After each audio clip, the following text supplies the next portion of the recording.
I'm going to call this meeting to order. Looks like we have everyone who's here this morning. Welcome to the Budget Review Committee review meeting for the County of Newell.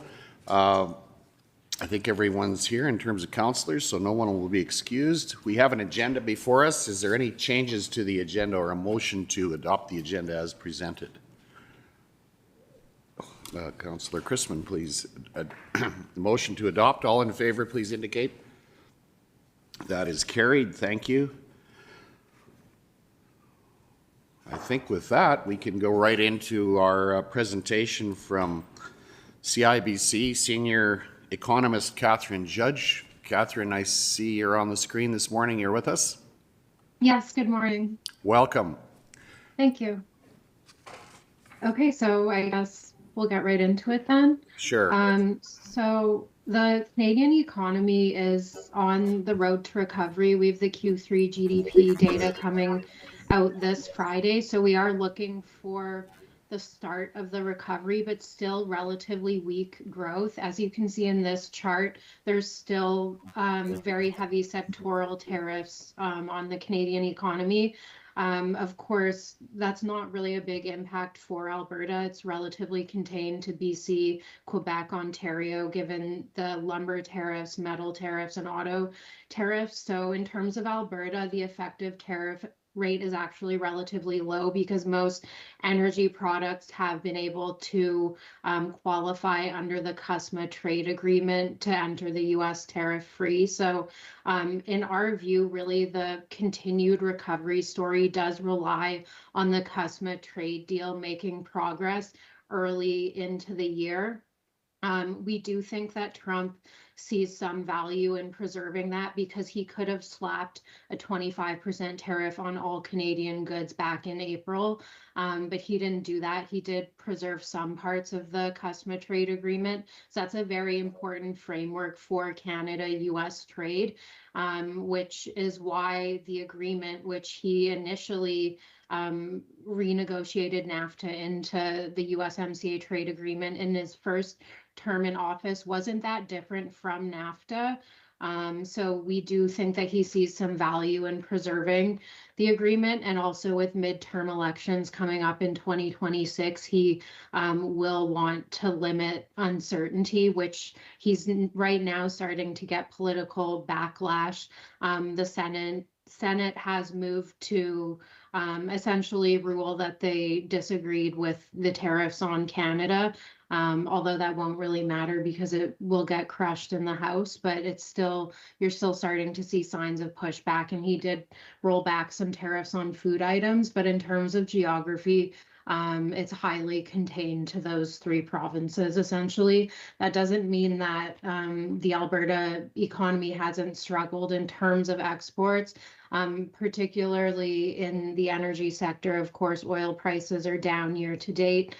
We have very soft global demand, and you also have OPEC flooding the market with supply. So there has been weakness in Alberta's exports there. It is our view that we will start to see an improvement in global demand next year, assuming that we do get more progress on trade files. So we would expect to see oil prices and next year higher than they currently are. So some upside there. But obviously Alberta's economy is quite cyclical.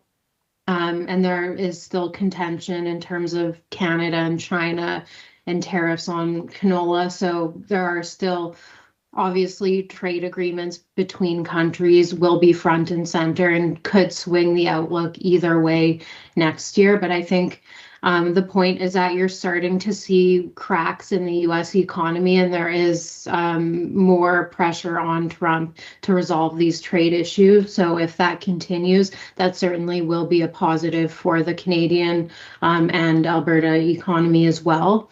When you look at the job market at the national level, it's quite weak. Unemployment above 7%. A healthy unemployment rate would be in between 5.5% to 6%.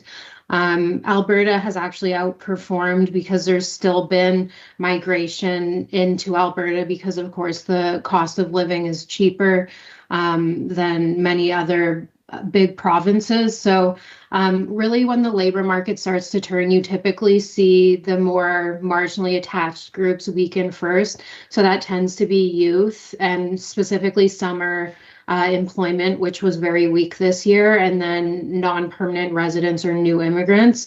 So what you are seeing is youth unemployment is more elevated relative to the rest of the population.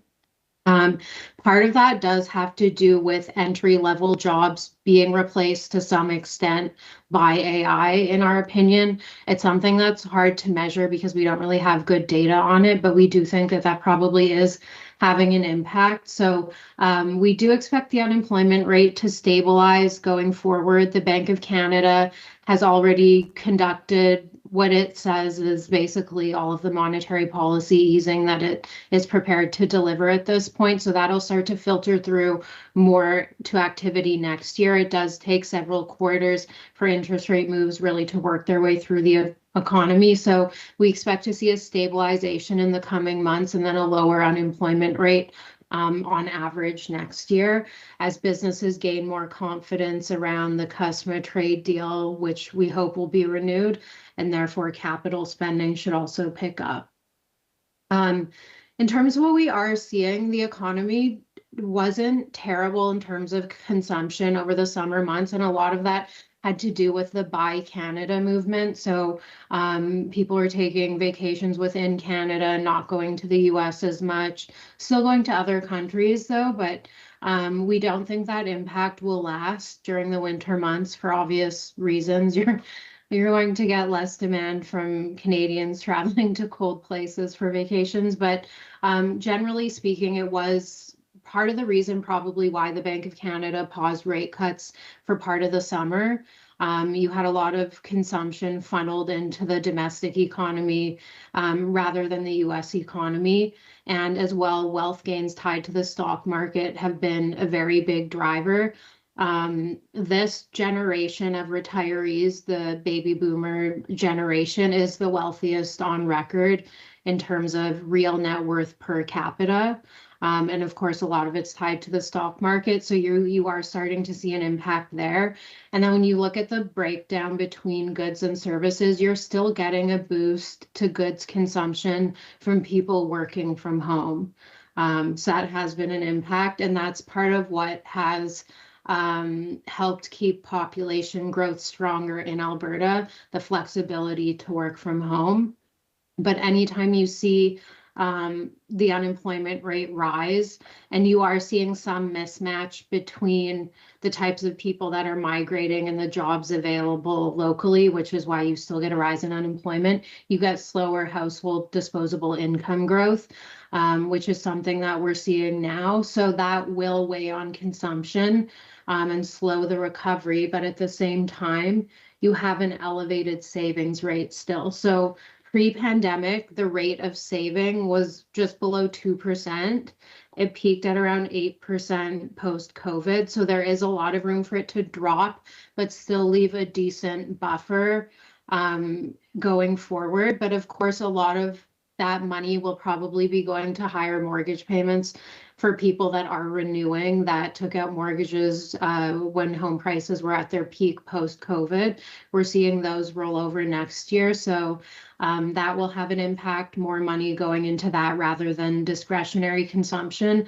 And you are starting to see some signs of fragility. So for example, bankruptcies are flat, but proposals, which is basically restructuring of debt to avoid bankruptcy, is increasing. So if you look at a lot of groups that are at the margin, you are seeing signs of weakness, although we don't think it's widespread enough to cause economic instability at any wide scale or impact the Bank of Canada.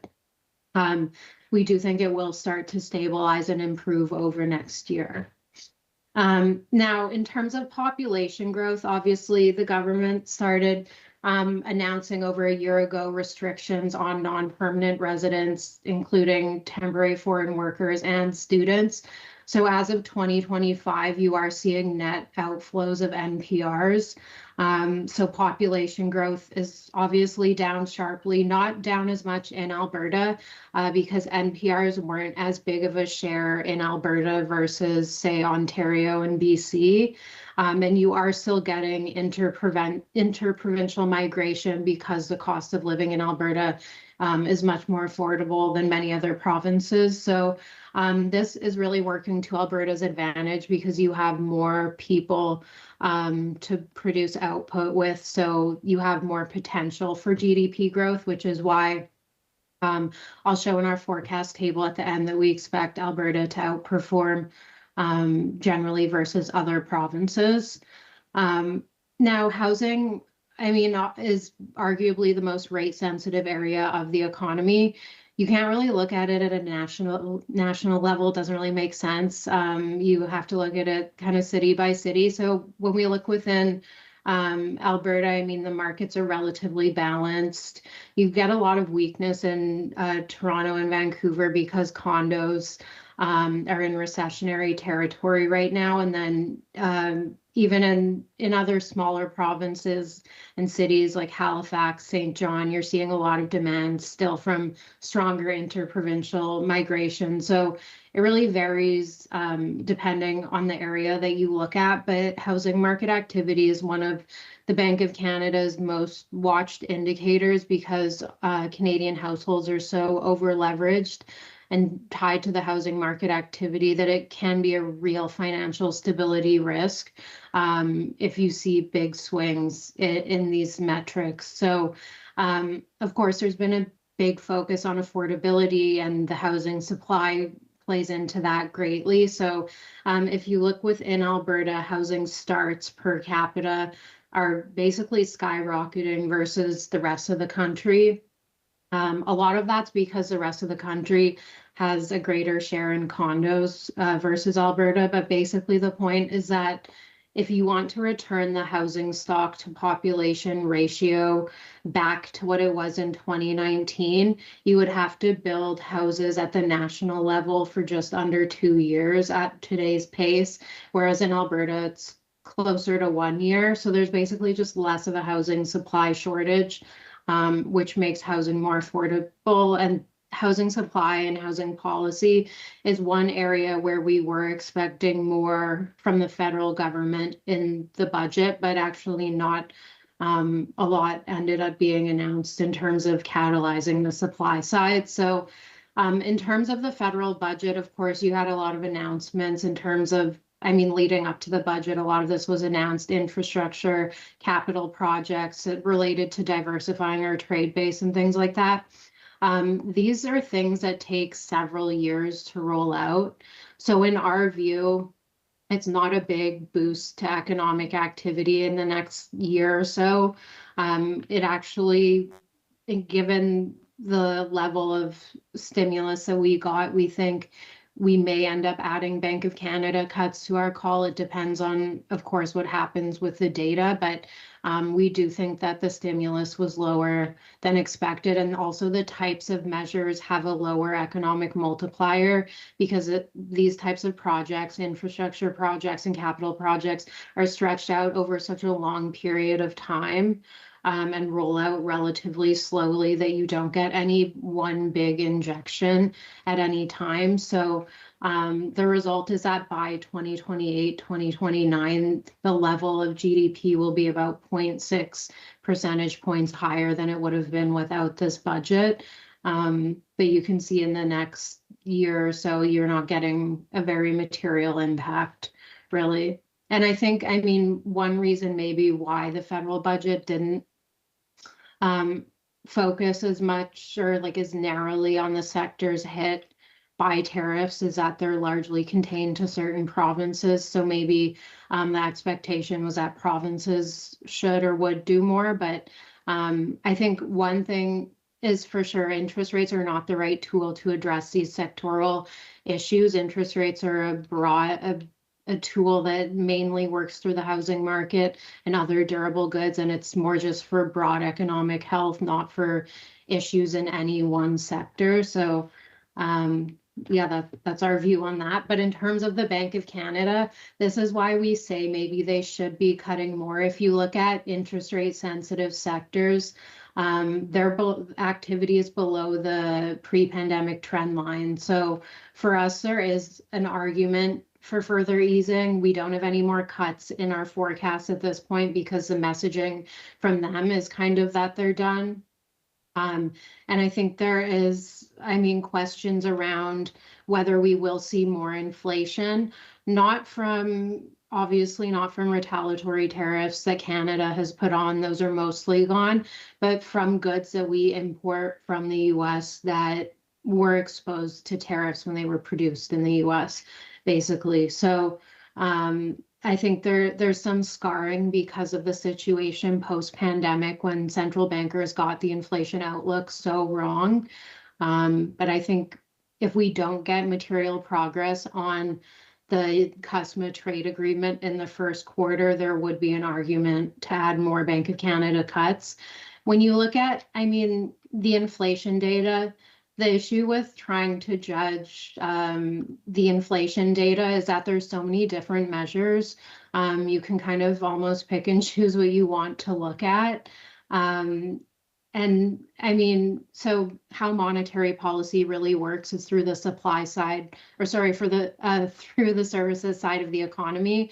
They can't do much to impact the goods side. Commodity prices are determined globally. They can't do anything to impact inventories that businesses sell. So their real impact is through the labor market and the unemployment rate and what that does to aggregate labor income and therefore demand. So if you look at wages, that's really the best tracker for that segment of the economy. And you can see that they are easing off, which suggests there isn't really a big inflation threat, which again would be consistent with possibly more interest rate cuts if the data were to deteriorate further ahead. But the Bank of Canada seems pretty confident right now that we're still seeing the effects of past cuts. Those haven't peaked yet. So they think that they have some time to basically wait and see what's going on.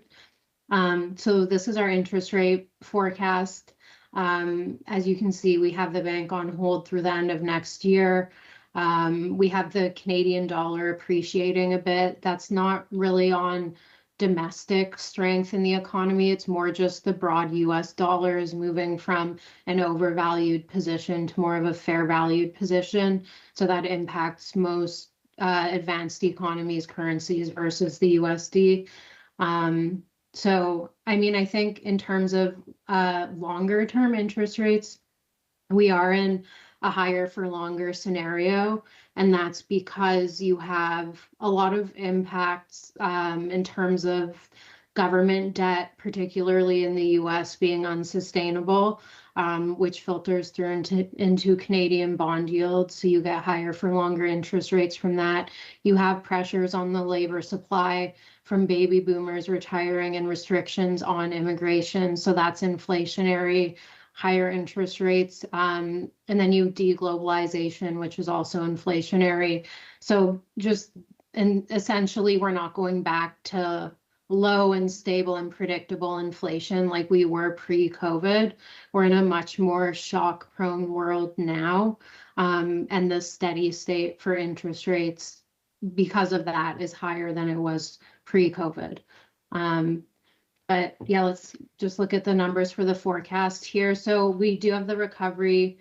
I mean, it has been in evidence in the data so far. So we'll see what the actual Q3 number is this Friday, but we're not out of the woods by any means. This is a slow and measured recovery, and we will see structural change in our economy because of tariffs, but we do have growth picking up towards the end of next year more so, which is how you get the higher annual average on growth. It's our view that overall inflation, because the unemployment rate is elevated, overall inflation will average below the Bank of Canada's target next year before picking up later in 2027. And as I said, we have the unemployment rate stabilizing and then falling through next year and going forward. But of course, all of this is very much dependent on what Trump decides to do. So in terms of our provincial forecast, as I said, we have Alberta outperforming, um, partly because interprovincial migration has held up more strongly, and partly because there is some upside to commodity prices if global demand does actually start to recover in the coming 2 years. And then these are just some risks right now. If the Supreme Court of the US were to strike down the fentanyl tariffs on Canada, it wouldn't, I mean, like it reduces the importance, I guess, of renewing the USMCA trade agreement, because we'd kind of be in the same position that we are in now. Obviously, we are working towards diversifying our trade base, but that takes such a long time. It's not an immediate cure for tariffs. And then the midterm elections are a big risk. And I think, I mean, more just an incentive for Trump to tone down and wrap up some of these trade talks. And then, of course, there's been a big AI capital spending boom tied to which has lifted the stock market, and that's had big implications for consumer spending. So that's something that we think may lose some steam next year. But I guess I'll just leave it there. And I know we wanted some time for questions. So if anyone has questions, I'd be happy to take them. Thank you, Catherine. There's about 10 or 12 of us around the table here, so I'll just open it for questions. I have a couple if no one else is wanting to raise a question, but we've heard a lot about significant deinvestment or loss of investment in investment leaving Canada and particularly Alberta because of the focus over the last X number of years on alternative energy sources, and that impacts Alberta significantly. Where does that fit into some of this? I mean, I realize there's been investment from other areas, but how do you see that?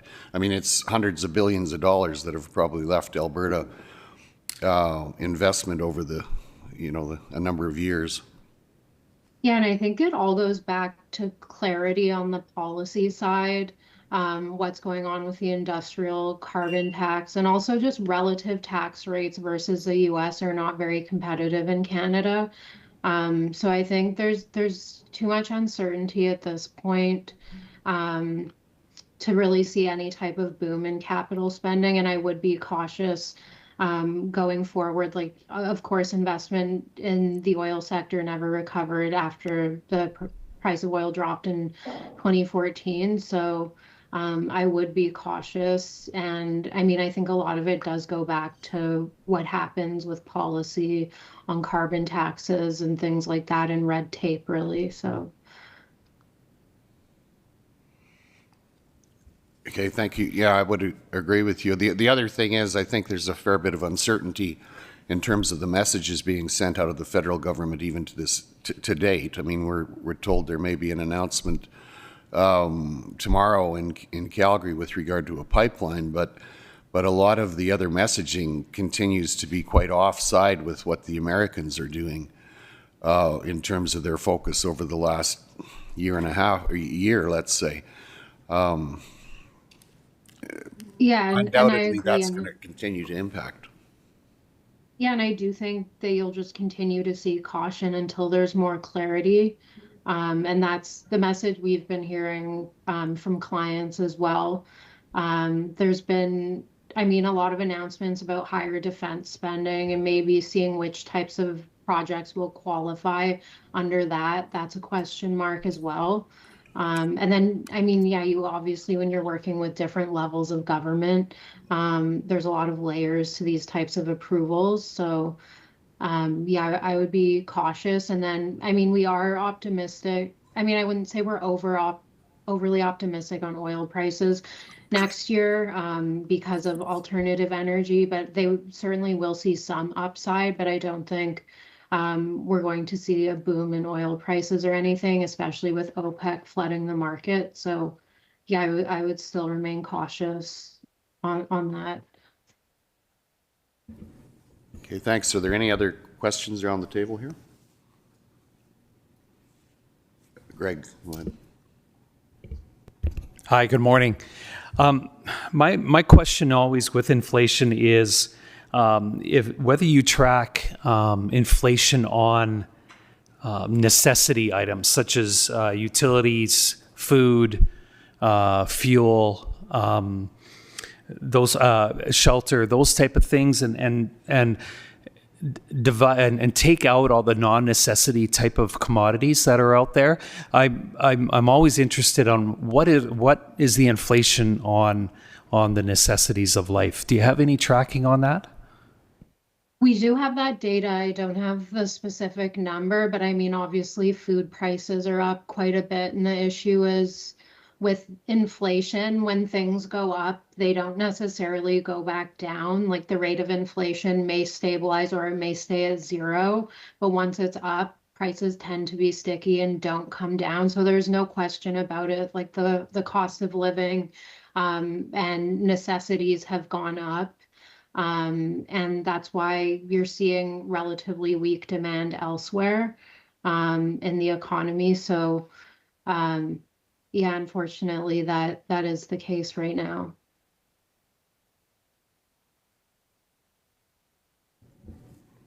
Okay, thank you. Any other questions? Go ahead, Dan, please. Hi there, thanks. It's Dan Baumgarten. Just looking at slide 5, the disposable income year-over-year change, I see it takes a hard flat there. I'm just curious if you see any risk to that given the sharp dive leading up to the flattening. I guess what my question is there a risk that the downward trend continues a little longer versus flattening? Or what level of risk do you see there? Thanks.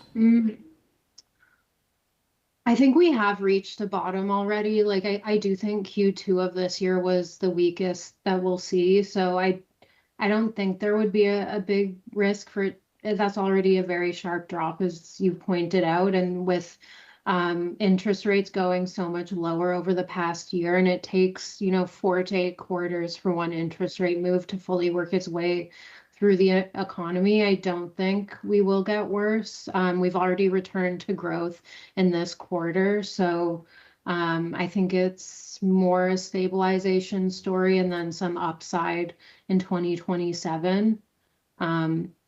But then that does depend on trade policy. Our entire outlook is tied to more certainty on trade policy. So it does depend on that.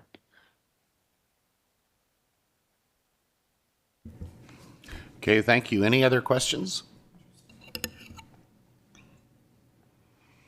Seeing none, thanks for the presentation this morning, Catherine. Appreciate you coming online.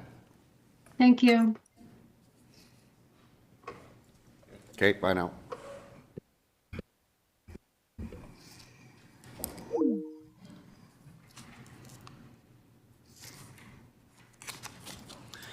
Okay, let's move on our agenda. I'm going to suggest that we take a break every hour for 5 minutes, like at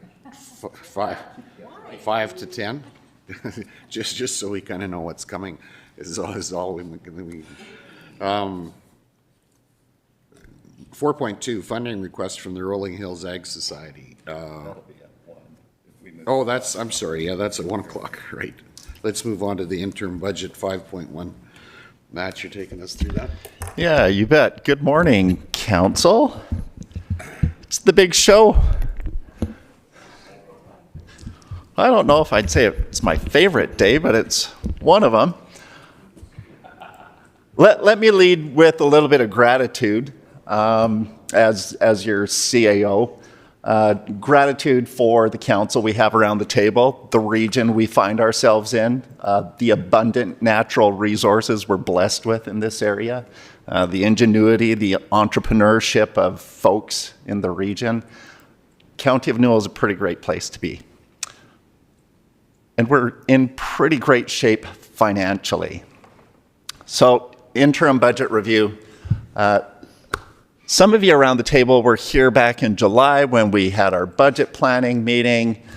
kicked a few ideas around. Between then and now, everybody puts their shoulder to the wheel and starts digging into their numbers, into their service levels, looking back at what requests have come in from ratepayers. What are the gaps? What could we do to address those gaps? So you'll see some new things being proposed today, and we trust council's good judgment in kicking those around, and whether they stay in the budget or get deferred or tossed altogether. Largely, the budget drives action. So if we want to take action, we need resources. Human capital, yellow iron, you name it. We need resources to get the job done. I appreciate having CIBC in here for the big picture view, where the county finds themselves in the world, where our ratepayers find themselves in the world. I think that slide 5 that Councillor Baumgarten highlighted in terms of disposable income, taking a tank, illustrates some of the pressure and helps us understand some of the frustration that ratepayers feel when the tax bill continually goes up. I want to assure you what you see in the draft interim budget is not everything that was proposed to be included in the interim budget. Credit to my team for pushing some wish list items out to get us to a place where we think if council is inclined to approve everything in front of you, we can manage it. That's not to say we need to. There are some wants in this budget. They'll clearly stick out to you. There are some service level enhancements being proposed, and I think we leave it to council to determine whether those are new service levels you want to get into, whether it's grain rescue, a few fire rescue trailers that will enhance the level of service that our volunteer firefighters can provide, or new pavement. Pavement's expensive, but it sure is nice to drive on, and it does reduce the service requests for dust abatement and washboard control. So with that, why are we here? Well, the MGA says you need to be. So we're checking off the MGA requirements today. I won't read the entire slide here. I will point out that we are one of few municipalities that present a budget to council and ratepayers that lines up with our financial statements. We don't play games with our numbers. What you see is what you get. MGA 248.1, the very last point. A council may adopt an annual budget in a format that's consistent with its financial statements. Folks, the likes of C.D. Howe Institute continually encourage municipalities to present their budget the same way they present their financials. So we're proud that we've checked that one off the list. Let's talk about roles in the budget process. So I know sometimes it can be frustrating when administration highlights all of the areas where we may fall short, or all of the wish lists which have come in from ratepayers during the year, and we surface a new service level and a price tag associated with it. That's my team's role. Advocate for resources required to meet service standards, understand the operational realities, regulatory requirements, which is always fun, and risks. We had a pretty good summary of economic risks from Ms. Judge. What do you do when you're presented with a risk? You can insure against it. You can invest in prevention and mitigation strategies, or you can just accept it. Eyes wide open, we accept the risk. So I'll use one of the items that Stuart's going to pitch later today, the emergency response trailers. For years, the county has accepted the risk of not having the grain entrapment and rescue equipment on hand. We can continue to accept that risk, or we can invest the $42,000 to prevent and mitigate against those risks. My team gets credit for proposing solutions to maintain or improve service levels and communicating the impacts of underfunding or deferred investment to council. On this side of the table, we have the Guardians and Finance, Stephanie, on that side of the table. making sure everybody's coloring inside the lines and not reaching for resources which are going to really stress that disposable income from our ratepayers. Municipal government is a long game. There is no end in sight to the County of Newell's useful life. That's a good thing. Our auditor asks us each year, is there any risk to the county not being a going concern? Thankfully, we're fortunate enough to always say no. We are a going concern. Council's job today, for the new pitches, how do those align with your strategic priorities? How are we doing at stewarding our restricted surplus, our borrowing capacity? What's the risk appetite around the table? And then overarching, looking at the whole municipality as we consider one-off spending requests. Where are we at in the process? Talked about this briefly. We've been through the planning. We're still kind of in the planning stage. We're going to sift through the budget today. We're hoping December 11th we'll be back and all the rough edges will be polished off and we'll have an interim budget that's good enough for the first part of the year. Interim budget is in place for January 1st until about April.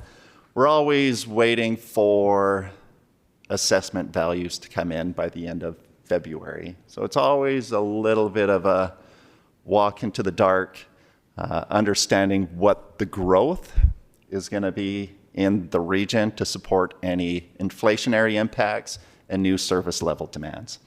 Once we have that, we expect final budget will be approved in April. What I would ask Council to focus on today is if there is anything in the capital budget or in the operating budget as a proposed project that you're uncertain of, you need more time on, let's pull those out and put them on the bench. Because if it's approved in the interim budget, my staff's going to get to work planning the effort required to get the job done in the new year. So there's no harm in putting some of these things on the bench. County of Newell provides services. Don't ask me to run the County of Newell like a business because we don't have a profit motive. If we had a profit motive and shareholders to pay dividends to, we'd be jacking user fees all over the place. We are hyper-focused on cost minimization and return on investment as administration. So to deliver the services, we've talked about needing resources. Some of the things we advertised at the budget planning meeting was we've got a project assistant coming back off of leave. That adds 1 FTE. We now have the regional deputy fire chief in the budget at a full year equivalent. That adds 0.17 of an FTE. We kicked around the idea of the Emerson bike pump track for $160,000 at budget planning. That's in here. We talked about a communications audit. That's in here. We kicked around the idea of paving Range Road 14.5 north of West Land Acres up to Bow Slope. And council had asked administration to reach out to the city of Brooks and have a conversation if they would do their stretch of 12th Street at the same time. So we've had that conversation. It expanded from 14.5 to, well, if we're going to get good pricing for mobilizing, we should maybe package a couple of other roads in there. So you'll see Range Road 15.0, which terminates down here at Martin Subdivision. That's on there. The city has the north stretch for 15th. We have a commitment from Mr. Lagore to take that to his council and kick it around. I'm not optimistic that the city of Brooks is going to find some loonies in their pockets for that. They've got a pretty big price tag on a wastewater project that I think is going to stretch them. But it's there, and we've provided a couple of options. Mark and his crew will get into that as we go. Good news story that we weren't expecting necessarily, and we hadn't built it into our budget. The overlay and widening of the truck route on Range Road 15.0, we are the beneficiaries of about $2.7 million in STIP grant funding. Because that showed up, we've advanced Old Highway number 1 paving in the paving priority list. So that's coming at you a year earlier than we had previously. Looking at doing the engineer next year and paving it into 2027. So thanks to the province for the support on our truck route that has advanced other initiatives on the wish list.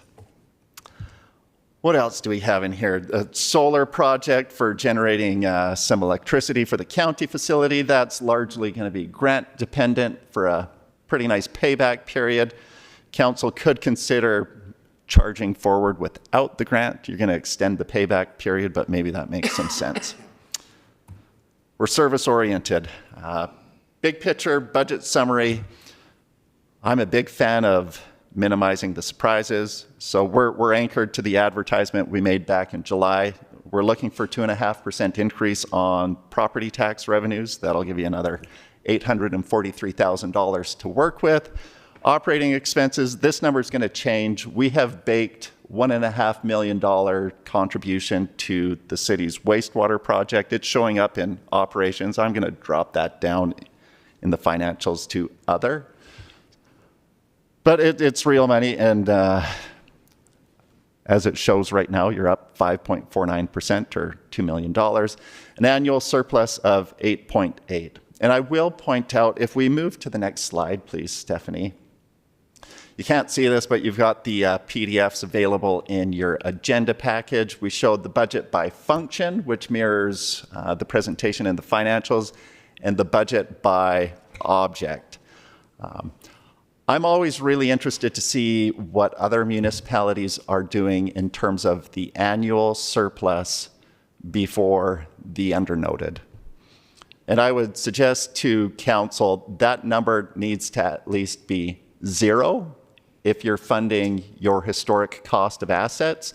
And if you have anything on a wish list of new services, new pavement, new rec facilities to build, it needs to be positive. In the county's case, we're setting aside extra funds for new pavement, recreation facilities. We always throw a little extra in there for EID partnership. So that should likely always be a positive number for municipalities. I get really nervous when I see folks budgeting for an operating deficit. It means today's taxpayers are not meeting the price tag for the services that they enjoy. We've booked about 5.3 into the budget for capital grants. Tangible capital assets, right around $26 million. Mr. Tiffin and Roxanne are going to be busy in Public Works, and a debt increase net of $850K. So I'll remind council there was a commitment to the Housing Foundation somewhere along the line to extend a $1 million loan. That's baked into the budget, and we're just waiting for Ms. Sasha over there to let us know when they need the dollars. So whether that happens this year or into the next, we're just going to carry that in the budget until they pull the trigger on that. Budget pressures and opportunities. I think Ms. Judge did a pretty good job of the big picture. Opportunities we're eyeing administratively is artificial intelligence. The tools that are out there, increasing our literacy and our use of those things. There is a great opportunity for us to free up some staff capacity by using those tools. It requires an initial investment to get there. We're in a great spot. We see renewable energy growing, EIDs expanding irrigated acres. You've got an experienced staff. Some of us are getting older. You're losing some of us. But around the management team table at our retreat earlier this year, there's 11 of us. And what do we have? 181 years of experience, county of Newell experience around that table. So that just think of all the phone calls from ratepayers, experience in this room. My job is easier because I've got such an excellent team. So credit to them. You may have noticed, and I've got it listed as the biggest pressure, police cost sharing. Somewhere along the line, I heard potential 57% increase in police cost sharing. I've reached out to the folks who actually crunch the numbers and send the invoice. I said, well, we're looking at things, we're not sure where it's going to go. I'm hopeful that we can drop that number, but that's like a $470,000 hit potentially in 2026 for a service level which is baked into your operation budget, which you have no say on what you get out of that service level. So the province has been very focused. The Minister of Municipal Affairs has got his new mandate letter focused on municipal taxes and keeping those reasonable. There is a squeeze in municipal government on losing capital dollars, inheriting downloaded dollars from the province, and also having them encourage you to minimize the tax rate increase. Somewhere, something has to give. If we take a long view, looking at our restricted surplus projection, at the end of 2024, we finally arrived at the first stop for having enough saved in our piggy bank to take care of just the historic cost of all the awesome infrastructure we have out there. So think water lines, sewer lines, the yellow iron, the white trucks, this building. We have in the piggy bank 99% of the accumulated amortization for our infrastructure, 100% for our facilities, and we're doing a little bit better on vehicles, machinery, and equipment was at about 122% of the accumulated amortization. So that's just the historic cost, but we know we're not going to buy a bridge for what we bought it for in 1953. Those prices have skyrocketed.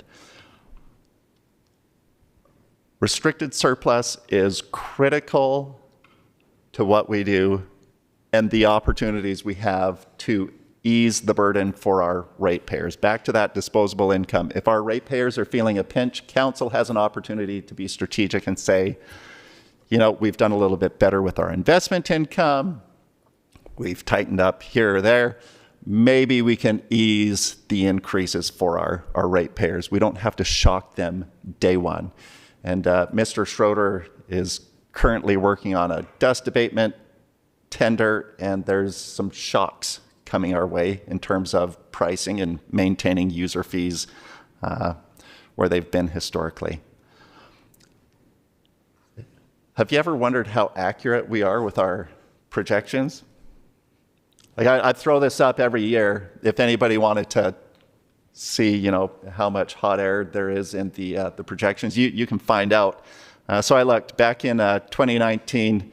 We had budgeted for the end of 2025 that we'd be around 123 million in restricted surplus, and we're, you know, today's updated number at 139. So that's a good news story.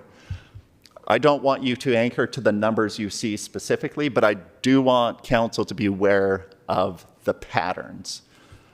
Budget and long-term financial planning is all about patterns. What's coming at us? Do I like the pattern in my restricted surplus projection? Not really. It's got a downward trajectory, but I take a little bit of solace knowing that we're a little bit further ahead today than we had planned to be in 2019. And I'm confident that my team over the next 10 years can find ways to be innovative and minimize costs for us. So that's the piggy bank, restricted surplus. The long view again. We're looking over the next 10 years, and these numbers are wrong. We just don't know by how much, but it's the best information we have today. Just about $190 million for maintaining capital, as well as some new things in there. So there's a fire hall in there, 2028 at 1.7. Whether you need it necessarily or not, that'll be a conversation we have. But about 19 million a year. The province provides the county with about 1.6, 1.7 million in LGFF capital, and call it another 500 or 600K in Canada Community Benefit Fund. So you've got just over $2 million in provincial grant funding for the on average $19 million effort that you need to lean into there. Taxation, we talked about this briefly. I'm a boil the frog slowly kind of a fella. I'm not looking for any headlines, so we've baked it in at 2.5%. You may ask, how have we done over time? Like, are we leaning in too hard? Are we picking the pockets too hard, taking too much of that disposable income from folks? Because I'm a nerd, I calculate the compound annual growth rate. So 2019, it's a bit of an anchor year. Our property tax revenues over that time to today have compounded at about 0.62%.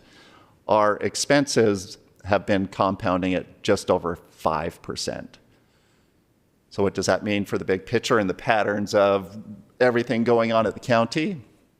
It means that over time, we're squeezing the cushion on what the county is able to set aside for the wish list. So I'll use the paving plan as a great example. The last time we paved new pavement was 2017, East Gem for our own roads, and 2019 in partnership with the province on some of the secondary highways. We just pushed the wish lists out. So we're looking for 2.5% revenue growth. If the police costing shows up, they're going to take over half of that. Decisions to be made. But tax, we like to be predictable, steady Eddie on that growth. Assessment drives taxation. This next slide is a good news story. If we look at where we had kind of peaked in 2015, 2019, the province came in with a policy giving shallow gas a haircut on assessment, a tax holiday. We've talked about that before. So 2025, we're finally back up to exceeding where we were prior.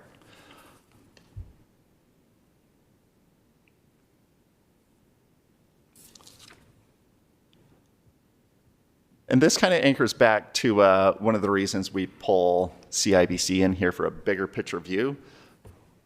We're interested in how the economy is doing because that filters through to how our local business owners are doing. And that's where we go for the resources to deliver the services. So we want to see growth. We have good policy in place at the county to encourage that growth. And then just for council and ratepayers information, how do we stack up against our peers in the various tax categories? And again, I'll say above average service levels for below average tax rates. That's our mantra. It's our mission. Our goal is administration. And I think we're doing all right. Can we do better? Always. And that's our goal is administration. Final slide, just who's paying the bills? Who's got the wealth and who's paying the bills?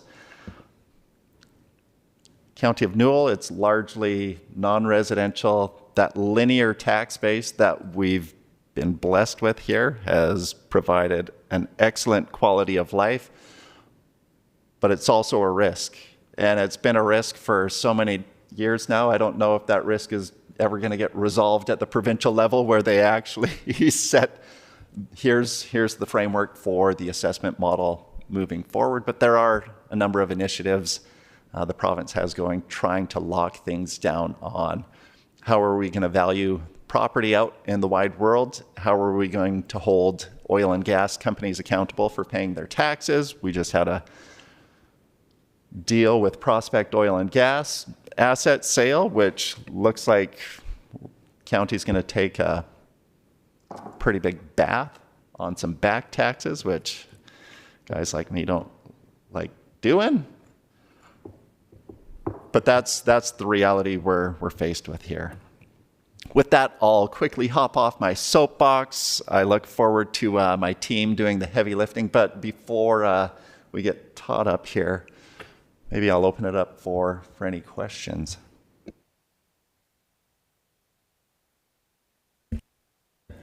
Go ahead. So the decrease in the 107 million in restricted surplus, that drop is mostly linked to the increase in paving costs or the amount we're going to pave?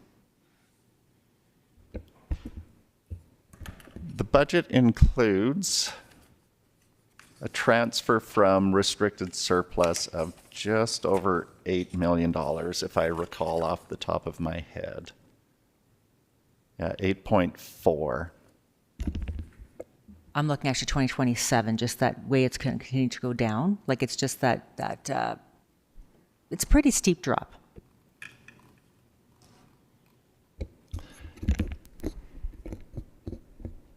Yeah, so your capital draw is what drives those. If council wants to see the details or the individual items there, I would point your attention towards your restricted surplus tab in the binder, and you can see the individual items impacting each reserve there. But yes, on paving, we were looking at drawing that fund right down for the projects. Okay, thank you. Any other questions? Greg, go ahead, please. Councillor Screever. Thank you. Reeve Dirksen. The increase in the actual tax in 2025 over what was budgeted, is that due to assessment? Is that because the assessment increases? Yeah, through the chair, that little bit of yellow that's peeking up above the green line represents about $3 million we have yet to send to the province for their school requisition. So that yellow is going to drop right down and be pretty close to your green bar.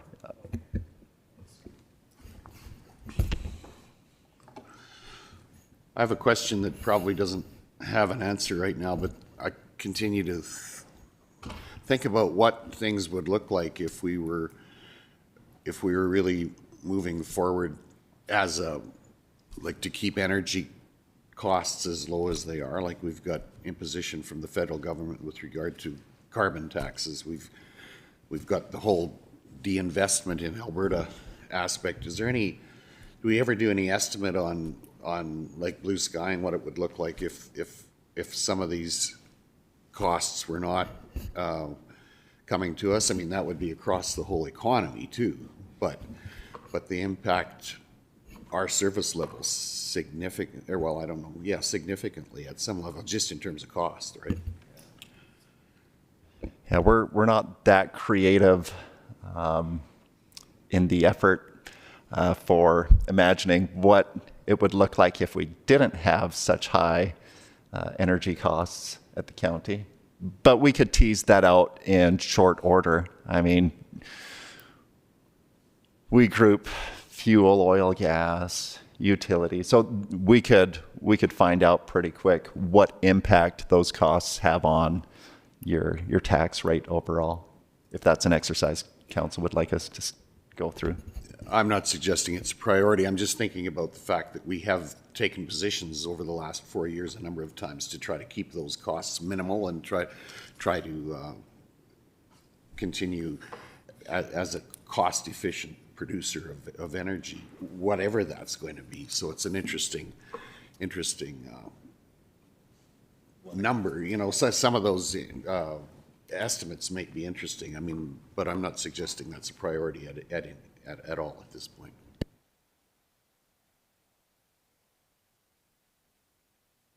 Any other questions? If not, should we take a 5-minute break and come back just after 10 o'clock, which should work good.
Hey, we'll make some stuff. You're gonna run through this. I'm sweating.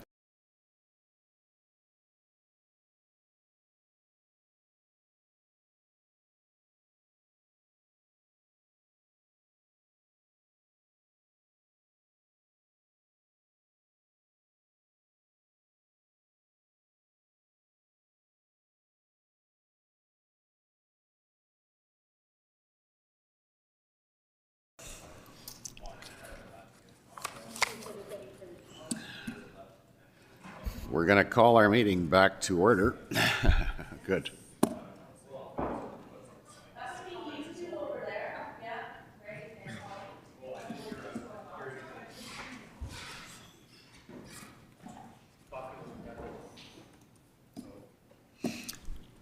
Mr. Todd Green, welcome. And thank you for having me, Reeve Dirksen and council. Appreciate the opportunity. It's always a struggle to go first. You're never exactly sure what everybody wants to hear or needs to hear or is interested in. So feel free to interject at any time. Pretty much making this up as we go anyways. So if everybody's aware of all the wonderful work that Ag Services does, it's Function 62 in your budget if you're interested.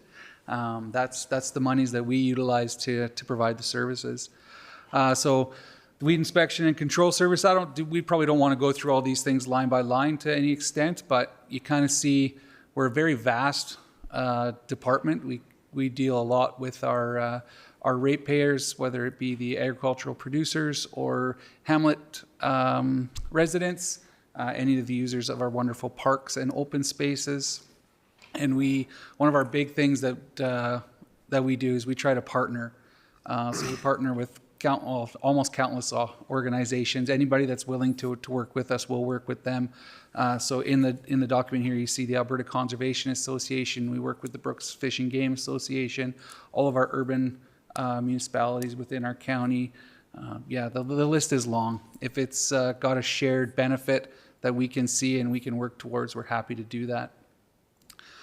We do touch on a few awards. Some have been through our council chambers in recent meetings, the 100-Year Farm Family Awards. We do get the opportunity to recognize those people. If anybody's taken part in the Calgary Stampede Farm Family Awards, another great opportunity. And then, of course, Rural Beautification is its own line up there because that is such a wonderful program. We get to recognize 3 wonderful yards within the county and tour roughly about 45 people through our county every year and have an absolutely wonderful day. If you've never taken part, I recommend it. It's all smiles. We eat a lot. We have a great time. And yeah, it's an easy day to get paid for me, and I quite enjoy that program. I shouldn't say those kinds of things, but I did. It's too late. And another big part that we do is the facility maintenance. I guess the monies aren't all tied to Ag Service Board or Ag Services because you'll see them throughout, whether it's in the fire functions or the administrative function, a little bit out at CDC, which is in Function 64 coming up. But facility maintenance it takes a lot of it, for sure, resources to accomplish and to keep our buildings and grounds in the state that people appreciate them, or work towards that. Any questions about our services? Nothing? Okay. When we look at the expenses, the overall expenses, it looks like that's a negative number, and I think that's a positive experience. That probably doesn't happen every year, but here I am. I think we can boast about that. We're going to provide the same level of same level of services, and or maybe even better, and cost us less money to do that. On the other side, the capital is a little bit more money. Capital's big. We have a few years coming up. We've pushed things along, kicked them down the path. We weren't ready to replace them yet. And in fact, even just talking to Joe before he left for a quick vacation, he thought there's a couple things we might have to kick down that path again. So that 747 potentially could come down. Stephanie's probably fuming because I didn't have this conversation with her yet. But Joe's just back today, so we'll get these things figured out. And just for instance, one of the things on the capital list was the barbecue. It's a 2009 barbecue. We know it's getting some age on it. We kind of considered it, and then when we took a really deep look at it, what we're going to do is just invest a little bit of money in maintenance on it. So we're dropping it off in Calgary on Monday to get the full burners redone. They dip it in acid. It looks almost brand new right off the hop. That's a $3,000 bill instead of a $40,000 bill. So we think we can make that work, right? Saving money every time we can. The one enhancement that we're looking for in the vehicles, we are looking for a couple additional half-ton trucks. Those would be primarily utilized by our management staff. There's a few downfalls that we have currently. We've been kind of trying to squeak by with the same level of fleet for a very long time. What we run into is not enough equipment to get out and be on site with our teams. So we don't necessarily want a Will or a Joe to be on site all day. They want to be on different sites at different points of the day. So going down with the crew to be on site in Rolling Hills, let's say, for a full 8-hour day, because we don't have enough vehicles, is really inefficient. But we do know that our team needs some oversight, they need some guidance, and we need the vehicles to get them there. We also talked a little bit about facility maintenance. That includes all them wonderful fire halls that don't just happen to be right outside our door. So we're stretched a little bit thin, and we think that would be a natural way to get us out of that. Questions on agriculture services? Dan, please go ahead. I've got a quick one, and it actually probably is going to repeat for almost all the entries, so maybe Matt can chime in. Just looking, material supplies, utilities is always down in almost every category. And just looking at the tables, is that more due an overestimate in 2025? So our change to 2026 is downwards, or because I just on the top of it, everything costs more. So I'm wondering why we've seen a reduction across the board in every entry. Go ahead, Matt. Yeah, there's going to be lots of answers to that question across the board. Within a budget, I don't get too excited between year-over-year changes, because sometimes there's a job that needs to be done this year that's once every fifth or sixth. Some of the things you would have seen in 2025, whether it's materials, goods, supplies, contracted services that are a one-time thing every four, some strategic planning, council orientation, the election expenses. Nothing's coming to mind off the top of my head, but we can look into that and we'll circulate an answer to council on across the board what's driving the decrease in that overall category. Okay, thank you. Councillor. Matt, you've got a follow-up, and then Councillor. Yeah, but with respect to function 62 specifically, the bulk of that decrease is a reallocation of the service level from ag services over to the crop diversification center south. So Todd and his crew, the value of their time over there, we actually are charging out through CDC South. Benefit to that is the province is paying 30% of all of CDC South costs, so we're going to account for it the way it's rolling out. Okay, thank you. Go ahead, Councillor Johnson. Good morning. How many trucks does Ag Services use at present in your department? I believe it's 11.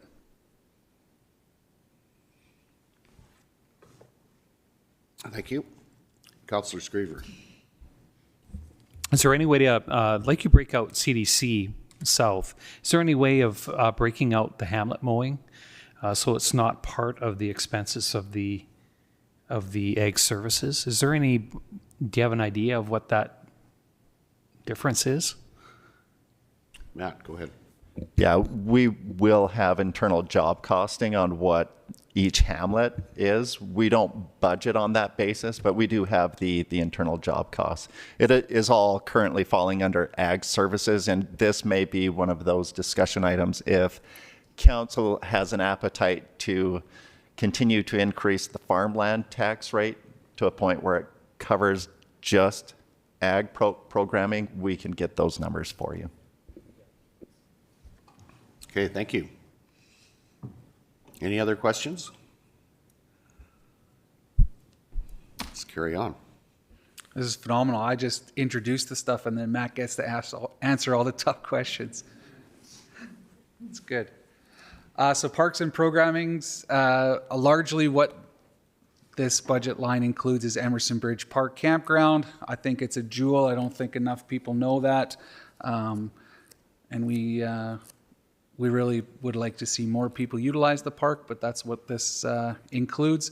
And we do maintain 5 different playgrounds throughout the county in the separate hamlets. So we have a wonderful teammate that's trained in playground inspections. So certain distances, certain conditions need to be met, and then we upgrade them as they're needed so that they're still safe for play for our wonderful participants. So I don't think. Look at that. Look at it. Dan, sorry, Councillor Baumgarten. This one went down as well a little bit. That's good. Not a lot of change, especially in the budget numbers in this one that I play with. There is a requisition, I think, in there that a recreation requisition or something like that that's tied into 72 as well.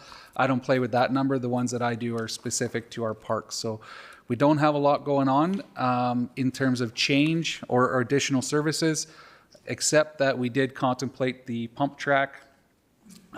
This is one of the only things that I've ever priced out 2 years in a row, and it hasn't changed a lot in pricing.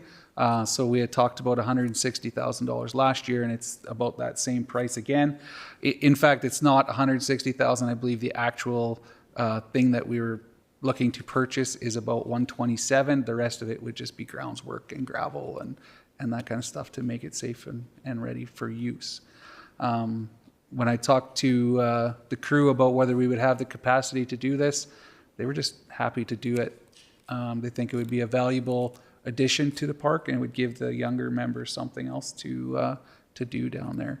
It is the one downfall of Emerson compared to some of our other recreation opportunities in the county, where Kinbrook has this wonderful little pond they can go swimming in.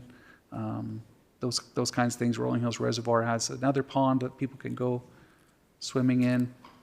We don't necessarily have that opportunity at our park, so the draw is not the same. Okay, thank you. Councillor Christman, you've got a question, comment. Oh. Morning. Where do you visualize, I'm sure you've talked to staff, do you have a location chosen? If this was to go forward for the bike pump track? Yeah, we actually have 2 thoughts on it. If everybody's familiar with Emerson Bridge Park, and if you're not, I would be happy to give you a tour there at any time. Do you know where the back shower house is? So kind of to the west of that, there's an unutilized corner. Operationally, that one's difficult because we do have underground sprinklers, so we would have to do some reconfiguration. But also just inside what we consider the overflow, there's a nice big open space that's not necessarily too far from campers you could bike over to use the bike track. That's what we were thinking. Okay, thank you. Councillor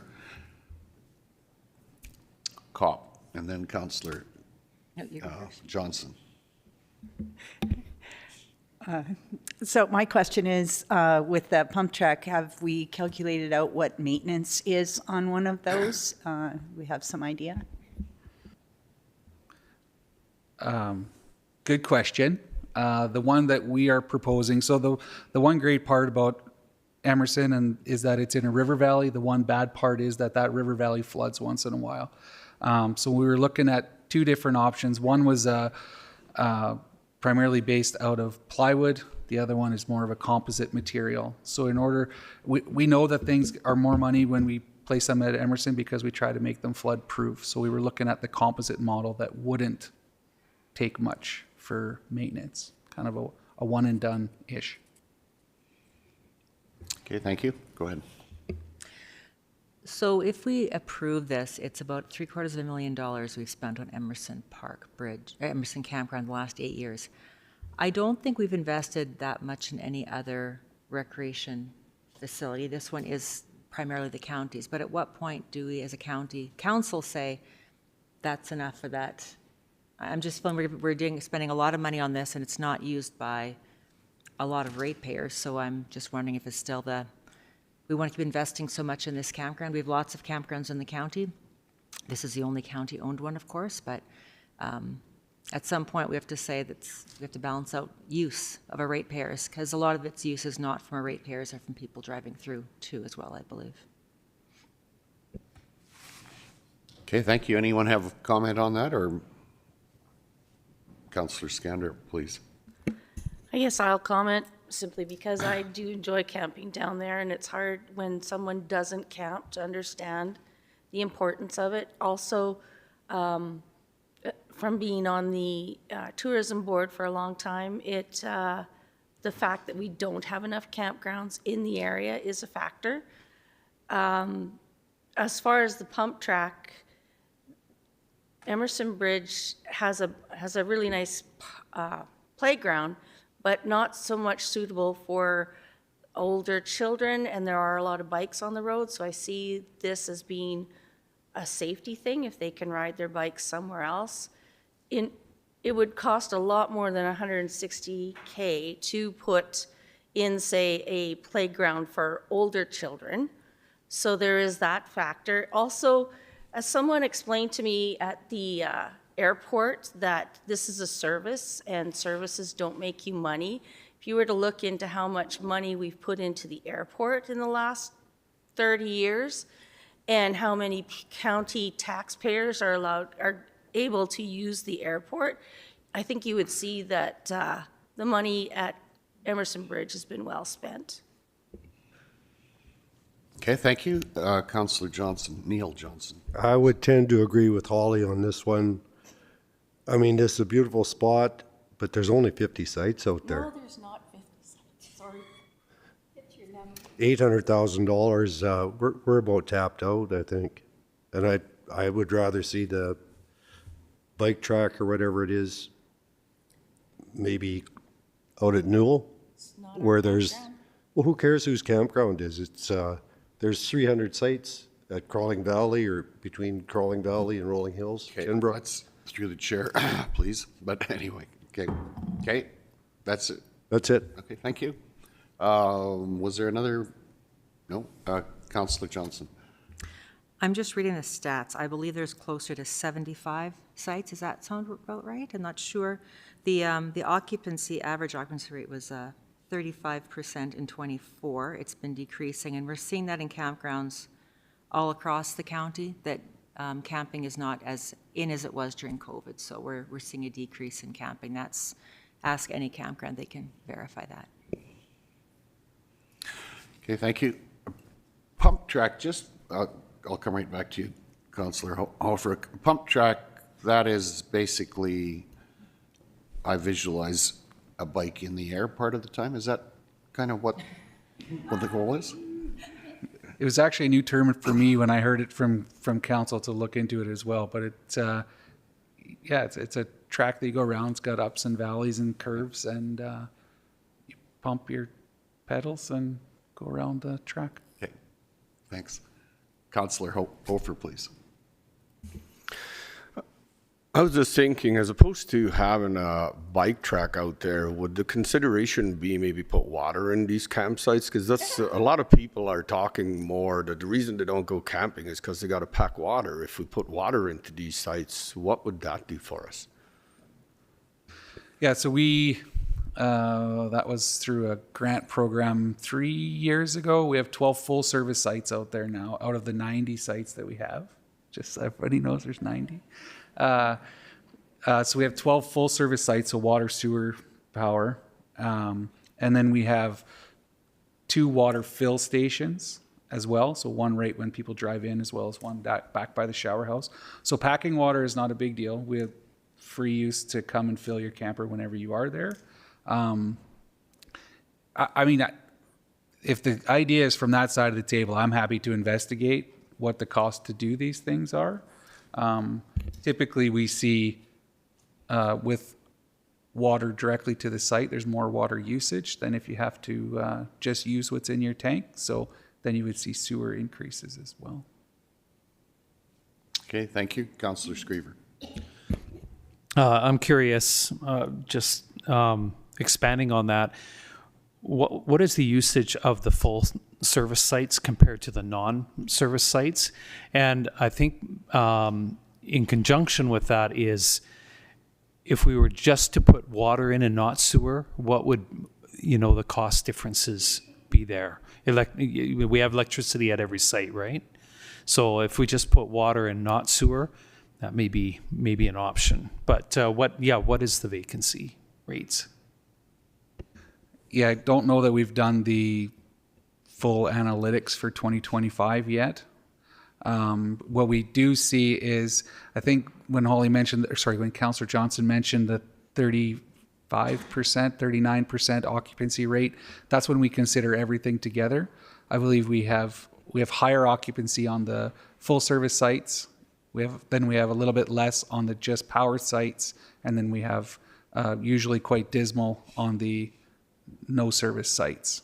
They're tent sites. They're more difficult to back a camper in. We'll see them be quite busy on long weekends, but empty most of the rest of the time. Okay, thank you. Go ahead, Matt. Yeah, just for a little bit of background information, the average is 30 some odd percent. You get there on a long weekend, or the weekends are pretty full. Midweek is pretty not full. And Todd and his crew, trying to tease some extra folks or extra revenue out, actually has a discount price schedule for midweek. But that place is pretty full come weekend. Mm-hmm. So that would be comparable to our snow plows in the summertime, probably. I mean, there you go. Yeah. Go ahead, Councillor Scanlon. And I just have to say, as someone who is out at Emerson Bridge quite a bit in the summer, I have noticed a trend. It used to be people were coming out Thursdays and paying for a spot and putting up a little tent or whatever, and now Wednesdays they're coming out because we all have our favorite spots that we like to, if you want that spot that's got really great cell service, or you want that spot where hardly anybody walks by. So I have seen people who go there a lot coming out earlier in the week to reserve this spot that they love. So, the word is out there. And the other thing is you drive by a pump track in the city, and there isn't one in Brooks, but you drive by a pump track in the city and it is busy. Kids love it. So I feel like it might be something, sure, we don't have water. You can swim in the river when it's low, and there's a lot of fishing that goes on out there. I feel like this is something that could bring people to give those young kids something to do when they're at Emerson Bridge. Okay, thank you. Okay, I think the pump track is potentially a capital cost, so we need to either move forward or not with this. And if someone makes a motion, I think administration can include it in the draft 2026 budget, interim budget, and we can make a final decision later on, unless we know that we don't want it now. I think then it would save staff time, but we don't have to make a final decision on this. Matt, maybe you go ahead, please. Yeah, it would be helpful for administration where there's a diversity of opinions on any budget item. I would suggest any member just makes the motion for that item to be included in the budget. If it's defeated, then we pull it out for the budget that gets recommended for council approval on the 11th. Okay, thank you. Go ahead, Councillor Kopp. I'll make the motion to include this in our interim budget, please. Okay, thank you for that motion. Is there any further discussion? Seeing none, we'll call a question. All in favor of including this in our interim budget, please indicate. Opposed? Okay, that is carried. Thank you. Okay, and just so we understand, this is not a final decision. This is an interim budget, so. Okay, go ahead. All right, I think that is good for that, right? All right, well, another fun program that you guys have entrusted our team with is the Crop Diversification Center South Revitalization. We've talked quite a bit about it in the last year.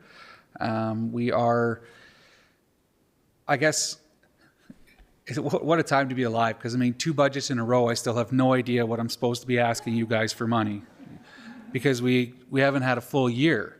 So last year we rolled into this and we had a budget, and it was based on a lot of projections. And I'll admit, not every one of our projections was accurate, both up and down.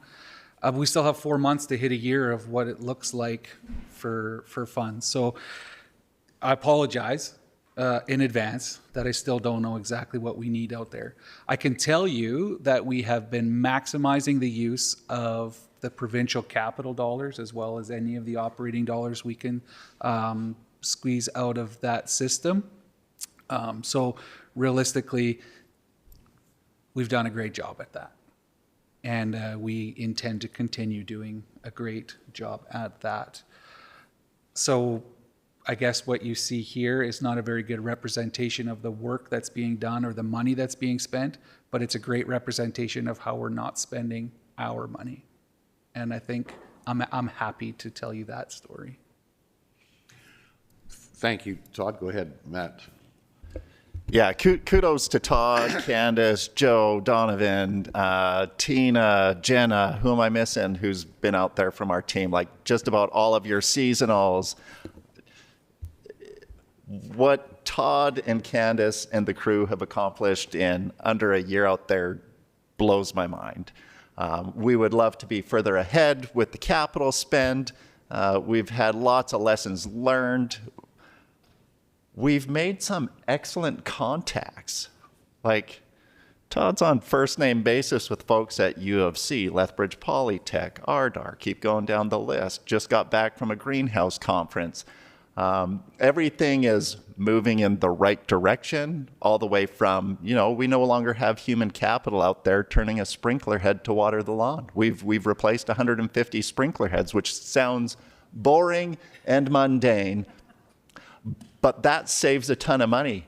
For the county stepping forward with, what was it, $170,000 out of the reserve to support the effort, we've deployed $3.5 million in the community.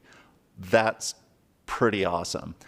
And we're getting boots on the ground. Griffin Building is renovated, painted by our crew, floored by a local company. It's full. We've got some storage space that's rented out. We made a couple of bucks farming this year, which kudos to Todd for making decisions on a timely basis. And really, I'm as optimistic as I have been on CDC South. We're starting to get folks into the greenhouse, bays 1, 2, and 3. But yeah, the first, second, and third bays are getting parked. So we're starting to build the relationships, and Todd's been a real good mind on it, which I appreciate. It's been a bit of a capacity squeeze in 2025 with all the projects on the go. But Todd doesn't wait around to take action. So we have, for council's information, when we were looking at lining up snow removal contract for the site, we could either spend $3,200 on a retainer, and maybe it snows and maybe we get value, or we can extend a couple of seasonals who are wild about the opportunity. And that's magic. When you have staff who are enthused and wild about an opportunity and want to make that place shine. So we've redirected that way. The numbers that you see in the budget have been tempered from what we inherited from Alberta Infrastructure. We've rounded off the insurance budget because that's a new expense that we've had to pay, and it's significant. It's over $100K. So what are we doing with that? Well, when we come up to the period where we crunch the numbers on what the annual expense looks like, and we meet with our friends in Ag and Irrigation, we're going to invite our friends from Infrastructure to see if we can't shift that to the province. Not that I'm entirely optimistic that Infrastructure will self-insure, but Ag and Irrigation have to cash flow 30% of that $100K, and we're thinking this is a win-win. If we can find a framework where Alberta Infrastructure will self-insure that, which they've been doing all these years, then we might have $100,000 less that we need to raise from users on the site. So I'm encouraged. I'm thrilled with what we've accomplished out there. You should take a walk through the rose garden, and just because you've been there, you should go see what our crew have done there, and I'm excited to see it for the new year. So these numbers we're going to tighten up for final budget. We're just starting to get a presence in the greenhouse, which we all know is a bit of an energy hog. But some of the other things Todd and the crew are looking at that they've advised me of is getting a little more precision on what's driving the costs out there, so that we're set up for eyes wide open on what the cost recovery rates need to be out there. So well done on CDC, Todd. I would echo that, and just also compliment everyone around the table, our staff for making it happen. I think somebody said it's not what you look at, it's what you see, and I think all we saw is maybe opportunity. It wasn't clear that it was opportunity, but it appears to be, and that's thanks to our staff who've realized that, and you know, there's still a hill to climb, but it's looking pretty good, and the enthusiasm that I think we've generated around a larger community than even just us is not insignificant. So good on y'all, and it's all been said. Like, from the investment in our community to the people who know who we are and what we're doing out here, that's great.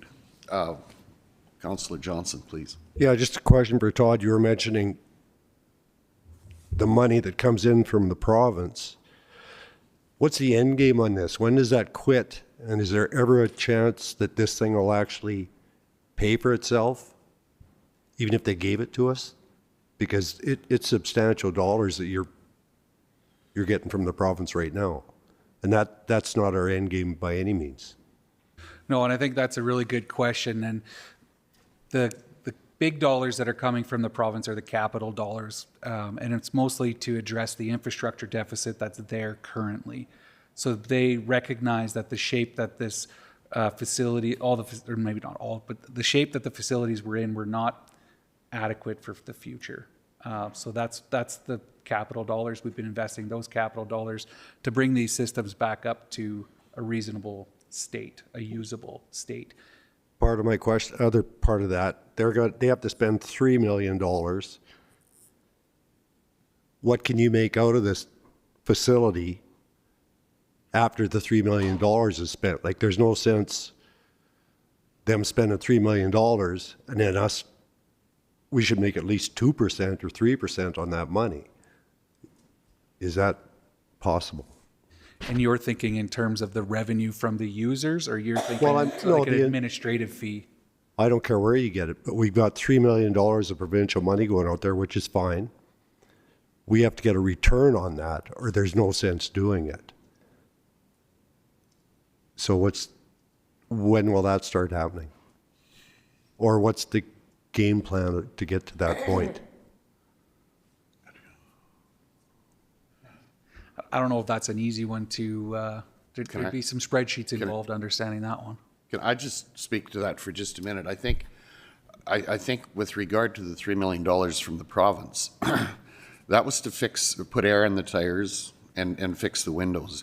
It was an asset that had no value because it wasn't usable. That's just to get it usable. So the return on investment, as I think we talked about earlier, the county plays a long game. This is a bit of a long game because it's a long game on the other end too. There was huge investment in that place over generations that either would get bulldozed or we try to make something of it. So that's a good question, but it's a hard one to answer, other than to say this is a longer game, and the return on investment will only come if there's activity out there. What I see is that we're now 8 months in. In April, we'll have had it a year, and I think that the track record for that short period of time has generated enthusiasm, not taken the air out of the tires. So that's pretty positive, I think, if that's a context we can put it in. there won't be any more money if there isn't enthusiasm around what's already happened. And I think that trajectory is a good one. I think we're seeing that move in the right direction. Difficult to answer. We know that from talking to the Minister of Agriculture that we'll know after the next budget if, what the next cycle will look like, but it's going to be a year-to-year consideration, I believe. Is that fair? Matt, go ahead and then. Yeah, and I think in terms of the tangibles that Todd and his crew, Candace, are leaning into, marketing's heavy. They're spending a lot of time on the road, show and tell. Anytime somebody wants to kick the tires or go take a look around there, and that's built a lot of relationships over time. I mean, how long have we been kicking tires with Lethbridge Polytech, and we're finally seeing some action there. So the test for us now as the service provider is credibility. Can the County of Newell credibly provide the level of service? And the greenhouse is the next area of focus. How they're going about that, they're getting folks trained on how that system works. Internally, they've figured out who's going to be on call if the lights or the furnace goes out in the winter for these projects.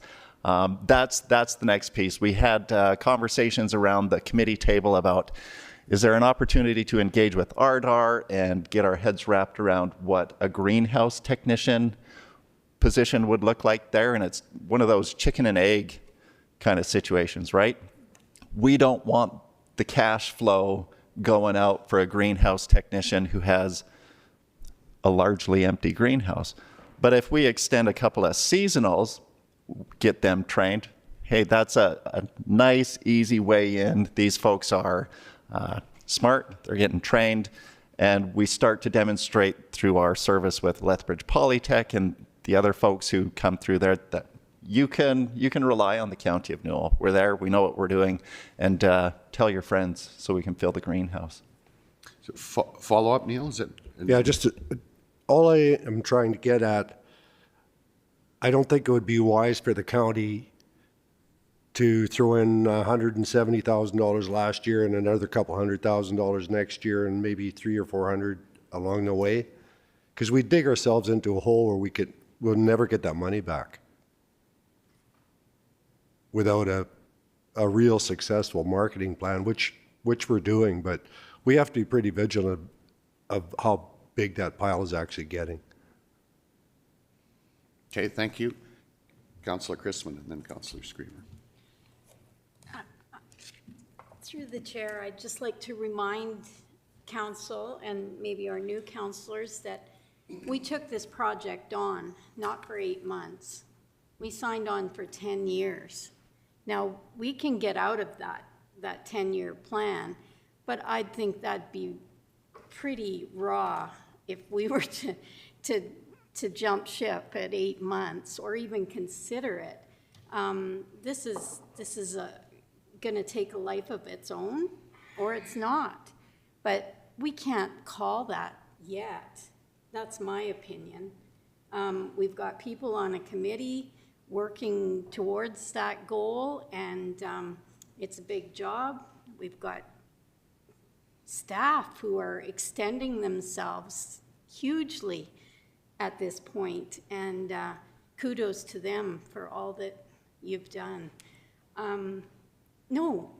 This is a project that we are into for at least 5 years, and then let's have this conversation, my opinion. Okay, thank you. Councillor Screamer. Thanks. My understanding is that when we originally started with this, that this would be eventually turned over to a nonprofit organization. Where are we at with that? And when can we start to transition to that nonprofit, and some of these things would be coming off of the county books and be more of a nonprofit books? That way the nonprofit maybe has some grants and things that they can apply to the Alberta government and federal government to maybe be able to pursue easier than we would, plus maybe look at some corporate sponsorship for that place out there. Okay, thank you. That is a good question and one that I'll ask Matt to comment. Yeah, Not-for-profit incorporation is to be determined.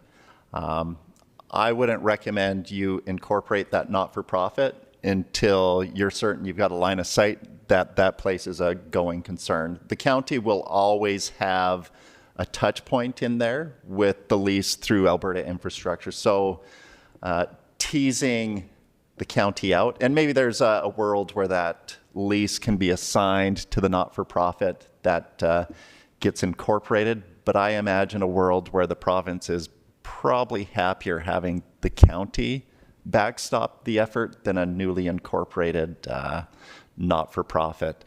Other considerations on not pulling the trigger to incorporate currently is it just adds another level of administration and costs to things. So as we're getting it spun up, things are headed in the right direction. All signs are good. A year and a half before I see you're going to pull the trigger and spend the money to incorporate.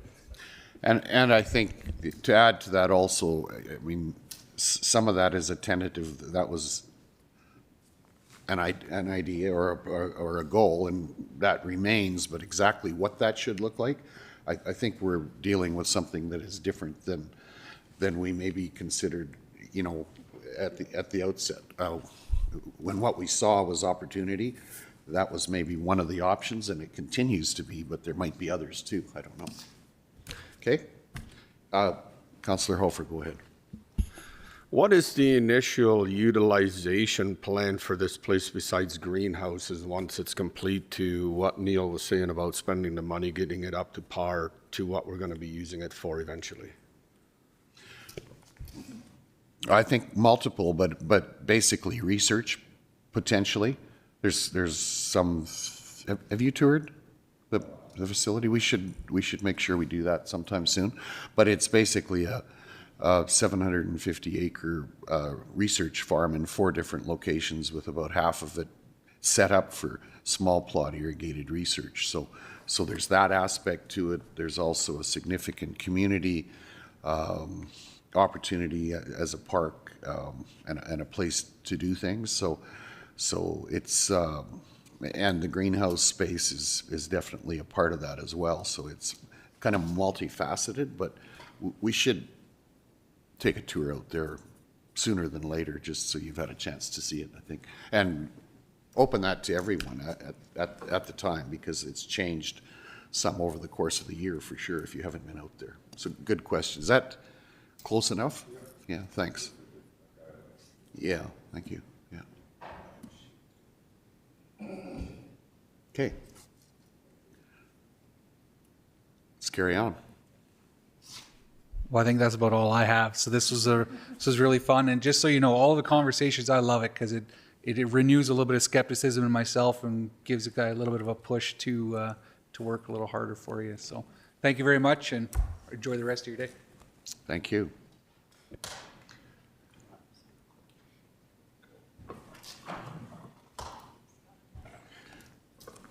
Welcome, Mr. Mark Harbringt. Good morning, Reven Council. Privileged to be here again annually. Yeah, we've got a lot of functions underneath the municipal services here, so we will go through them one by one, starting with bylaw enforcement. We currently have 2 municipal enforcement team members, one being the municipal enforcement supervisor, the other an officer. We have contracts in place with municipal partners, being the town of Bazzano, villages of Rosemary and Dutchess, and the Eastern Irrigation District. We conduct joint operations with other similar agencies, City of Brooks CPOs, RCMP, Fish and Wildlife. They also do emergency response drills and practice all of those sorts of things. They assist with emergencies with fire and emergency incidents, accident response, things like that. When we're looking at budget here, it's almost status quo. It's a relatively small component of your budget. A lot of revenue comes in from those agreements with our partners for hourly patrols within their communities to fund this department, and then the rest of the time is spent out on county roads, educating and enforcing as necessary. So with that, it's really status quo. You're looking at expenses of minus $11,000. Like the big ticket items will come in function 32 being public works. So I don't know if there's any questions in municipal enforcement or not. Any change in service levels is what I should probably ask council. Councillor Chrisman, please. I think I know the answer to the question, but I would just want to confirm contracted services, that's income from our partners. Correct, and that is we've baked in $5 an hour increase year over year to ensure that cost recovery for inflation is occurring within those contracts. Councillor Screever? I haven't looked at the capital budget, but I'm thinking these might be expenses. Have we thought of the e-bikes for the guys on the pathways, or are we not sure about that? Are we renting? What are we planning on that? I'm so happy that you've asked, because we've got a completed pathway out there. 12.4 kilometers long. There's an extra 600 meters to the north of us here, so 13 kilometers.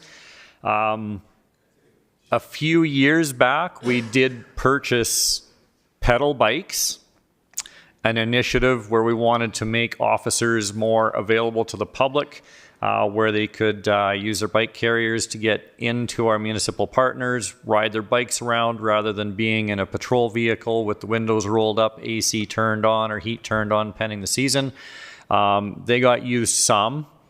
With the pathways coming on board and the length of pathway that we have out there, we have it in the budget for $3,000 for e-bike rentals to run a pilot project to see whether they can actually make enough use out of them. You know, I don't think you're going to see them out there on a rainy day in rain gear trying to find somebody else out on the pathway. But the goal that we have in our head right now is 20 days of patrol on pathways, whether that is foot or bike patrol, and see what we can do with it. And if there is a business case to come back to council to recommend purchasing bikes because there is sufficient use of them, then that would be something that we would do for you in the future. Okay, thank you. Councillor Scanderup, please.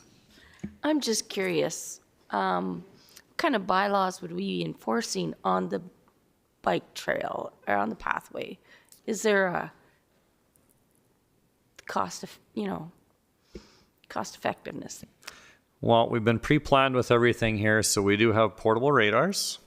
So in the event people are out there on e-bikes, they do more than 20 kilometers an hour. Can respectfully say 50 Ks, not a problem on some of those e-bikes, depending how big they are.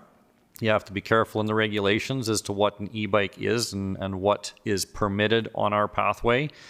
Speed is not something that I really want to work on, because hopefully everybody can use the pathway respectfully, that as you're approaching somebody else that may not be on a bike, you slow down and pass with due care and caution. But with the easement agreement that we have with the Eastern Irrigation District, trash, littering, things like that, they'll be out there watching for all sorts of stuff. Again, kind of the mandate that we have with the department is education over enforcement. So unless something is really gross, it's going to be an educational component, and making sure that people know we're out there, we have eyes on it, and we're holding you accountable for packing your trash in and out, because there are trash cans only at the trailheads. And it's just part of that. That's the level of service, and maybe you come across a person in need sometime, and they can help with that as well. So, thank you. Good answer. Councillor Johnson, please. I think you had mentioned this previously, but when they were on their bikes, were they getting a fairly increased interactions with ratepayers? Do they find that to be a benefit? Yeah, it's one of those trade-offs that people are like, why are you riding a bike? It's just natural. You're now more open to people being capable of engaging with you. Also, one of the benefits with the bikes was in the campgrounds. Driving a patrol vehicle around a campground rather than riding up on a bike. People hear a bike coming down the road. But with your windows up and stuff, officers don't hear who the loud partiers are or whatnot. And if you're riding a bike, you can kind of pinpoint where the problem is and approach a little more silently and surprise people sometimes and catch them off guard and keeps them on their toes a little bit more when you're not always in a patrol vehicle driving around. So there's lots of opportunities. Personally, I see it as a health benefit to our officers as well. You know, I sit at a desk for the better part of the day, but I do have the ability to say, I'm getting up to go for a cup of water or go see one of my peers because I do have a burning question. Generally, they're stuck in their patrol vehicle until they see something that they need to stop somebody and get out. It's not often that they stop, so it's an opportunity for their health and wellness as well. Okay, thank you. Any other questions? Roll along, thank you. Okay, perfect. Appreciate it. Fleet Services, another relatively small department, but another important department because it doesn't just serve municipal services. We've got a minibus that we service and keep the commercial vehicle inspections going. We've got several pieces of construction equipment in municipal services, public works. We've got fleet trucks. We assist agricultural services with our mechanics when they don't have the expertise to carry on with what they're doing in the shop. So what you'll see there is some increases. Some of this is due to annual inspections on equipment in the shop that we have to be doing. And yeah, really just keeping up with all of that stuff, workplace, work station refreshes and stuff like that. But there's 2 mechanics, a fleet and inventory assistant, and they all collaborate, cooperate with Ag Services and the other departments to make sure we keep our equipment up and running, seasonal changeovers, things like that. So if there's any questions here, I'll do my best. If not, I may need to call on the manager to assist. Any questions? Carry on, thank you. Okay. The big one, Public Works, road, street, walks, and lighting. Biggest staffing component in the county, short of our volunteer firefighters. And with that, materials, supplies, those sorts of things are always on the increase as well. Greater blade costs and stuff. Any of this stuff that we have with tariffs being placed has been a mind game for all of us, trying to be proactive and beat those costs being imposed on us and whatnot, but trying to keep up with inflation is often where we're at in this game. We've got increased training costs. We got the development of servicing standards, so water, sewer, roads. We want to get those updated and in place. So some contracted services with professionals perhaps helping us with that.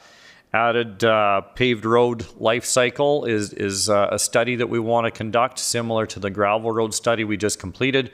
We want to get that same assessment done on our pavement to better inform our strategies on the timing and what type of rehabilitation we do for our paved roads to ensure we're getting the return on investment of the initial paving of those.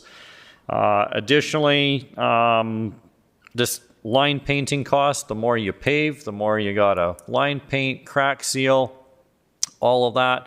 So keeping up with costs and adjustments through all of that. And of course, the capital, fleet trucks, equipment, plow trucks, gravel trucks, nothing's coming down. Not even seeing any stabilization happening in any of that area right now. Former council, you blessed us purchasing 6 graders at one point in time, 2 years the year following. We got in around $630,000, I think, per machine. Hearing up at conference, we're now at $750,000 a machine. So to the CAO's point, we're trying our best to keep up with where we are in that world, but it's nutty. And we'll continue to get costs annually so we can keep those updated, that when our refresh program comes around to replace these things, that we're well positioned financially and we haven't missed the mark by $200,000 a machine, and we're asking for more out of our taxpayers when that time comes. So that's a lot of where that is. The list goes on and on. A lot of it is driven by what you have on council strategic priorities, paving priority plan, and just keeping up with the assets that we currently have. So if there are any questions in that short summary of a large budget, I'll do my best. Councillor Johnson, please. Thanks. Mark?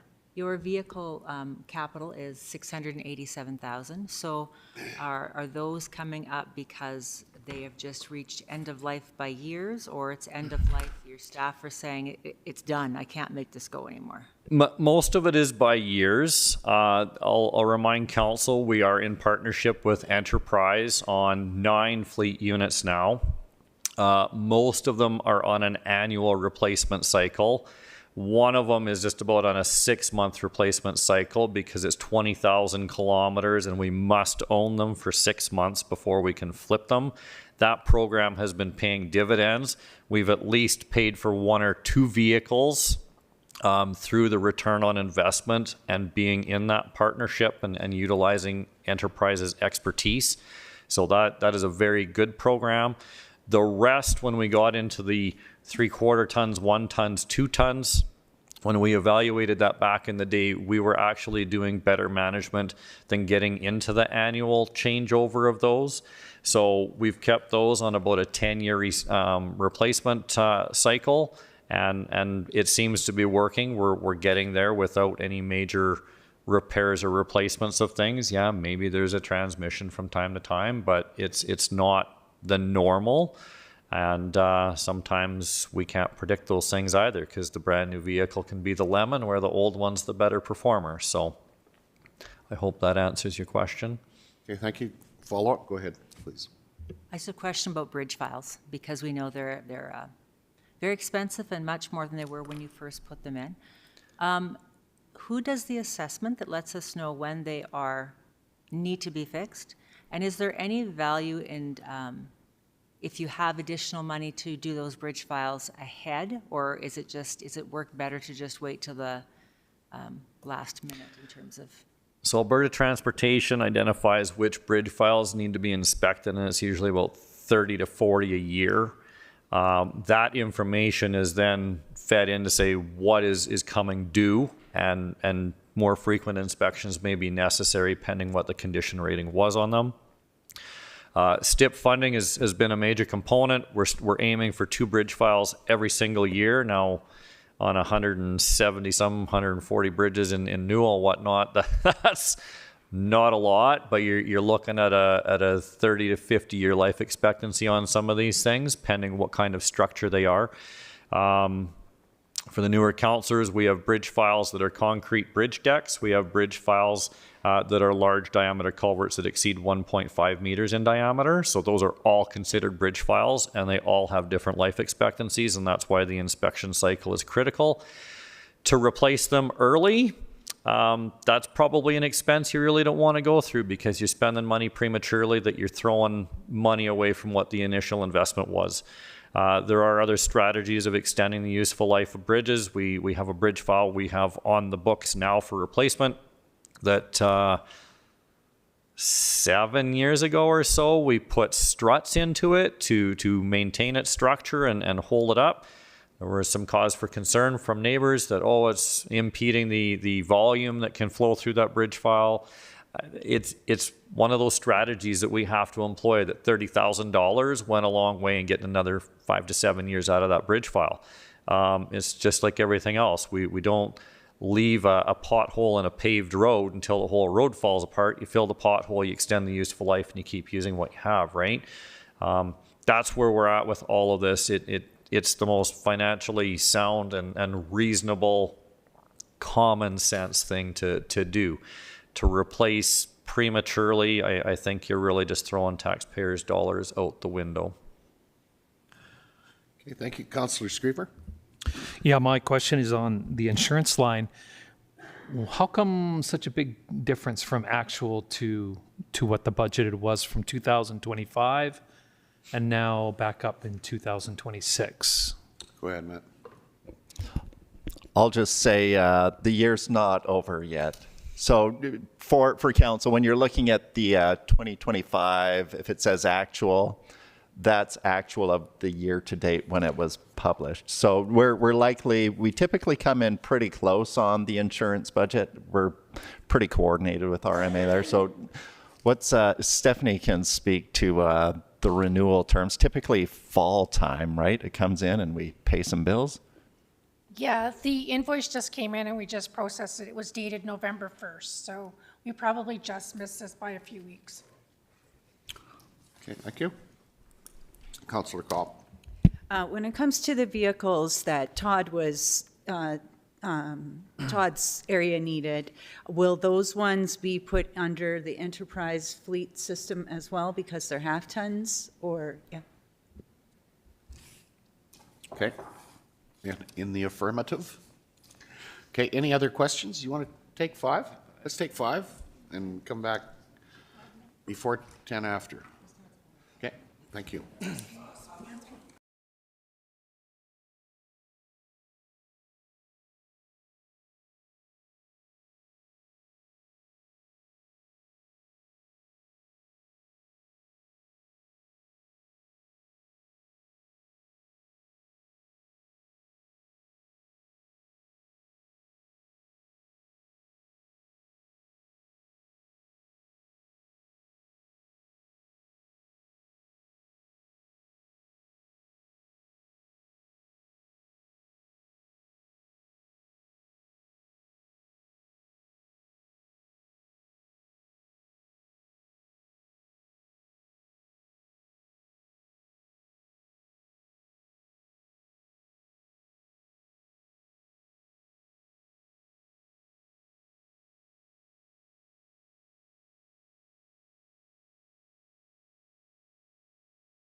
We'll reconvene.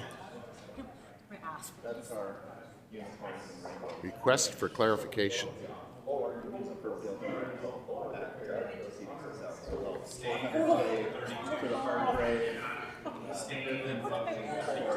Okay. Yeah.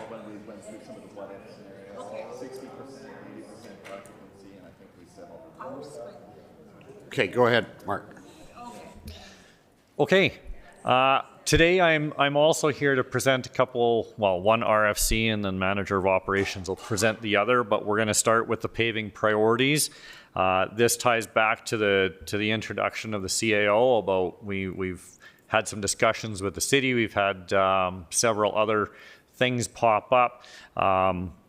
So introducing to those councillors that are new, reminding councillors that have returned. County of Newell developed and adopted a 10-year paving plan from information obtained through a rural road study completed by AMEC in 2001.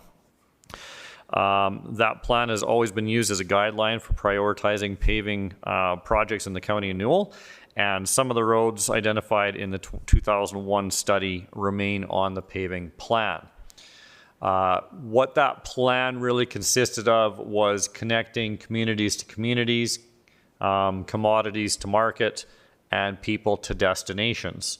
So things where 3-digit highways didn't exist, things that served the economy within the region, transport of goods, oil commodity transport has significantly increased in this region in the last 10 to 15 years here.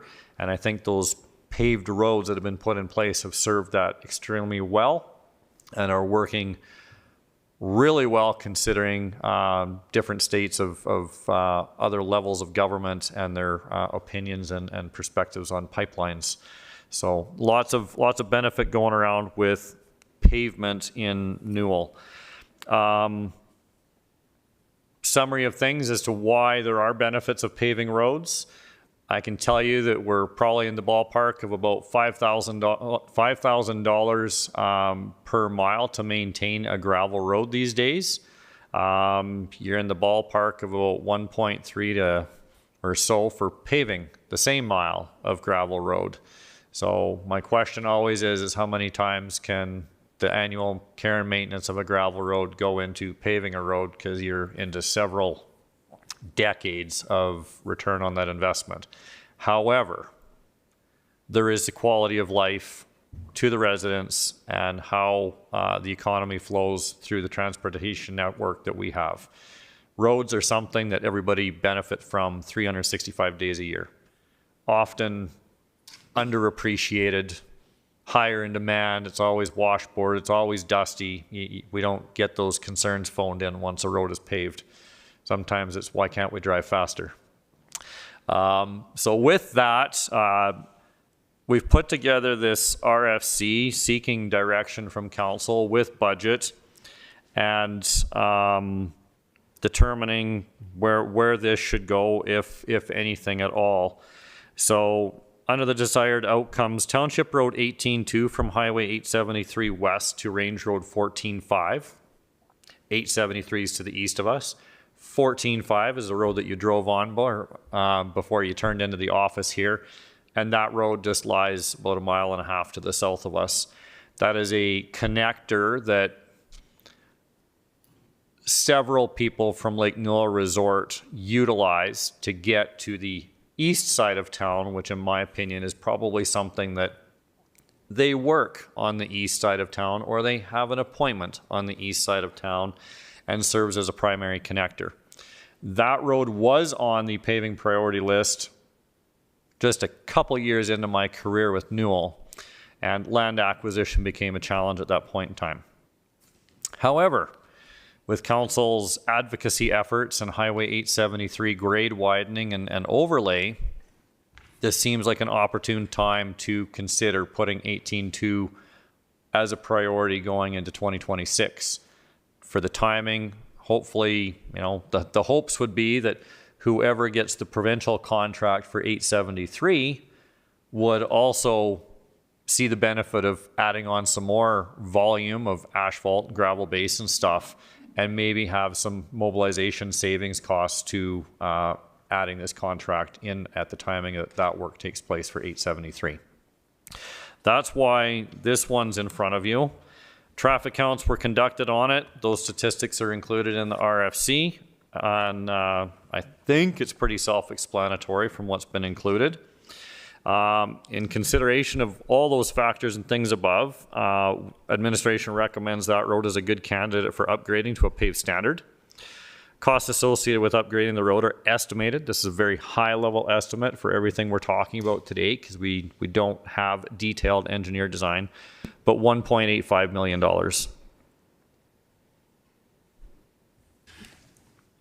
Okay, any discussion? Again, I think this is not a final decision, but whether we want continued work on including it in the final or an interim draft budget. Go ahead, Councillor Johnson. I think I'd like to have a general discussion about the value of how much more paving we would like to do. I know our paving fund has funds available to do paving. I was looking, and this year we have just over 9 million in overlay. Next year we have 17.5 million in overlay costs. Every time we pave, we are putting costs down the road about 20 years or of resurfacing and everything else. We know that predictions are that our linear is going to decrease as time goes on. We know bridge files are going up. That was the reason for asking you, Mark, about doing bridge files earlier or later, just trying to look at costs. Yeah, the money is there, but you know, what's our priority? We've talked about a priority being to get a truck route done to economic development. It's economic development that's going to pay for things like paving and costs. So where do we want to pave, or do we want to pave? In this case, I would say, yeah, it'd be nice to pave that road. It's also a short jog to go around on already paved roads. There's choice. So I'm torn between whether or not we even want to be doing all this paving, because it's going to hurt down the road. If you've lived in other provinces where they're not as rich as Alberta, and you drive on pavement that's not kept up, sometimes you prefer gravel. Okay, thank you. Any other comments? Councillor Screever and then Councillor Johnson. Yeah, and in respect to 18-2, it's more than just a road that a second entrance into Brooks. It's different than that. It is actually a connector to Highway 36 to go south. So most of the people that use that road are actually are connecting with Highway 36 in order to remain on asphalt.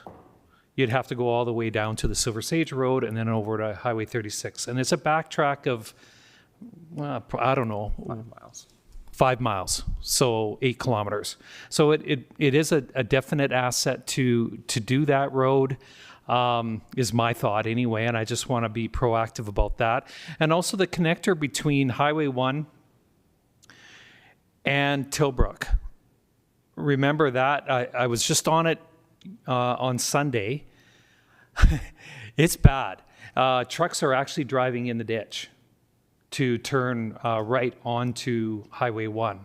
So if you get a chance, drive on that road. It's a very short connector. I think it's $192,000 to fix or something like that to do. That one I think is a priority also, because it's used a lot. A lot. Okay, thank you. Councillor Johnson. Neil. You're good? Anyone else? I don't know what road Councillor Screever is talking about that they're driving in the ditch to get onto the number 1. Can you clarify? Better explanation of where that is. Yeah, I just slightly paused after that road to see if there'd be some conversation, because there's way more to this RFD than just Township Road 18-2. Yeah. And it's a matter of finding out if there's any interest whatsoever from the 9 of you to include in budget or not. They're in there, but individually on each one, basically. The package and any combination thereof. Okay. So we don't have to pick out one or the other necessarily. So the next one in the RFC is Highway 1A from Highway 876 east to Highway 875. This would complete the connection to the hamlet of Tilly It sits on the priority paving list right now and has been the next one on the list. 18.2 is kind of flirted on the list, off the list, on the list. But really, 873 is kind of the timing as to why administration has thrown this in for council's consideration. So Highway 1A is an arterial gravel road that connects Hamlet of Tilly to Highway 875. Historic portion of Trans-Canada Highway system that parallels the CPKC Railway. And the right-of-way is an existing 30 meters in width due to the history of the road, and additional land is not expected to be required here, with the possible exception that minor improvements through horizontal curves and stuff we got to consider the speeds that'll be posted, right? The extension of Highway 1A is paved between Highway 875 to City of Brooks limits at this time, so that would connect community to community, as I said earlier, on how the study was conducted in 2001, and really create that paved connection. What I can say from an operational perspective, Old Highway 1 from Highway 875 to Tilly, it's a pain for operations to maintain. It's a gravel surfaced road that does receive traffic. It gets washboarded, it gets pounded out. It doesn't have the best road base on it. We have done some shoulder pull work on that in the past. Holds up a bit better. In the end, it's still a paved road and sees a lot of traffic. And yeah, that's another opportunity. What you're looking at, it's a good candidate for council's consideration. $8.127 million is the current high-level estimate on that. No detailed engineered design on it. Tillabrook access, there is a very short paved road between Highway 1 and Old Highway 1 that intersects with the entrance into the Tillabrook access. When Old Highway 1 was paved, I will admit that this was overlooked, should have been done at that time. I will also admit there was probably some misunderstanding on administration's part at that time as to who actually owned, controlled, and cared for that section of road, because it's really there to connect to the provincial park. No different than Kinbrook Island access. They are park access roads, and anyway, it is ours. It is in need of upkeep and overlay, and that is why it falls on the list, and our high-level associated cost for rehabilitation is about $240,000. The next road, getting back to where we engage with the City of Brooks, is Range Road 14.5. So as a boundary road with the urban municipality, the first couple hundred meters from Highway 542 or Castles Road, however you're familiar with it, is a hot mix paved asphalt road up to about the north end of Westland Acres residential subdivision. After that, City of Brooks has taken asphalt millings or chips and spread them on the road all the way up to the City of Brooks boundary to improve the road from being a gravel surfaced road to being a dust-free road with asphalt chips. They blended in oil with that, laid it all out, compacted it. It has probably served the area very, very well for what it was. The surface is starting to degrade on it. Once you get north of that into the county of Newell, we have, I'm going to work now from north to south. We have approximately 400 to 600 meters of asphalt from the Joanne Trucking Road south to the Bow Slope Shipping Yard south access, and then we turn into a gravel road. Large amount of traffic uses that road to get to and from that auction mart, as well as connecting people to their destinations of work or business. And our gravel portion road of that is severely degraded. It does not have roadside ditches to it, so the water has nowhere to really go. It's surprising how well it did perform this year. Not going to say it hasn't had its years where it hasn't been the greatest thing based on the volumes of traffic. But that was also identified in the gravel road study for improvements. We have deferred that because of the continued discussion with the City of Brooks. and we have a high-level estimate of $1.7 million to upgrade that from a gravel surfaced road to paved. Will the full benefit be realized? The question is will the city actually come forward with the money to also do their side of the road to reduce the mobilization costs, or at least share the mobilization costs on improving that road in its entirety to a hot mix asphalt surface? I can't answer that. We'll only know after their council makes a decision on it. So this is also in the list. Another challenging area for operations is the Westland Acres entrance. If anyone has been into the Martin Industrial Subdivision just west of this building, we did 2 paving projects there. One being, let's do this for $40,000, $50,000 to try to mitigate the washboarding and pounding out as we lead on to the Silver Sage Road, Township Road 18-4. And after that, we realized as administration that we sold ourselves short and our taxpayers short, because what we needed to do is we needed to come further south and get past the T intersection where the majority of the traffic comes out and get rid of all of that washboard as well. Because when you put a grader in congested areas with a lot of traffic, it's hard to maintain a road and keep up with it. Westland Acres, very, very similar in nature.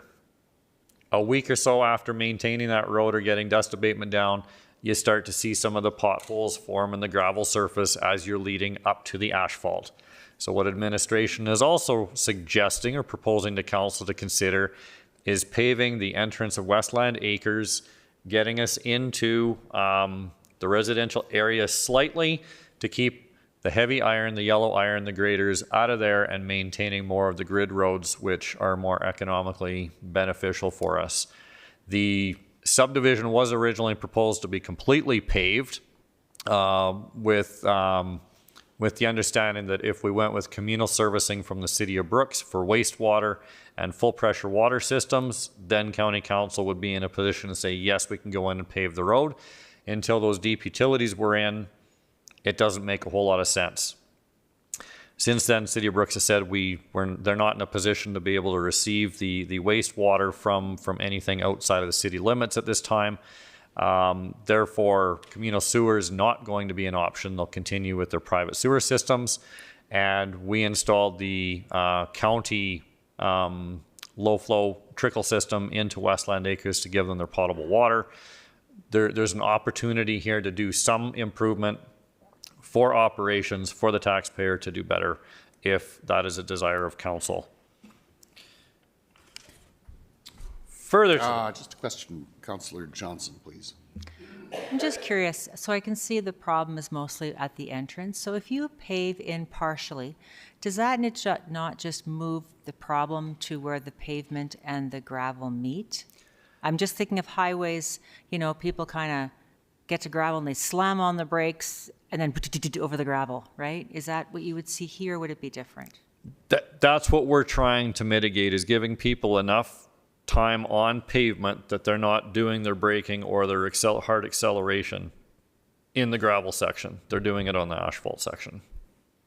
That's the benefit that we're seeing out of Martin Industrial right now. Yes, there's still a volume of traffic that is always going to create some maintenance, but because dust abatement is placed in that subdivision in its entirety, everything holds together really, really well, with the exception of what's highlighted in the diagram as part of the RFC. Thank you. Councillor Kopp. Seeing as it was a consideration for wastewater, when the city does their new system, would at that time possibly be Westland Acres added to it? And then we'd be looking at the same issue in a few years? I'm not sure what the time frame is for them. With the $30 million improvement the City of Brooks is talking about that you've seen in the news already, that's strictly with their wastewater treatment. The challenges with Westland Acres and any further development on the west side of the City of Brooks, there are new lift stations and new pipelines that need to be built to be able to develop any more on that west side. Some brief history for you. The parcel north of the railway tracks, south of Highway 542, and east of Range Road 15-0, that was all annexed by the City of Brooks from the County of Newell 18, 20 years ago. It's not developed, and it's not developed because they can't get wastewater services to it. The lift station that sits in the Chinook development is not capable of taking on more effluent, more wastewater. So there needs to be a pipeline that comes all the way around the west side of the city down with a second lift station towards the Eastern Irrigation District office, but half a mile west, to be able to open all of that land up for wastewater servicing. Huge initial cost, but until a solution is found with that, whether there's grant funding or whatever to put it in place, I'm not confident that there's going to be a developer move forward with any of that land. Okay, thank you. Range Road 15-0, County of Newell, City of Brooks again, another boundary road. This is a connector again that a lot of residents use to get to their place of work in Martin Industrial Subdivision. It is also another one of those where there are a lot of commodities and truck traffic generated out of Martin Industrial to try to connect to the North Industrial sectors and or Highway 542. We have half a mile of gravel on this section of road before you hit the City of Brooks and their asphalt millings or chips treated surface again. Just looking at how do we combine a lot of these small paving projects together for maximum benefit on mobilization costs, increasing the volumes of asphalt towards a contract and making it feasible and economical to pave some of these things and get them off the books if that is council's desire. This one isn't a huge challenge for operations, but again, it is not the best road that we have. And even though we dust abate the entire surface, there are blowout areas that happen in it, some drainage concerns and whatnot. So we thought we would throw that on there. And that one is approximately $750,000 in paving if you were to consider it. So in the end, what we're looking for is what council's appetite is with any and all of these, where administration is recommending that 18.2 is probably the most beneficial one to work with, knowing that Highway 873 with the province is moving forward. And if there's an appetite to move forward alone or in partnership with the city, if they come through to tackle some of the others.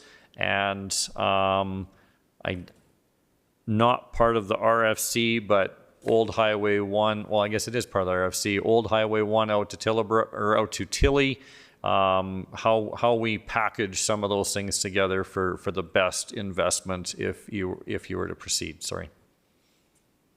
Any further questions? Okay, thank you. Councillor Johnson, please.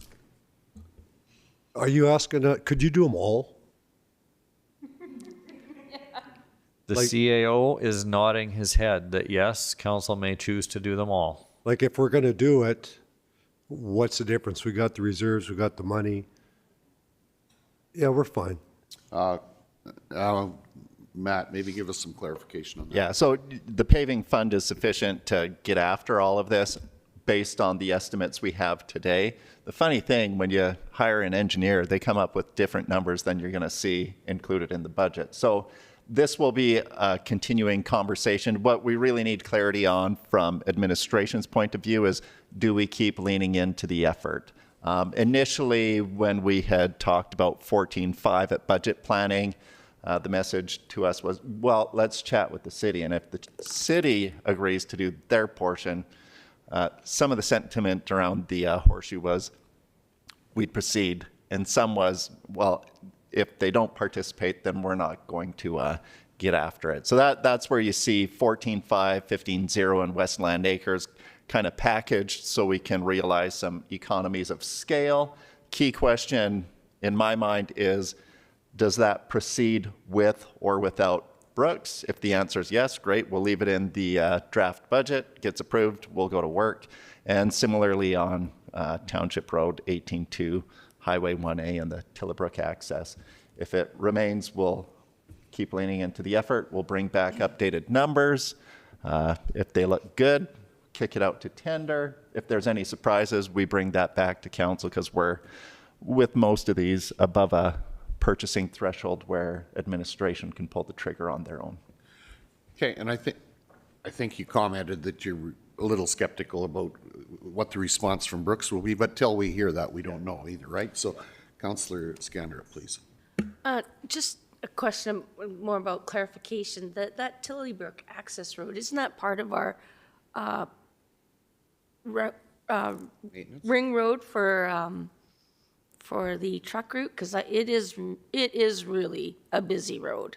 Because, yeah, there's a lot of trucks. There's not much of an industrial area on the old number one as of yet, but it is a very busy road as far as trucks. Yeah, I can speak to the fact that it is a busy access point for trucks, because if they continue further east, they end up further away from Highway 1 once they hit 875. The long-term vision of the province is that intersection will not be there. It will be removed. Now, there's only been one thing done in this entire region to limit access to Highway 1, and that was Township Road, or Range Road 18-2 in the Bazzano area, that due to agricultural equipment movement, we worked with transportation to realign that to intersect with the other old Highway 1 or South Bazzano access to get that intersection off of Highway 1, because it was hazardous movements, particularly for ag people going northbound to get back west, because they'd have to cross all lanes of traffic to do what they were doing. Other than that, there has been no action on Alberta Transportation and the province's 50-year plan for the Highway 1 corridor. So the thing is, if you do it today, the ratepayers have the benefit until such time as the province starts pulling the trigger. You wait, maybe you're closer to the window where they start pulling the trigger on things. I can't answer that one for you. Okay, thank you. Councillor Kopp and then Councillor Baumgart. I'd like to see the ones that align more with economic development. I think 18.2 is just a wish thing, but if it is a savings and when the province comes through to do 873, what kind of dollars of savings would we be looking at there for just a wish road? That is such a hard one to speak to, because sometimes it depends on the contractor.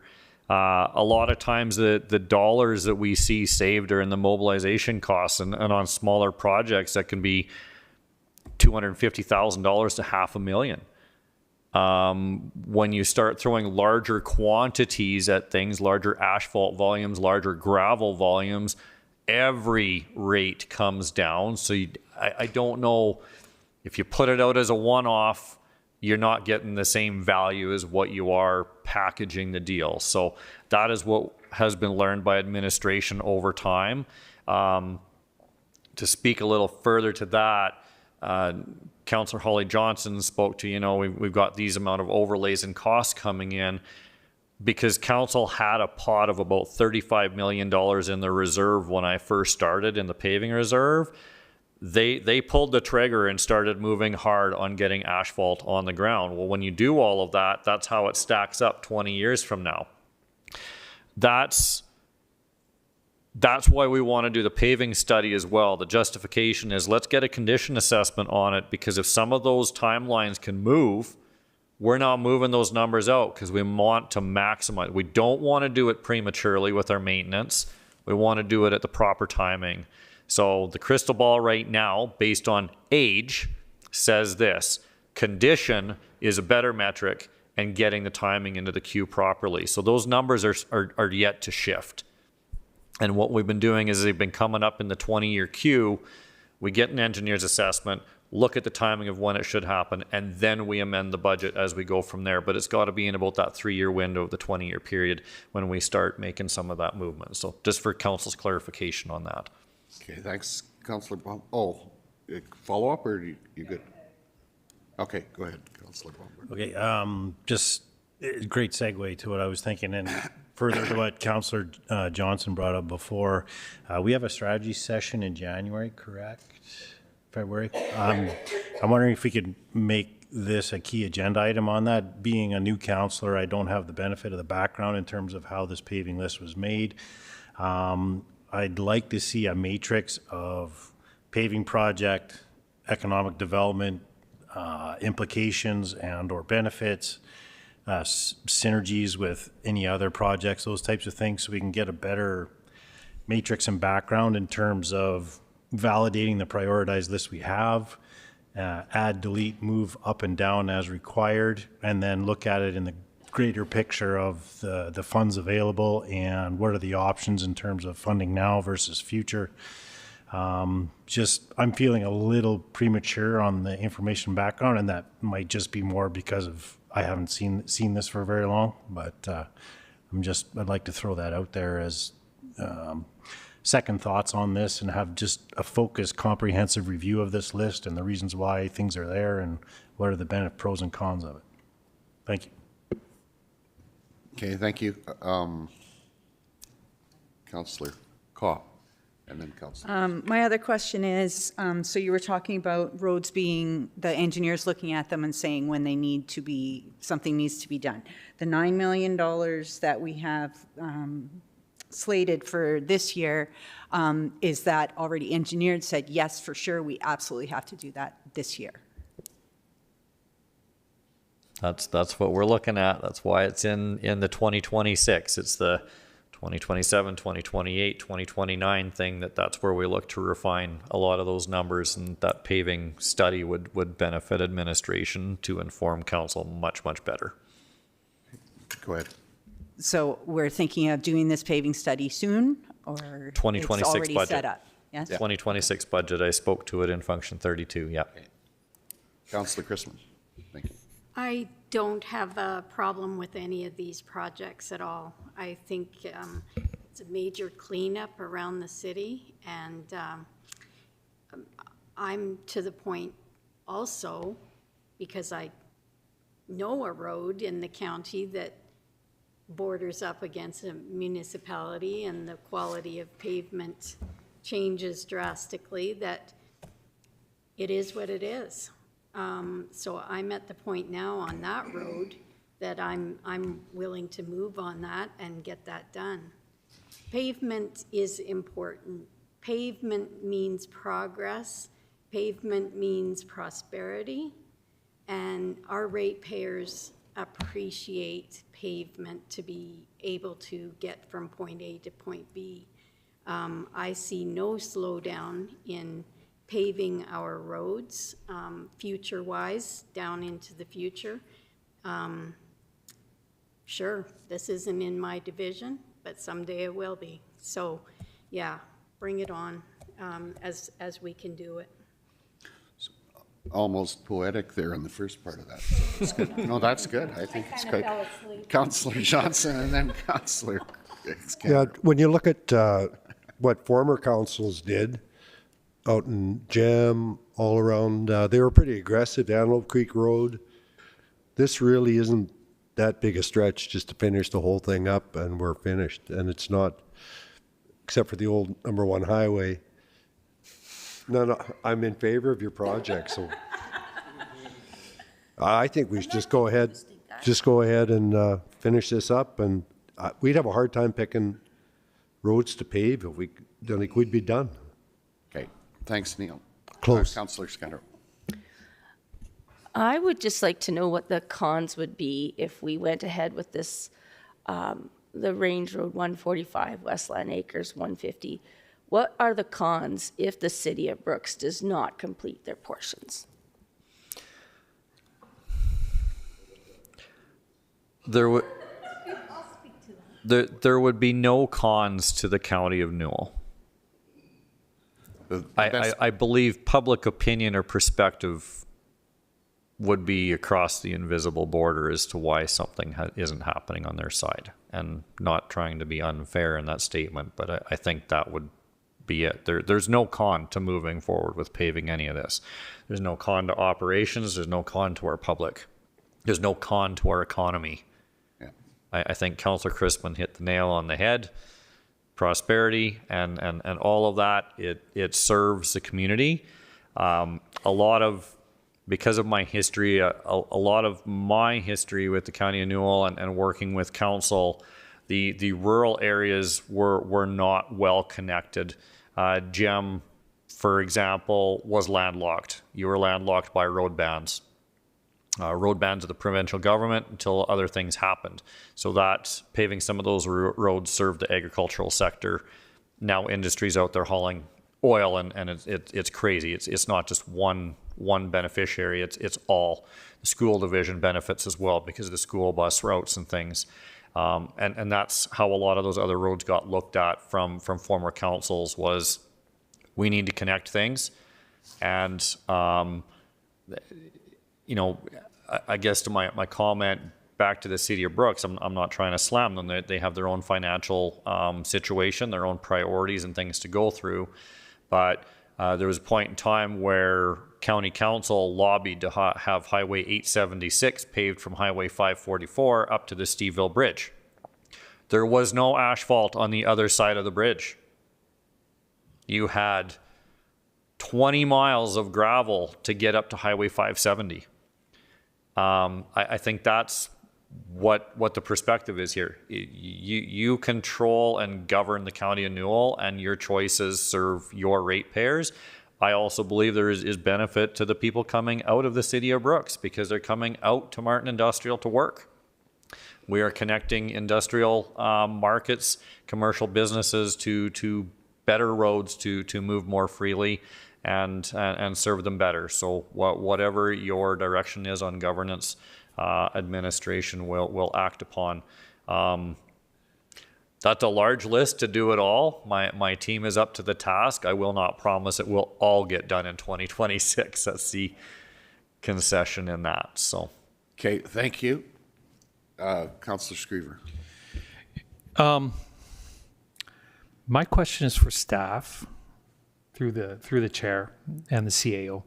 Which roads do you fellas see as the hot points if you were to recommend the roads to be done based on traffic, based on maintenance, based on the quality of the roads with the shoulder pulls?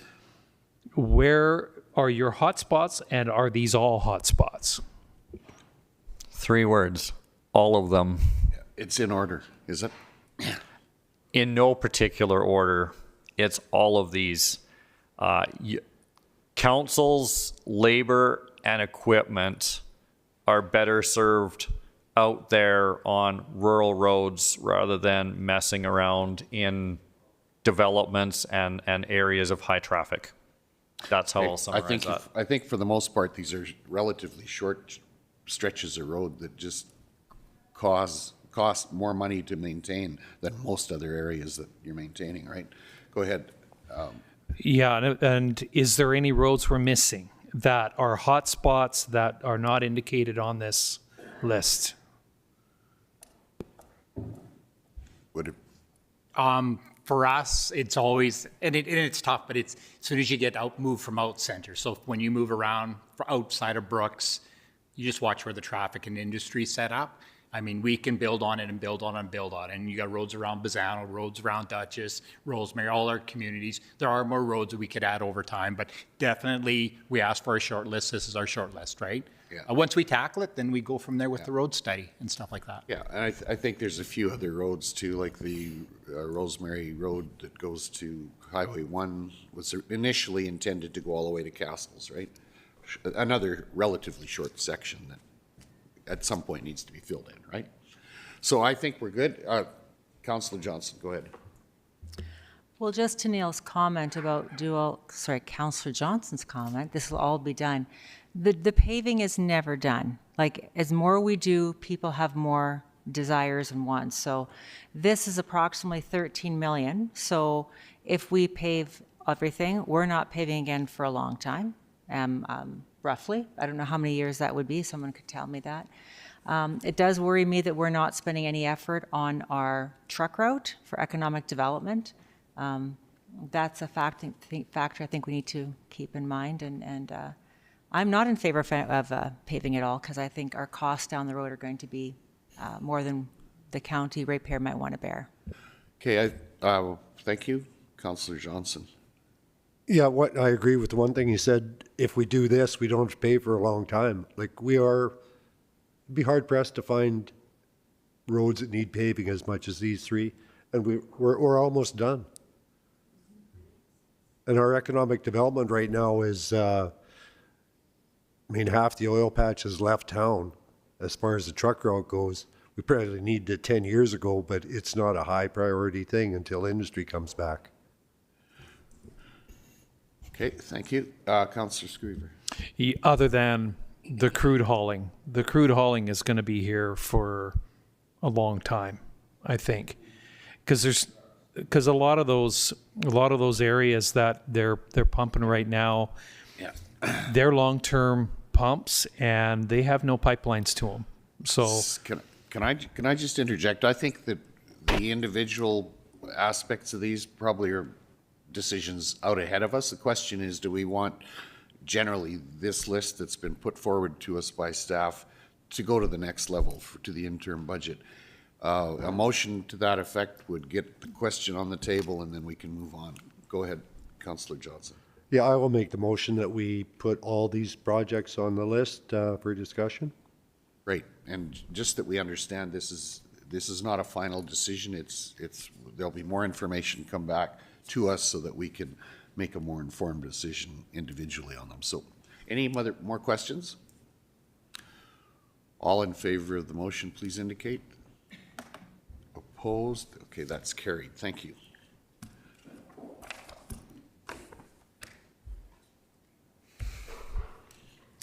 Go ahead, Terry. We've got a few minutes. Good morning or mid-morning, council. I'm here to give the director here a little bit of a break. I think I can do this in 10 minutes. Anyway, this one is a gem road. Basically, we have our gem pit up in the gem area, and right now we haul a significant amount of material from there as our other gravel pits are, well, they're out. So I give a little bit of projection on our other gravel pits and what we have left there for reserves. I also give a little bit of summary of how much material we haul from gem to our stockpile. So we have a stockpile here at the main yard, stockpile just north of Tilly, and then another stockpile between Tilly and Rolling Hills.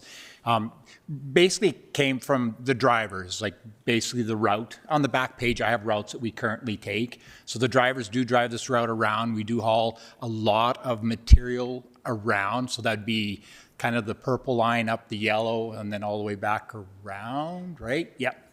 So it's from the drivers. They do recognize they drive this road daily, many times, all winter long.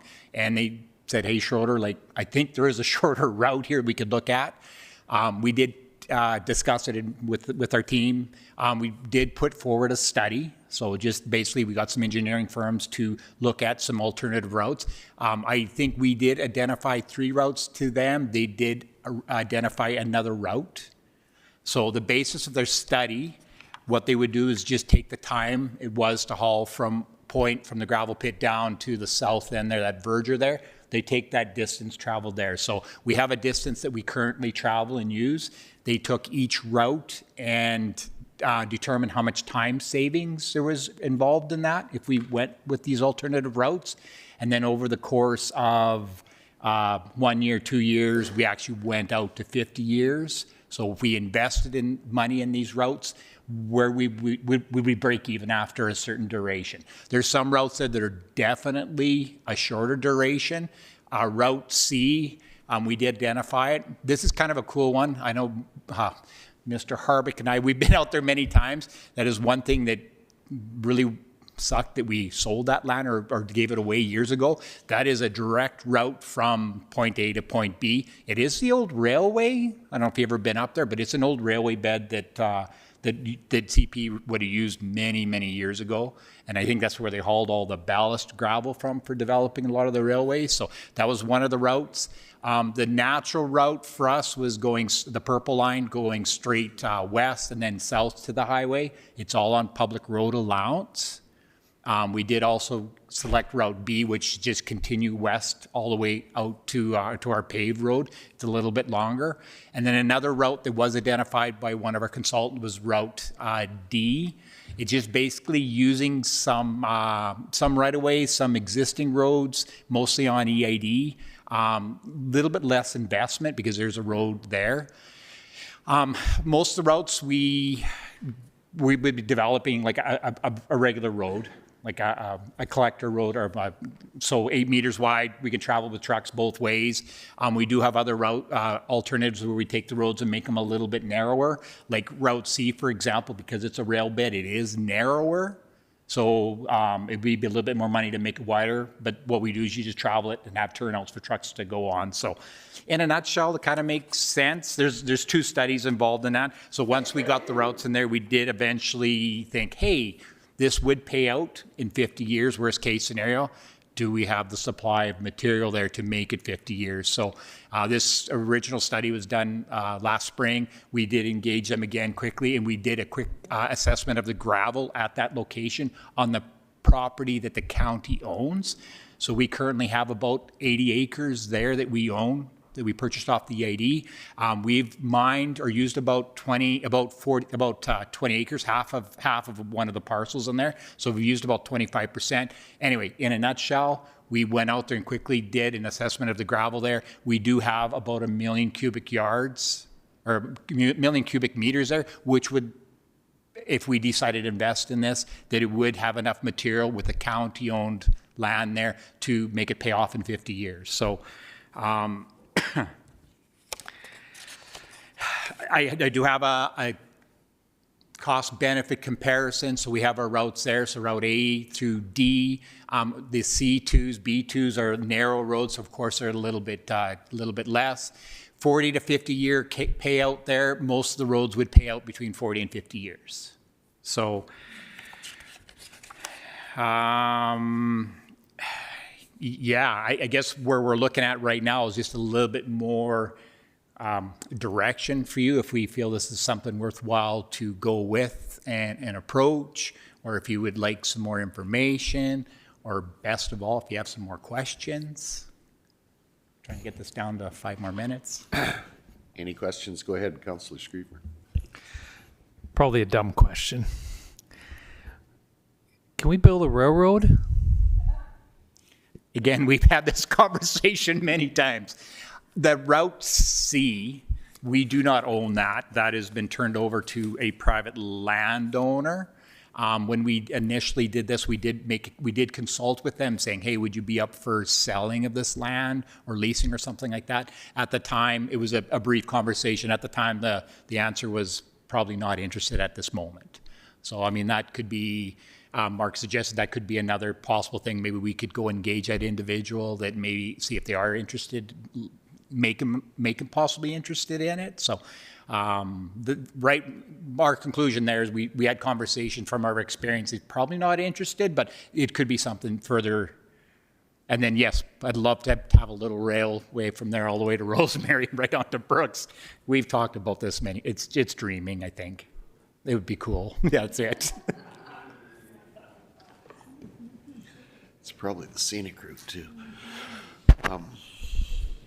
Go ahead, Councillor Hofer. So on these route proposals, are those just options, or would you have to do them all? No. They would be options. We put options out there. We gave the consultants 3 options, and then of course they came up with other ones too. But yes, for us, I just took it public road allowance. Like for us, what makes the best sense is build a road out there that can be used by the public, and then less turns as possible. The drivers don't like doing circles or like curves and stops and starts, because that does washboard and stuff like that too. So it made sense for us to stick to public road allowance, which is basically Route A and B, right? Route C looked interesting because we do want to have a railway that we can all play with. And then Route D was just another option out there because there is an existing road there. I imagine used by oil field companies and stuff like that, that it is a possible way to go. It does involve a little bit of turns and twisting and stuff like that too. But for the purpose of hauling gravel, we like stuff straight, minimal stops where the drivers can go and make good time and stuff like that. That road will be used by other things out there as well too. There's quite a bit of oil activity and stuff like that out there, hunting and stuff like that too. So. Okay, thanks. Yeah, I just wanted to highlight that the Route C being a former rail bed, like the options with that, there's a C1 and a C2, right? If we developed C1, if we were actually capable of working with the landowner to acquire the land back, because the former railways were all turned over to the County of Newell, council that they decided we're going to sell it back to the adjacent parcel that originally was subdivided from. That's where all the railways went. Long-term vision, this is why we don't recommend selling road allowances anymore, because we don't know what the future use may or may not be. These could have been routes for water lines, pathways, truck hauls. There's infinite uses, so that's why administration does not recommend selling any of these sorts of things anymore. The C1 option, being a rail bed, you would have one lane of travel. And then we would build some turnouts so that if trucks were going to meet, they could coordinate that somebody pulls over, just like the railway trains do. They sit, let the one truck go, the other truck pulls out and proceeds. Would that be a public road allowance? I don't think I'd want to turn that into a public road allowance. I think that would be the county's private access. We would have it gated off. Yeah, people wreck gates, so be it, but you gate it off. It's not a public road allowance. The C2, you're doing some widening on all of that, making it more of a road structure. We do have one drainage crossing that is restricted in width that would far exceed the cost to build it out to be a full 2-lane traffic. So maybe that's the narrowing section where trucks just have to wait at that point in time and connect the rest. And I think it's only prudent that we look at the route that has the best return of investment through to the worst as to what we can actually do. With that, that's where the other options all come in. That is how the rating falls out. It doesn't matter whether you look at the 50-year or the 40-year cost benefit, right? Those numbers all fall out in the exact same order unless I'm missing something in the numbers. They stay in the exact same order. That's where we'd like to start. And if we can't get C1, which means we can't get C2, then we move on to the next beneficial road, which would be D1 and D2, and then we would jump to route A, and then we would jump to route B as the options as we process of elimination if council has an appetite to do this, because there is significant cost savings on the operational haul of gravel from the north to the south. And even as we still have to explore some options with council with resources in the south, there is still a cost benefit in getting the material out of this pit more efficiently for areas south that are going to remain serviced by this pit. That's the key message to you, is there is a return still to be made on shortening that haul length and turnaround time for county operations. Thanks, Councillor Johnson, and then I think we should make a move on this probably. Just to clarify, the C route is, or the C1 is cheapest because of how short the haul is. The minutes taken off, that's what makes it the best option? The distance and the cost to construct. Because then I'm looking at, when you look at the cost to do it, A is fairly cheap, and the time would be the same as C2. So what am I missing? That should be the same, and it's not in the cost benefit ratio? Turnaround time. That's where the timelines are highlighted on the previous pages of how many kilometers, how many minutes one way would be saved, because there's all of those operational costs as well that need to be accounted for. And is it perfect? No, it's a high-level summary of what could be realized. Loads per day. If someone's prepared to make a motion, we could make a decision on this. Councillor Johnson? Yeah, I'll make that motion. I think gravel's, we're not the only ones running around looking for gravel, so I think it's a good move. Okay, any further discussion? So your motion is that this carry on to the next level? Yep. Yep, okay. All in favor, please indicate. Opposed? That's carried. Thank you. Okay, thank you. It's lunchtime. Let's take a break, and we'll resume after lunch.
As soon as Councilor Screever is in his place, we'll start. We're good. Okay. Mark, continue, please. Okay, yeah, airports. Enough said. Just small education for our new councilors. City of Brooks, County of Newell are in a co-ownership over the Brooks Regional Airport. The City of Brooks is the managing partner in that airport. Whatever comes up goes through the airport commission. That group decides what's going in budget, not that those numbers get forwarded to us. We bake those numbers in for that. There is a second airport in the region, which is in Bazzano. We are not a co-owner in that. We do get asked to share in some costs and work collaboratively and cooperatively. So anything in this item or function, is really our 50% share for the City of Brooks. And that's about what you're looking at. So if there are any questions behind that.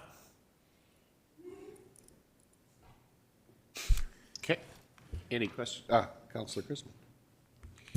So, to the chair, who is on the airport commission from our council? Adina. So at what point would we get to see details of the expenses? I mean, I see it in the GL ledger here, but revenue versus expenses, I mean, that's one counselor that has that information. I would like to know more about it. Councilor Scandra, please. Thank you. So we don't meet very often. I have shared that with you on we had one meeting earlier this spring and we had one meeting in September, and I did share that information then. That's the only time I ever get any information about it. I can, I will find the email. I will find the information and forward it to you again. I'm not sure if I got it printed or if it's in an email, but I also don't get information very often. Just so you know, though, when I first went on the airport board, people who did not own an airplane were paying $300 a year to rent a hangar. And now next year, we doubled it at that time to $600, and next year it'll be $1,200, I believe. So we have increased prices out there because I asked why they can't make their budget without us putting money into it first. Thank you. Councilor Screever. Yeah, my question is kind of in regards to that. Who owns the land? Who owns the hangars and the buildings? And who's the rent paid to? And is there taxes paid on those improvements?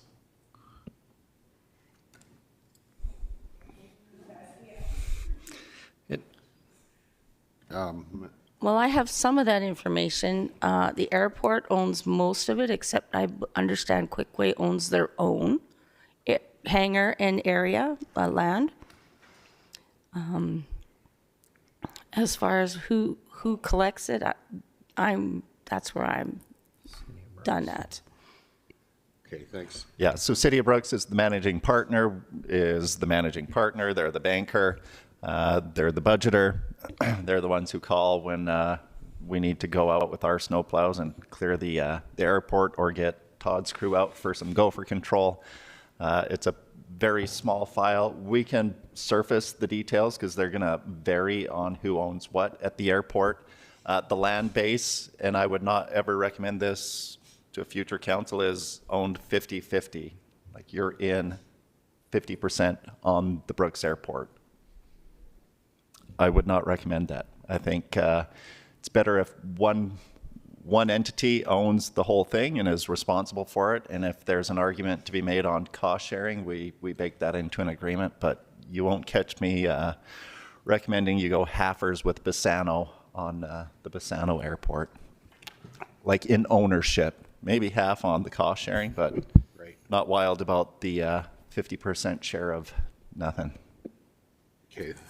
Thank you. Councillor Screever and then Councillor. Yeah, so I'm hearing Quickway owns their land and buildings, and I'm sure they're assessed at commercial rates, and they're charged a commercial tax on that. I'm wondering if they pay rent on the airstrip for use of it, and then I'm wondering the rest of the land, ownership, taxes, and rent. That's the big thing for me, so I can wrap my head around why the revenues are so low there, and are we able to recoup some of that cost through taxes? And that's what I'm wondering. Okay, those are, Councillor Screever, you've got an answer to that? Councillor Scandrett. So I found airport fees for 2025. I'm not very good at this, but I'm going to try and email it to you all right now. It's a very, it's a weird way that so you pay, if you own an airplane, if you have an airplane, you pay a different rent than if you don't own an airplane. Plus there's a maintenance fee. So Quickway, all they pay is the maintenance fee. So let me just, I'll email this and then you guys can open it up and we'll take a look. Are there? I think. Do we need to get to the bottom of this today, or can we revisit this? Councillor Chris, you've got a question. Yeah, we're getting into operations, but I do want to flag it for more people than just me, that I think we need to look at this.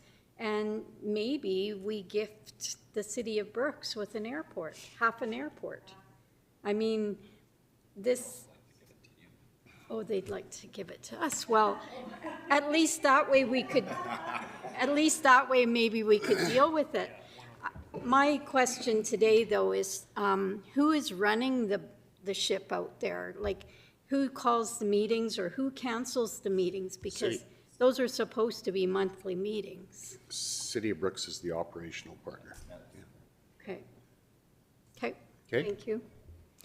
Yeah, I was just going to add, I don't believe anybody pays anything for the runway whatsoever, because any private person can fly in here, they can buy the fuel if they need fuel, and they can take off. There's nobody that mans that facility. There's no way to have those costs borne, and I guess it'd be my professional opinion. I'm not sure that it would be right to try to charge a runway fee for people that are local, but not charge for people that are landing that are not local.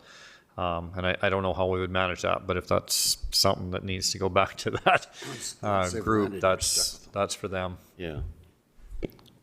Okay, so I also asked about, because I guess oil and gas, they land helicopters there quite a bit. And so I asked, how do they pay? And nobody's there to charge them, but they do charge more for their fuel. So that's how they kind of recoup some of that and everybody knows that they pay more for their fuel there, but they don't pay a fee for landing. Okay, thank you. Councillor Screever. More for their fuel as compared to buying it at UFA. That's Navigat. I mean, that's high quality fuel. So it is more than what? It's the cost of fuel. So unless the services are built into that fuel cost, yeah. But I mean, we're getting into the weeds here, I think. Okay. Okay. Moving on. Okay, function 41, water. This doesn't just pertain to hamlets. This is also our large regional potable water system. So we've completed our County of Newell water project phase 2, bringing on over another 400 residents, businesses, places that could be serviced. I believe there's about another 400 out there that did not take advantage of signing up to that program. So that said, we've got things going on with increase in water rates and stuff that is set by NRSC, and what we need to transfer to those consumers of our system. And We have added Rolling Hills Distribution Center water drain. We need a place for some of the water that they use within that distribution center to go. So it's more or less a culvert filled with washed rock that it can just soak away. And what else? Increased utilities, treated water supply, all those fun things are kind of in the utility kind of side to help justify where some of those increases are coming across the board that were previously asked. And yeah, it's doing some monitoring and analysis equipment replacements and stuff that are necessary every 3-5 years or so. And that's really where we're at with all of this, short of waterline repairs due to leaks and replacement of curb stops and valves that are found to be faulty. It's business as usual. Hey, thank you. Any questions? Councillor Johnson, please. What would be your expectation before we start seeing calls about, oh, I'd like to join up the water system, or expect them to be ongoing, or? I believe it's all outlined in the schedule of fees as to what people that didn't take advantage of the program are responsible for. And that includes construction costs, the registration fee, and I think we're in a very good place. That the tone was set by council as to when the program is done, this is where we're at. What comes up in the future, I guess, is advocacy towards yourselves to drive something in the future, which I would hope we wouldn't, because it's a convoluted process, but sometimes there's some cost sense to be made out of some of it if people are grouped together. But that would be, can we get neighbors to work together to make it happen more affordably? I don't know. Okay, thank you. Councillor Hofer. On that rural water system, I have a couple of people out in Dutchess that said they have applied for it, but they are within the village of Dutchess. Is there a possibility to help these people out and give it to them, or? Top of my head, I don't remember what all happened there, but I know that we have reached out to others to service people. So if that's an outstanding line item, I would have to ask Jeff when he's back from his leave here to seek clarity on it. If you'd like to give me a couple of names, that would be great. I can follow that up. Okay, thank you.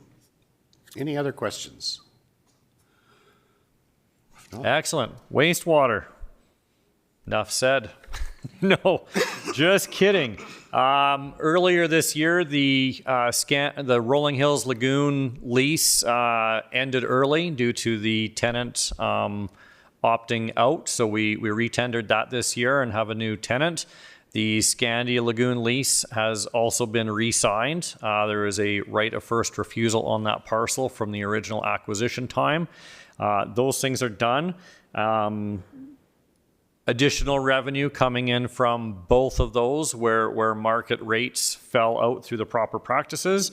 Other than that, we've got some repairs and maintenance that we're going through with things. We're talking about City of Brooks wastewater plant upgrades and whatnot, and what opportunities there are that county administration needs to explore for our taxpayers. We have lift station work that's going to be carrying forward here yet down at the resort because it all hasn't been resolved yet. But really, we've got some sewer line flushing that costs are going up by. Some costs that we're still hoping we can get done this year with the biosolids from the Tilly Lagoon desludging rather than carrying forward to next year. But really, a lot of this is just increased in costs as expected and day-to-day business as usual. So. Okay. Any questions on wastewater? Thanks. Are there questions? I think we can move on.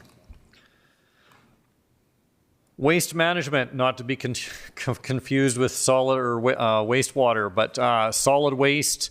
Our only service provision here is door-to-door collection in the hamlet of Tilly, which has been honored since the dissolution of the former village. That is a 100% recovery from the users on that program. And really, then you've got the landfill, the transfer stations, recycling, that all of that comes through NRSWMA as worked through with that board. So I don't have a whole lot there. I will advise council, because it is something that I will have to engage the community of the hamlet of Tilly in next year. I am uncertain what the future of door-to-door solid waste collection looks like. The last time we tendered that work out, the local bid was the most affordable bid, and the bid after that was significantly higher. And it'll make people blink hard. It would be a hard one for those residents, I believe, to swallow, but it might be the only option forward unless they're going to transition to a lesser service where they drive their solid waste to the transfer station themselves. But we'll have to have some engagement with the hamlet on that to advise them well in advance, get some direction from them as to what is affordable. I can also confirm for council that I did do a survey prior to the last tendering of that to find out what people believe are reasonable fees for paying for the service. They've had a real good benefit to date over the 10 years, 12 years of the county managing this since the dissolution. So there's going to be some engagement with the community that has to happen, and I don't know what that response will be like. So. Okay, thank you. Any questions? Let's carry on. Okay, we're going to jump to planning and development. And Jeff is on leave of absence, so I don't have him here to speak to it. It's mine. Development permits, construction permits, subdivisions, everything that you deal with MPC, road allowance, land lease closures, and all that fun stuff. That's where we're at with planning and development. I believe everything works really, really well here. We've done several studies and reached out to our peers to find where our costs are at, where our fees are at, and keeping them competitive with this region compared to them. You can see that there's literally nothing in this budget other than status quo. Okay, thank you. Any questions? Seeing none, it being almost 5 after 1, I'm going to suggest that we take a break, and we've got a scheduled meeting with the group from Rolling Hills, so let's just we're good. Invite them in and back in. Excellent. Thank you.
Agricultural Academy to make a presentation to us this afternoon. Welcome to council. I think we'll just start with introductions around the horseshoe here and then have everyone introduce themselves. So go ahead, Neil. Welcome to council. We're not all that scary. Yeah. I'm Division 10 Councillor Neil Johnson. Good afternoon, Adina Scandrip, Division 2, the hamlet of Tilly and surrounding area. Good afternoon, Ben Hofer, Division 8, Dutchess. Good afternoon and welcome. I'm Greg Screever. I'm Division 5, south of Brooks and Lake New Resort. Hi and welcome. I'm Kelly Chrisman and I'm from the west side of the county, around Bassano. And my esteemed colleague is actually not good with numbers. He is Division 7, not Division 10. Yes, welcome. Marno Dirksen, Division 9. That includes the Gem area and the countryside around the village of Rosemary. Good afternoon, Matt Fensky, CAO. Hello all, Holly Johnson, Division 4, which is the areas of Rainier, Scandia, Bow City, Antelope Creek, and Castles. Hi, guys. Good to see you all again. Division 1 Rolling Hills. Hi, I'm Lynette Kopp. I'm Division 3, Patricia area. Hello, Ariana Nielsen, Executive Assistant. Catherine Siaklek, Communications Officer. I'm Sophie Tilma. I'm Avery Lester. I'm Justina Reimer. I'm Brianka Friesen. I'm Desiree Davidson. And Darby Lester.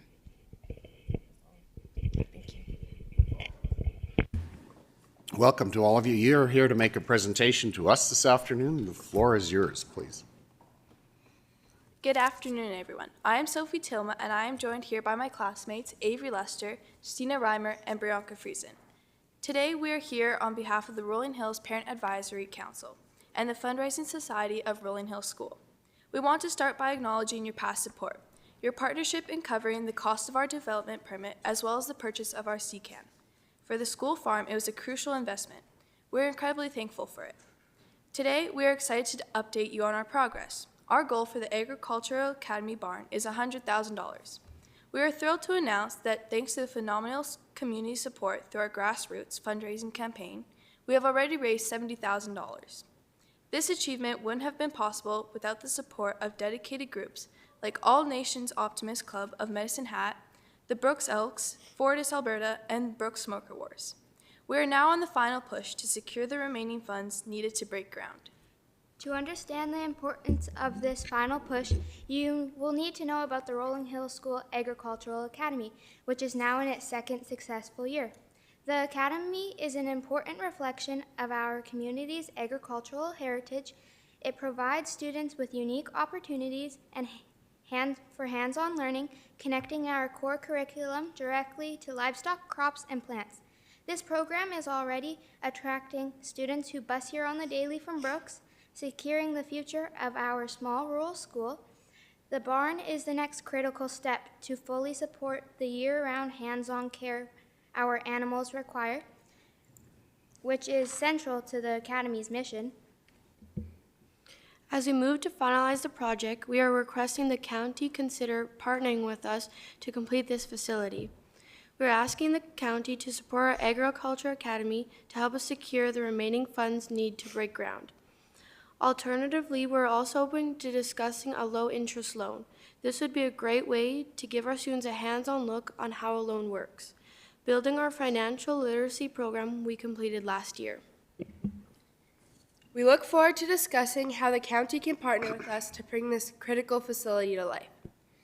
Regardless of the level of support you're able to offer, we will ensure the county is prominently recognized in the newly developed space, as well as in our school media and communications to the wider community.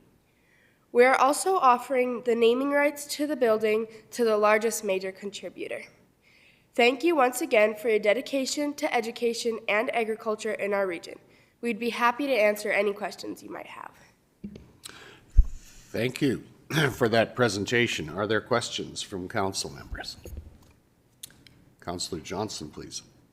So I heard you sold your 2 calves at Bow Slope Shipping, so I'm wondering how well they sold and what that money is being used for. I'll take that one. We just got the check yesterday in the mail, actually, and it was $12,555 and change. The initial investment on those heifers was about $7,400, and so the amount that we earned will be used to continue funding our operating expenses. Thank you. Councillor Chrisman. My question, because I'm not aware of what's happening out there, is what animals do you have on site? Right now we have 2 pigs, which are kuni pigs, and then we have 2 ducks, and then I think 12 chickens, and then we are going to get 3 lambs that are already pregnant in the spring. Right away. Yes. Thank you. Councillor Screever. My granddaughter had the opportunity to come out there this weekend for the craft fair. It was really cool, and she had all kinds of discussion about how she was able to see the ducks and the pigs and everything. It was great. So my question is, as far as the school goes in your facility out there, is it being used by the rest of Grassland schools, or is Brooks coming out and learning where their food comes from? I know a lot of you are probably from the farm, so you know where your food comes from, but I'm just wondering if the rest of the area is coming out to the school from time to time. We've invited Grasslands to start using our facility as a resource. We haven't had any field trips come and visit us just yet, but we do get lots of kids going around and peeking into the fences and things when they're there for mini volleyball or mini basketball or junior high sports and things like that. But yeah, I think the longer it's established for, and the having a barn and things like that where we can invite kids to come and look any time of the year would be really beneficial in getting others involved. Thank you. Any other questions? Councillor Johnson. I understand there is busing being offered from Brooks, so are you seeing a number of new people coming out to school? New kids? Right now, we have quite a few students that came from Brooks. Not many, but quite a few. Probably 8. 8 officially. Yeah. I think, how many total, what's the size of the Rolling Hill School? How many students total? And how many teachers? 72 students. We have 7 staff members and plus our custodian. How many staff members? 7 staff members. 7? Plus our custodian. Okay. 4 are teachers. Mhm. That includes our principal. And then there's myself in the office and part-time in the classroom, and then we have the equivalent of 1.5 more educational assistants. Okay. And is everyone in the school involved in this program? Give an example. Yes, all of the students and teachers are a part of it. Our grade 1-2 students have been going out to the farm and collecting all the eggs and using that as their everyday math, like how many chicken eggs have laid in a day and how many we'll get. Okay, thanks. So this is another, so where does the buck stop when it comes to making sure the animals are fed and cared for? Like, who's the main lead in the program, would you say? I would say it's a team effort. I would say there's not one person that's directly in charge of making sure. We have several students from, I would say, grades 5 to 9 who are always coming in to make sure that asking in the office before the end of the day to make sure the pigs were fed or whatever. But we've been actually trying to make a lot of the feeding and watering and things automated, which in the winter is a challenge. Right. Because the hoses can't stay laid out because they freeze and things like that. But over the summer, a lot of it is automated where they can be self-sustaining for a day or two before someone has to come and check in. And we also have cameras out at our farm, so the principal and I can peek in on our phones and make sure everything is happy and healthy. The cameras even tell us the temperature, so we know if anything's too hot or too cold. Right. Great. Thank you. Any other questions?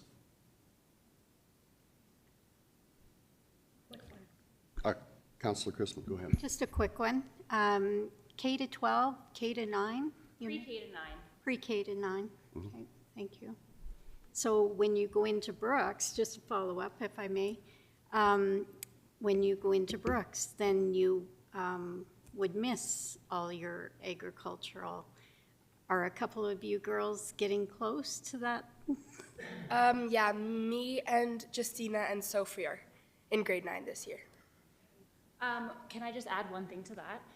The ultimate goal with this would be to be able to hire one of our previous students as a summer student once they're in high school, and then they would be responsible for caring and overseeing everything in the summertime.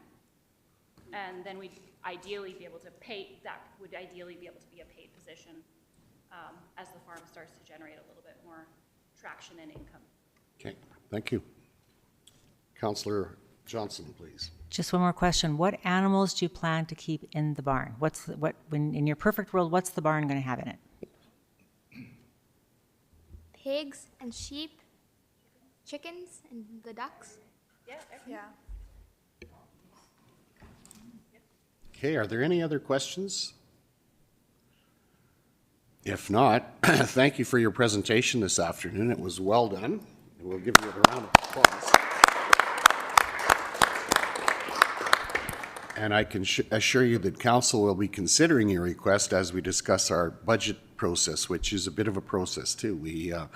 We're discussing an interim budget that we will consider for another several meetings in the future. So thank you for your presentation this afternoon. And all the best with your project. Yeah.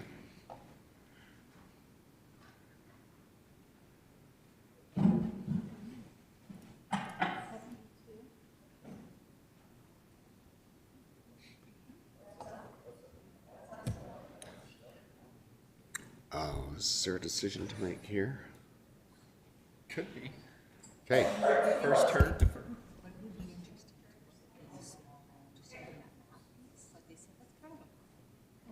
Yeah. I've got a couple of thoughts to throw out at you if you want. Yeah. Why don't, Matt, you've got a thought for us here. Yeah, I'm a sucker for ag kids, being one. So I just quickly pulled up the MGA to refresh my understanding of can you make a loan, because I think that's a pretty cool idea that they pitched. Some of the framework that the county has in place that might be useful for calibrating council's decision making on this. My mind goes to the recreation facility policy for new builds, where you rely on the local community for 75% and the county would pony up 25%. So that's where I'd suggest you start, is a cap around 25% on a new build. And then of that 25%, maybe a split it half and half under a loan and half as a grant. But just a couple of quick ideas that came to mind. And then George Cuff's advice, first heard, deferred. So whether you need to decide today to provide administration with some direction where we bake something into the interim budget, or we just work with these folks on the side and bring something back for a final decision for council, that's at your direction. I like that second option where you bring back, unless someone has clear direction for us now. Go ahead. I like that idea. It would give us a chance to actually see the budget, which is missing from their application. Okay, Neil. If I think it's a good idea, the kids are stepping up and all that. If we do this one, do we owe $30,000 to every school in the county? Oh, it's definitely a one-off. I mean, each of these are just, considered on their own merit, I suppose. I mean, it's a legitimate question for sure, but. Yeah. Thanks. Yeah. Okay, let's move on. Oh, sorry, Dan, Councillor. Just to fill in a few of the blanks, I did talk a bit with the parents group before too, and they will have a detailed breakdown of the costs, where they got all their estimates from. They went to 3 different packagers. They've decided upon Demco, I think it is, out of Dutchess. They do modular construction, and that will keep crews off site so they can basically show up with the building. Local guy for concrete, Braden Schroeder from Badlands is going to wire it for free, donate it. So they've done a lot of legwork behind this. So I think they've done an excellent job on this one, and you'll see for yourselves. I think fair questions in terms of where the numbers come from, all the rest of it. They do have that information. I sort of warned them about it, and I think they had even the school financials in their back pocket. Had you asked for them, they would have had it. So it's we're a lot closer than you think in terms of getting the information and coming to a decision. Great, good. Okay, thank you. Okay, let's move on to IT. Good afternoon, Greta, Reed welcome. from Council. There is a benefit, like Todd said, coming after everyone, so I'm going to try to be proactive, and I kind of liked a few things that were done, so I'm going to incorporate them. We'll see how it goes. Our first slide shows the services and programs that IT provide, and as the CAO mentioned, we do actually have job costing for each one of these job groups. And often I've gotten questioned, well, where's the IT budget within the whole binder? And IT budget, our own department funding is in function 12, but we also budget across all functions in the GLs 2528, which is IM hardware, 2529, which is IM software, 2238, which is IM professional services, and 2217, which is phone, cell, and internet. So kind of give everybody a guide where they can look for that budget. Reeve, does council have any questions related to this slide? Any questions? We're good. Awesome, thank you. So the next slide kind of takes a look at that plus minus year over year. So I'll try to address some of that.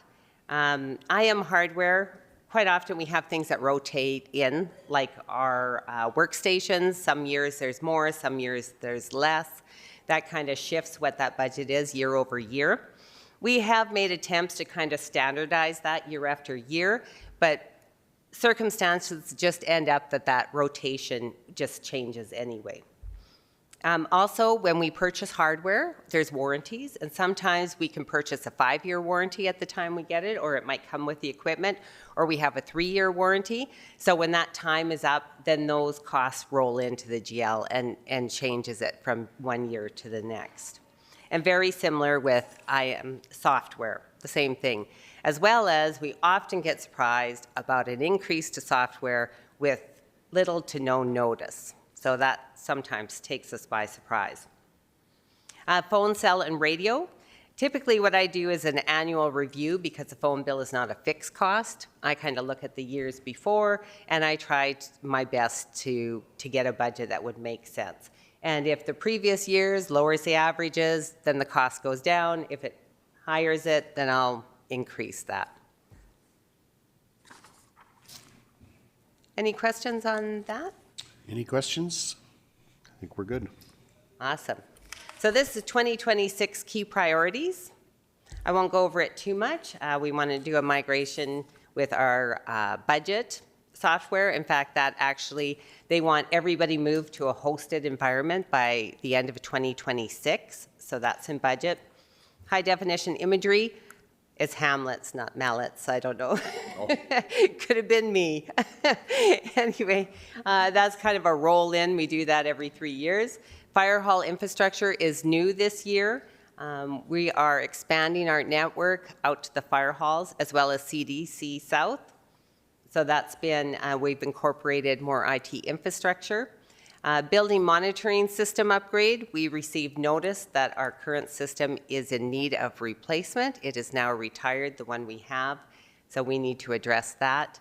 And then we just do an annual review of all the IT plans. We plan to do, if approved by council, a communications audit and strategic planning. And of course, AI. This is something we should come in and make sure we have a strategy on how we want to move forward with that. Question from Councillor Johnson, please. Yeah, just one that AI really fascinates me.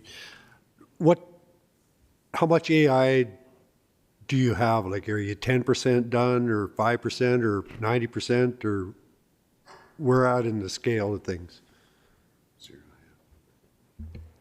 A little more than zero. Actually, almost, I can't give you a percentage. Oh, sorry. Through the chair. I can't give a percentage, but what I can tell you is almost everything new that we're purchasing, hardware like our new network system, has AI in it.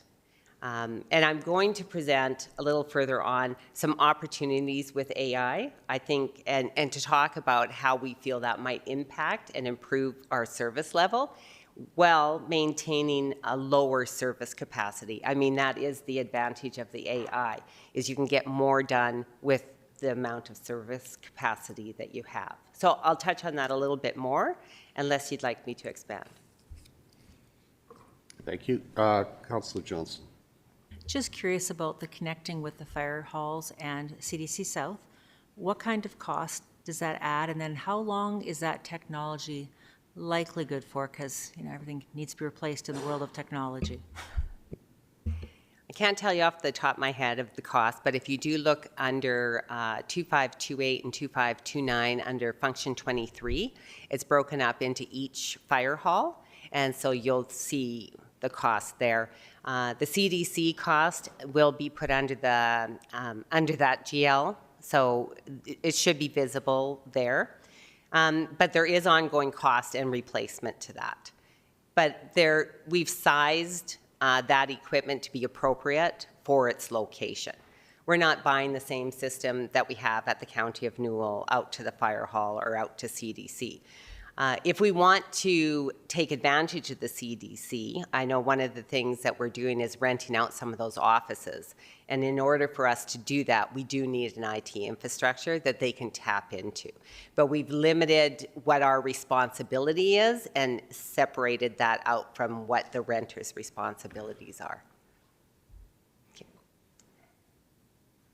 Okay, thank you. Go ahead. And I know I said this last year, and I'm going to say it this year, and I'll probably say it next year too. I want to share some success stories, and I want to share with council ways in which not only the IT department, but I can only speak of the IT department, ways we are always watching for a better way to do things to save costs. And one of them was the GIS analyst position. At one time, we had 2 GIS analysts. We approached council and asked, we had 2 that had left on their own, and then we asked council if we could divert those salary funding into restructuring the GIS system, and council approved that. The departments had to also, sacrifice, because we were without GIS services for a few months until we got that done. But the dividends of that investment are still being experienced today. For the last 10 years, we have not had to replace 2 GIS analysts. We've only had 1. And even though we only have 1 GIS analyst, we have increased our service level. So the number of data sets that we look after has increased over those 10 years.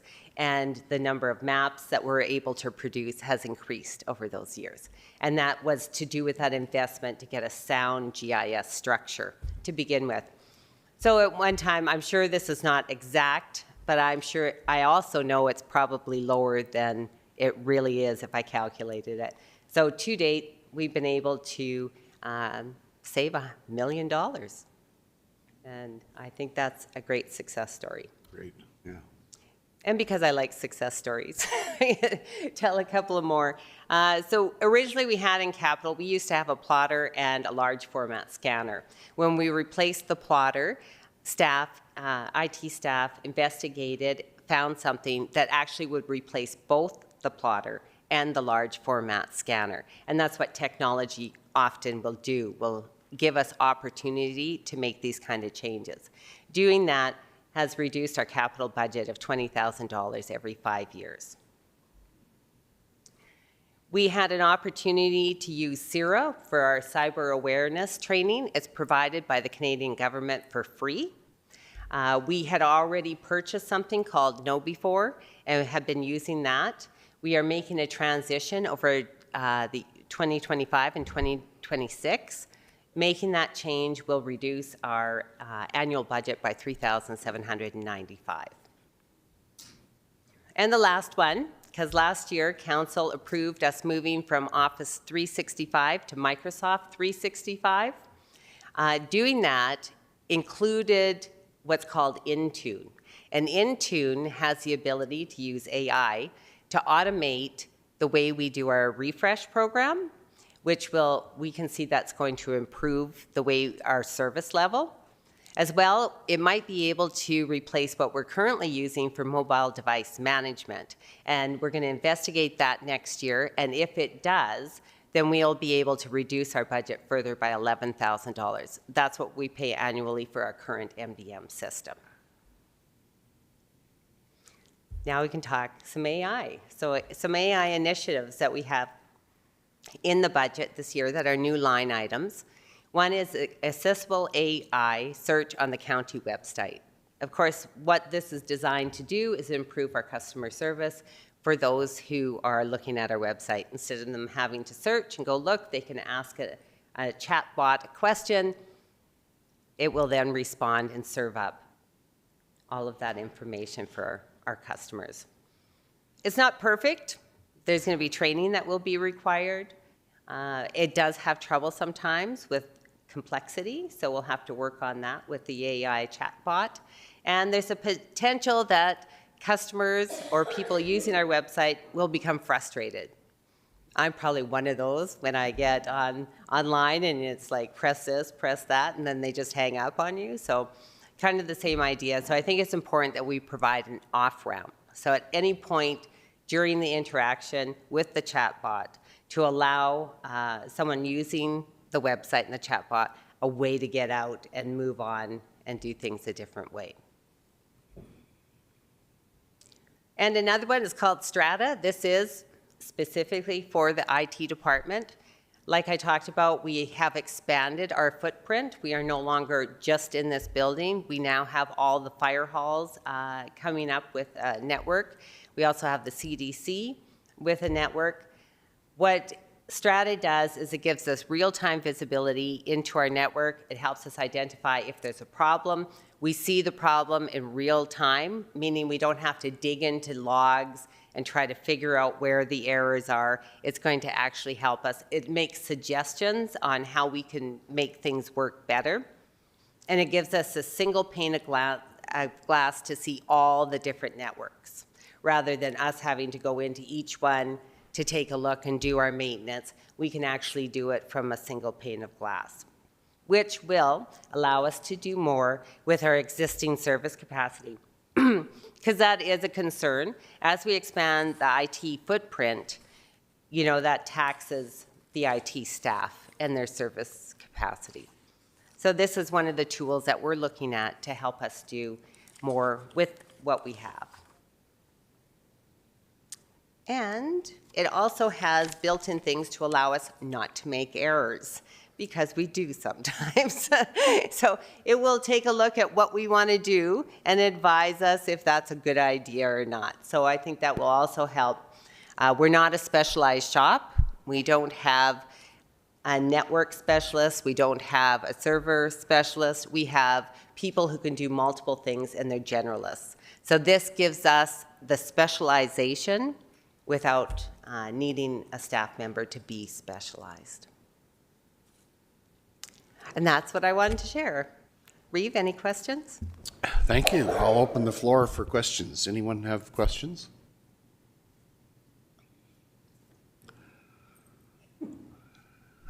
Councillor Kopp. Out at CDC, is it mostly just the building monitoring, or are we going to have full, like, the Wi-Fi capability out there under the county umbrella? What we did is brought in a firewall, so there is internet there. We attached a firewall and switches. So you want to, when you have multiple organizations that are working out of the same building, we have to protect us, so we want the firewall. And then, but we want to also protect the tenants. So you want to make sure that each of them will be separated, and they bring in their own equipment, but that allows a separation for all of them. There is Wi-Fi and internet to allow them to build their own networking. And then there's a firewall, which is a protective thing for us. In case one of the tenants in their work, let's say someone accidentally clicked on a phishing email, we don't want that to run rapid through everything. So the firewall keeps that contained within that particular tenant. There is public Wi-Fi that they requested out there, and that's been completed, but we're not doing building monitoring. We are not, the county IT department. Todd and his team may be looking after things like that, yeah. So is that mainly in the Griffin building? Yes. Okay. And I think also some work has been done for the greenhouse, yeah. Okay. Any other questions? Seeing none. Good work, interesting work. Thank you for what you do.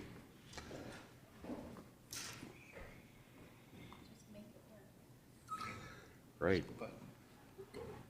Shh. Do you want to take 5 or keep soldier on? We'll go through. Yeah, let's keep going.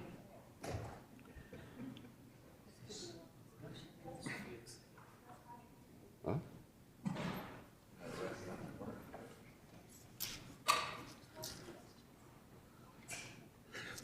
No need to take 5. Stuart will only take 5 minutes himself to go through the whole thing. Yeah, we're good. I'm just going to go coffee up. Go ahead. So corporate services, we'll start off with emergency services and disaster services as well. And then we'll get into the final functions that should not take too long once we get through the emergency services function.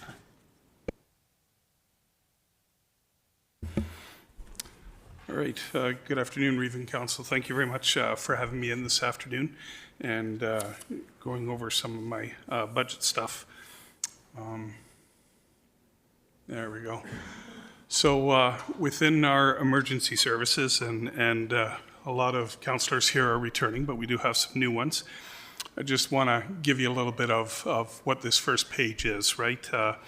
Our fire service consists of 120 volunteer firefighters within the County of Newell. Over the 2025 year, our firefighters have responded to 355 emergencies. So it's been a bit of a busy year. And if I could just highlight a couple of things here that I noticed from our calls, just our top 4 here. Medicals tend to still be our top priority within the County of Newell. 42% of it, or 152 calls, were done. The number 2, and I combined, when we do our calls and the form that I provided to Lane and Matt this morning shows that our fires are broke out between vehicle, structure, wildland, which is the grass, hay, and straw, trash, and other. I combined all those together because they're all under that fire umbrella. And with that, it actually takes up 24% of our calls, or a quarter of the calls that we do in a year. So that was 84 calls. If I can highlight just 2 concerns that I see from that was we had 11 structures that we fought fires on, or 0.9 per month if we average that out. We also had 17 vehicle fires over this past year. And again, that's 1.4 per month. Or if we actually take it under a dollar loss, about $4.7 million worth of loss in the County of Newell just on those two things. It's the one thing that stuck out when I was doing this and getting it ready for you. The other one was, and it's funny because one is 15%, one is 14%, so they're virtually almost the same, but call 3 is alarms at 15%, and then our motor vehicle collisions is 14%, and there were 49 motor vehicle collisions that happened on our roads in the County of Newell over the last 12 months, with one that I'm well sure you're well aware of the unfortunate incident that happened in Bazzano 5 weeks ago. Just so you know, the County of Newell has full control over, well, we have 9 rural fire departments. We have full control over 7 of those fire departments, and 2 of them we have agreements with, where it's on an operational and non-wheeled capital budgets. It's 90-10 split on the operational and those capital costs. And our wheeled apparatus, or our fleet, which is, I do believe I was going to get that number, 27 I think it is totally owned by the County of Newell, with the exception of 3 vehicles that are in Dutchess. 1 is on our budget here today, and oh, thank you, I didn't notice that was up there. One is in part of my capital budget today. All 3 vehicles are in Dutchess. 1 is a rapid response vehicle for 2026, a rescue truck in 27, and then in 2033 their fire engine comes due. Currently, those are all still owned by the municipality, and the way the agreement is structured is when they come due to be to their end of life or replacement, we take over that truck, and in turn we give them a brand new truck, and then it becomes 100% owned by the County of Newell. So that's somewhat of what our structure is within the County of Newell. And am I missing anything else with that, Lane? I don't think so. So our focus of areas obviously are for improvement of firefighter education and training, fire prevention and suppression strategies, which are some of those requests for clarification that I'm going to bring to you in just a little bit here. So also part of mine and my Deputy Corey's portfolio is the disaster end, where I'm the DEM and he's the Deputy DEM, or the Director of Emergency Management. So that also falls within our plans, and we hope to be doing better with that in 2026. But we're already making great leaps and bounds with the regional plan that we've got going, and the document that we're getting prepared for, the disaster emergency plan. All right, so as you can see that on our operational side, we really don't have an increase here. Actually, it shows a negative 0.7. And we didn't have a lot of operational requests that came through from our departments this year. And I said to them, that's all kind of good, because I actually have 5 key capital ones that I was wanting to ask for.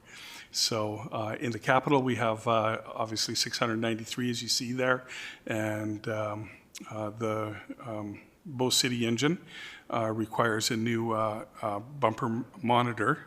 It's no longer operational, and it's a key factor for our wildland firefighting that happens within the County of Newell.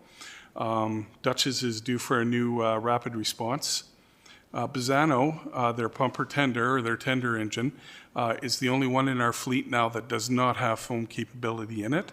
Over the past 2 years, we've sent Dutchess in Rolling Hills off to AB Firetech in Lethbridge, and they've put foam systems on both of those trucks. So this is the last one of the original ones that were purchased back in 2018 that didn't have it, and it is part of our minimum standard now for our tenders to have that foam on there.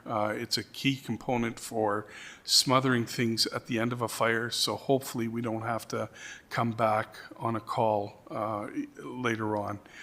Cow patties in particular like to smolder and hang on for a very long time, so if we can put a barrier in there that gets rid of that oxygen and it sticks there for a little bit of time, typically it will tend to cool it down and we don't get a flare-up from it.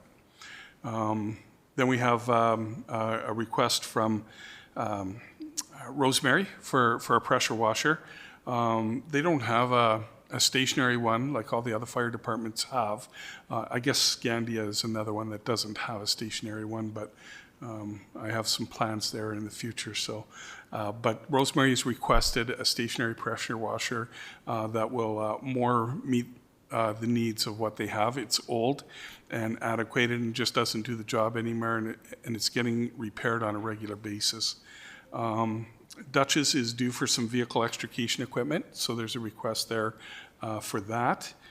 And then, of course, I have my request for clarifications now for service level enhancements that are below that, and I can pause for questions for sure. Go ahead, Councillor Johnson. I had a couple questions. The front bumper monitor, I'm wondering, was that damaged when it went up north, or is that just something that wore on its own? And there was some wear on it? That's always a good question, right? That is an engine that we're already doing a test with it. It's 21 years old, so it's actually past that 20-year replacement, and we've decided to extend it out with an extended pump test to 25. And my hope is that I can report to council that maybe it's a good idea that we do this to save some costs in moving a truck out a little bit longer before we finally get rid of it. But that's something that we're working on right now. To answer your question, Councillor Johnson, I'm not 100% sure if it happened when it was up north, because it was up north and then it wasn't working anymore. But it is an older unit, so it could very well have just been age and replacement. I know that they go through that truck comprehensively before it leaves their facility to come back to us. So, and I've never had an issue in the past with the province. I'm pretty sure they're honest about stuff like that if it needed to be replaced, they would have done that. So. Okay, follow-up, thank you. And secondly, you were saying that I see you have a rapid response unit from Dutchess this year and then more ones coming up. Have they all been tested to try to reach 25 years instead of 20? I understand. They have not. They have not. Dutchess is just coming up on its 20th year. That truck in particular, I would probably bring to you if approved or if asked to do, and say that that truck is old and tired.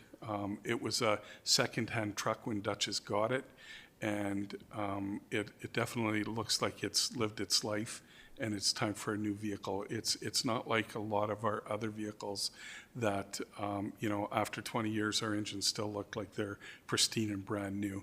This is a vehicle that gets utilized for grass fires, for command, for a rescue or medical calls and things like that. It gets utilized quite a bit, and it was purchased off an oil company back when, and then adapted to make into a wildland truck for them. So it's definitely a truck that is due. The 2027 rescue, we may want to explore that one. It's in a little bit better shape, but my recommendation on this one would be replacement for sure. Thank you. Another question, Councillor Screen. Yeah, thanks for this. I'm wondering if the Brooks Fire Department gives any stats on the area around Brooks, because I don't have any stats for Division 7 or 5, I don't think, on this. Yeah, that's a very good question there, Councillor Screever. Brooks does do stats, and I know from back when I was part of that Brooks Fire Department, they do give city to rural stats. I certainly could ask that from Kevin. If we were to keep track of it, to me, I don't think that's a very good use of our time or sources. I think that's something we would reach out to the chief for, to see if he could give us those rural stats on the amount of use the Brooks Fire Department is using outside their boundaries, for sure. Okay, any other questions? I think carry on. Thanks. All right, so if we're going to move on, and I think we're moving into doing our request for clarifications, or we could take care of that first if you want. Which way do we want to go? Okay, so with doing our request for clarifications, I see that we have the emergency response trailer first. Let me see if I should have put these in order, I'm sorry. Of course, it's a lot of money. So if we start with the emergency response trailer, and it might generate the most conversation. Within the County of Newell, our firefighters have worked hard to improve themselves and make themselves better. I can tell you that it's kind of been a road to hoe to get firefighters to do training and to be excited about it, and we're getting there, and we have excitement from our firefighters. Down to 3 years ago, I'm certified to train in ice water rescue. I trained, I think it was 55 firefighters within the County of Newell to do ice water rescue. Following that, they all wanted ice water rescue equipment in all their fire halls. I was making a pitch to do that, and the reins were pulled on me and said, hang on, maybe we can't afford to do all those fire halls. To recently, we just had 40 individuals take the grain rescue course through CASA, and very successfully. Everybody was very excited. Everybody wants equipment within their fire halls so that they can do grain rescue. The other thing that I've noticed and identified, and we call these low call volume but high risk calls, is embankment rescue is what I'll call it.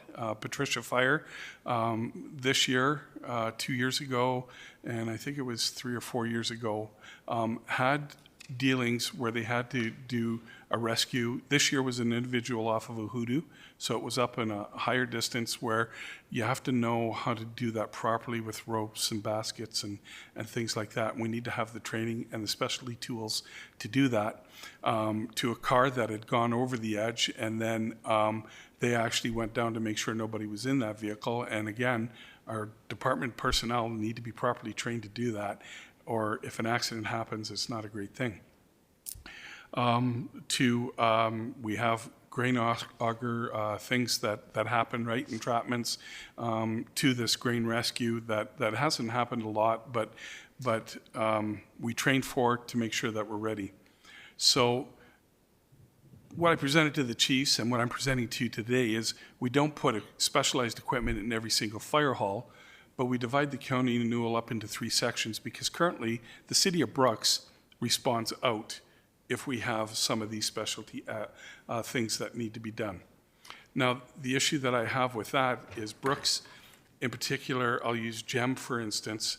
If Brooks has to go to the far edge of GEM and go to the coulee to help assist with getting somebody out of that coulee or out of the coulee section there, it's going to take them 45, 50 to an hour, where if we had a trailer situated in Bizano, that we could cut that time down by at least 15 minutes, and I'm going to say probably 20 minutes of response time. So my recommendation to the chiefs was to create 3 areas: Bizano, Brooks, and Tilly. And Brooks already having equipment, we only need to outfit 2 areas so that we have the specialty equipment in the trailer so that we can respond for water rescue, ice water rescue, grain rescues, embankment rescues, sometimes, and with all of that, there's confined space that comes with it as well, so a little bit of training with that. So this trailer would facilitate all of that, the equipment that belongs in there. And I'm going to be honest with you, I think what I'm asking for the size of trailer is big enough, but I'm not entirely sure yet because I have a list of what we should have for inside that trailer, and it's included in the cost of this, but it may need more, and we may grow as we grow as a service over the next years. So, yeah, so I'm just looking for some clarification on that first one, and a recommendation on what to do there. The second one that we had there was, I think it was the ground monitors. I'll just work off the sheets I have here.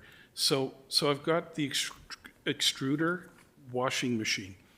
Now, the extruder washing machine really ties into the stats that I gave you today. Our fires are 25% of our calls. Our fires are where a lot of the cancer-causing carcinogens come in. Now, we do have washing machines in our fire halls, but they're, I'm going to call them heavy-duty residential washers, and they're not really designed or made for heavy fire equipment, and you can only do 1 set, and actually I'm going to say only a half a set at a time as you go to clean it. Now, when we go to these major incidences where we have car fires, structure fires, and major grass fires, and we got to wash our gear, well, the whole team that was there should be doing it, and it takes a lot of time. If we had a commercial washer that would do 4 full sets at one time, we're actually saving our time by doing that. This washing machine has the proper amount of soap integration that needs to happen with it because it actually has a dispensing system that comes with it. So we never have to worry about our volunteers guessing at how much soap they put in when they're cleaning their fire gear. It has the right pH balance because our fire gear is very sensitive to the type of detergents that we use. The other biggest thing to this piece of equipment is it is very expensive and a lot more than a residential style washer, but it'll last 2 to 3 times longer than a residential washer will. So I would say that although it costs us a few bucks in the start, the savings will come through after year 10, 15, and I would hope 20 years with this washing machine before it was due for replacement. So that's that that area. The third one I have is some upgrades in GEM.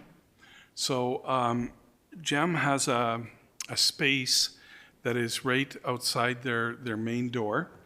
And this is mainly for the fire department personnel for camaraderie, to bring the guys together. We have such an area in Bizano where they have an area where they can get together for social gatherings and things like that. So this would be a space that would be just outside the door. They would, facilities would concrete it in, and then I have some amenities that we would want to add into this, like picnic tables, a barbecue and things like that, for this area. And so that's the request for that one. The ground monitors that I have, the next one, that one I brought to council last year, and I did have approval to purchase them. The unfortunate part was those monitors ended up being double the cost, so it was decided to not purchase any last year and bring this forward to you again this year, but under a capital expenditure because they are quite expensive and do need a little bit more money to purchase them. So the request, and these monitors, just to refresh the two, or to let the two new members know and refresh the other councillors, bale fires, defensive attack on fires, our compressed gas cylinders that are on fire, we can set the monitor there because it can be unmanned and it saves on the safety of our firefighters. Those types of things is what this is used for. Hazmat type incident calls of spills and things like that, where we got to divert a plume cloud or something. This monitor would be used for something like that. So, so the request is to improve the fire service of the departments by adding this piece of equipment to them. And it's in all honesty, a very expensive nozzle is what it is. But it's an unmanned nozzle that we don't put our firefighters at risk for. And then finally, we have the Patricia Fire Hall. And a few years back, we had a new fire hall built there. And I've had hopes and aspirations that we would be able to have a private training area there. I believe where our firefighters train, we need to have a secured area for them, because when they're doing their exercises, there's parts that go flying off vehicles, there's fires that are happening, and we want to keep the general public away from that, as well as after we're done, for lack of a better word, playing or practicing, if it's not a secured area, they have to spend that extra time cleaning the area up and actually securing it so that it's in such a way that if general public were to come along, they wouldn't be able to be hurt. With the Patricia area here, we have some green space that is right beside the newly built fire hall. And we have a gas outlet there for the firefighters to plug into a barbecue that was actually purchased back when the building was brand new. So they actually have the private space. But if we were to put a fence across and gravel that area, we actually have a pond sitting right there that I don't believe is used by anything anymore. It's just sitting there, and there's a pond in behind the water treatment plant that I think the Mennonite school uses, but not this area. This pond would work for exercises like ice water rescue, even surface water rescues. We could do drafting exercises out of it. There's multiple different things that we could use with this pond, and if we could fence it all in, and if it's got water in it, we don't have to worry about the general public accidentally falling into it, and of course being a risk to us as the County of Newell. So the objective would be to close this area in so it's a private practice area for the fire department. And currently our fuel tank for the fire department is in the Greater Shack area, because we had this past year somebody come in and steal the pump off of our fuel tank after they stole all the fuel out of it. So the new or this new area would house the new or the fuel tank, and we would throw electricity to it so that the firefighters don't have to hook onto their fire engines on the positive and negative to actually get a pump to work to get the fuel out of the tank. So that would be the general premises of the Patricia Fire Hall. These 5 things are things that I'm bringing forward as a request for clarification, and hopefully council would agree with all of them. Thank you, Stuart. Are there questions? Councillor Johnson, please. So what we do for eventually one fire station, I think the goal is to have fully stocked fire stations in every one, right? That's kind of the goal.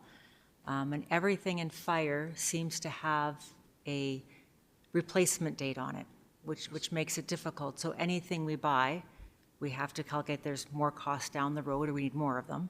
Yep. So, for example, the extruder washing machines, do we have them at any other one, or this is the first request for one of 7 more?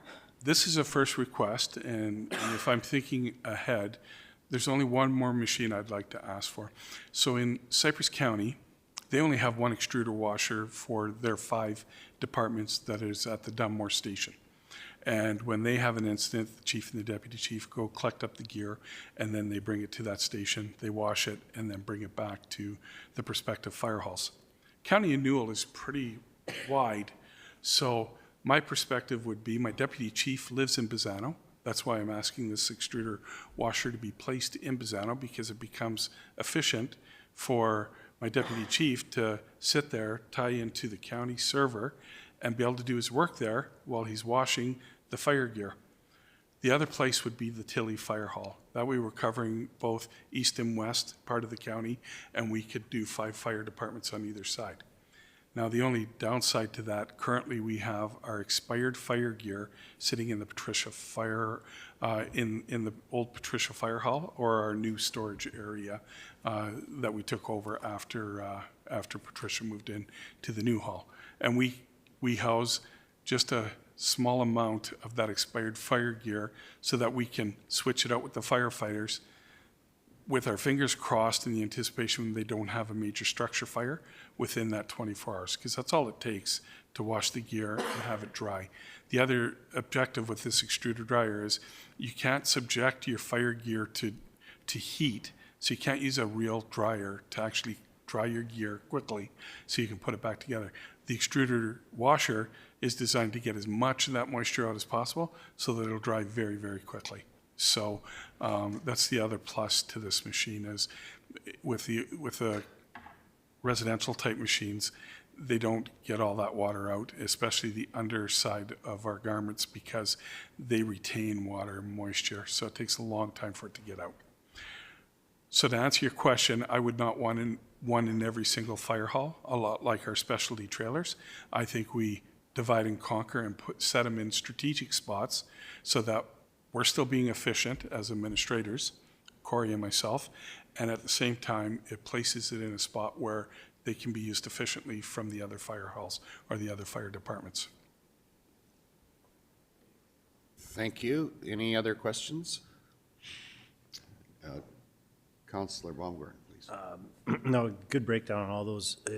Maybe I missed it, but is there a cost value for, like, what's a trailer cost, those types of things? Is that part of that 693K? Oh, yeah, I apologize. I didn't throw what the costs of each one was. The trailer is roughly, I think, $40,000 per trailer to purchase an outfit. The extruder washer is somewhere in the range of $11,000 to $15,000, somewhere in that range. The ground monitors are roughly $7,500 each for each ground monitor. What am I missing? I think the renovations to the Gem Fire Hall, I think, I'm not too sure on that, because I think we meshed in what facilities was going to do as well as what I was doing. So I'm not too sure where that cost is at. I think it's 20-something, I think. Yeah, I just direct council's attention to pages 16 and 17 in your budget binder. You'll see the list of all the capital items there. Stuart starts under the heading 23 fire on page 16. Okay, thank you. Any other questions? Councillor Johnson, please. Gem had 8 calls this past year, according to your sheet, and spending some significant money on doing landscaping place. How much is it actually used as a gathering place? I'm just thinking in my division, I have 2 fire stations and we have nothing. So how do you balance all this out? Well, the latter part of your question, I hope to change that. And to creating a space like this, my hope is it brings the fire department together, makes them stronger, which makes them gather to do fire practices and things like that on a more regular basis. So yes, there's a little bit of cost to this, but I think what it does is it builds the fire department up and makes them better. If I can use Bazzano as an example, that is a very tight-knit group in Bazzano, and they all work very well together, and that's because they make a point to have these social events and get to know each other, and they work together really, really well. And they're a department that does fire practice as well. They have at least 6 people on a regular basis when it comes to doing training and things like that. So like our specialty training, like our 1001s that we're about to start in January. So.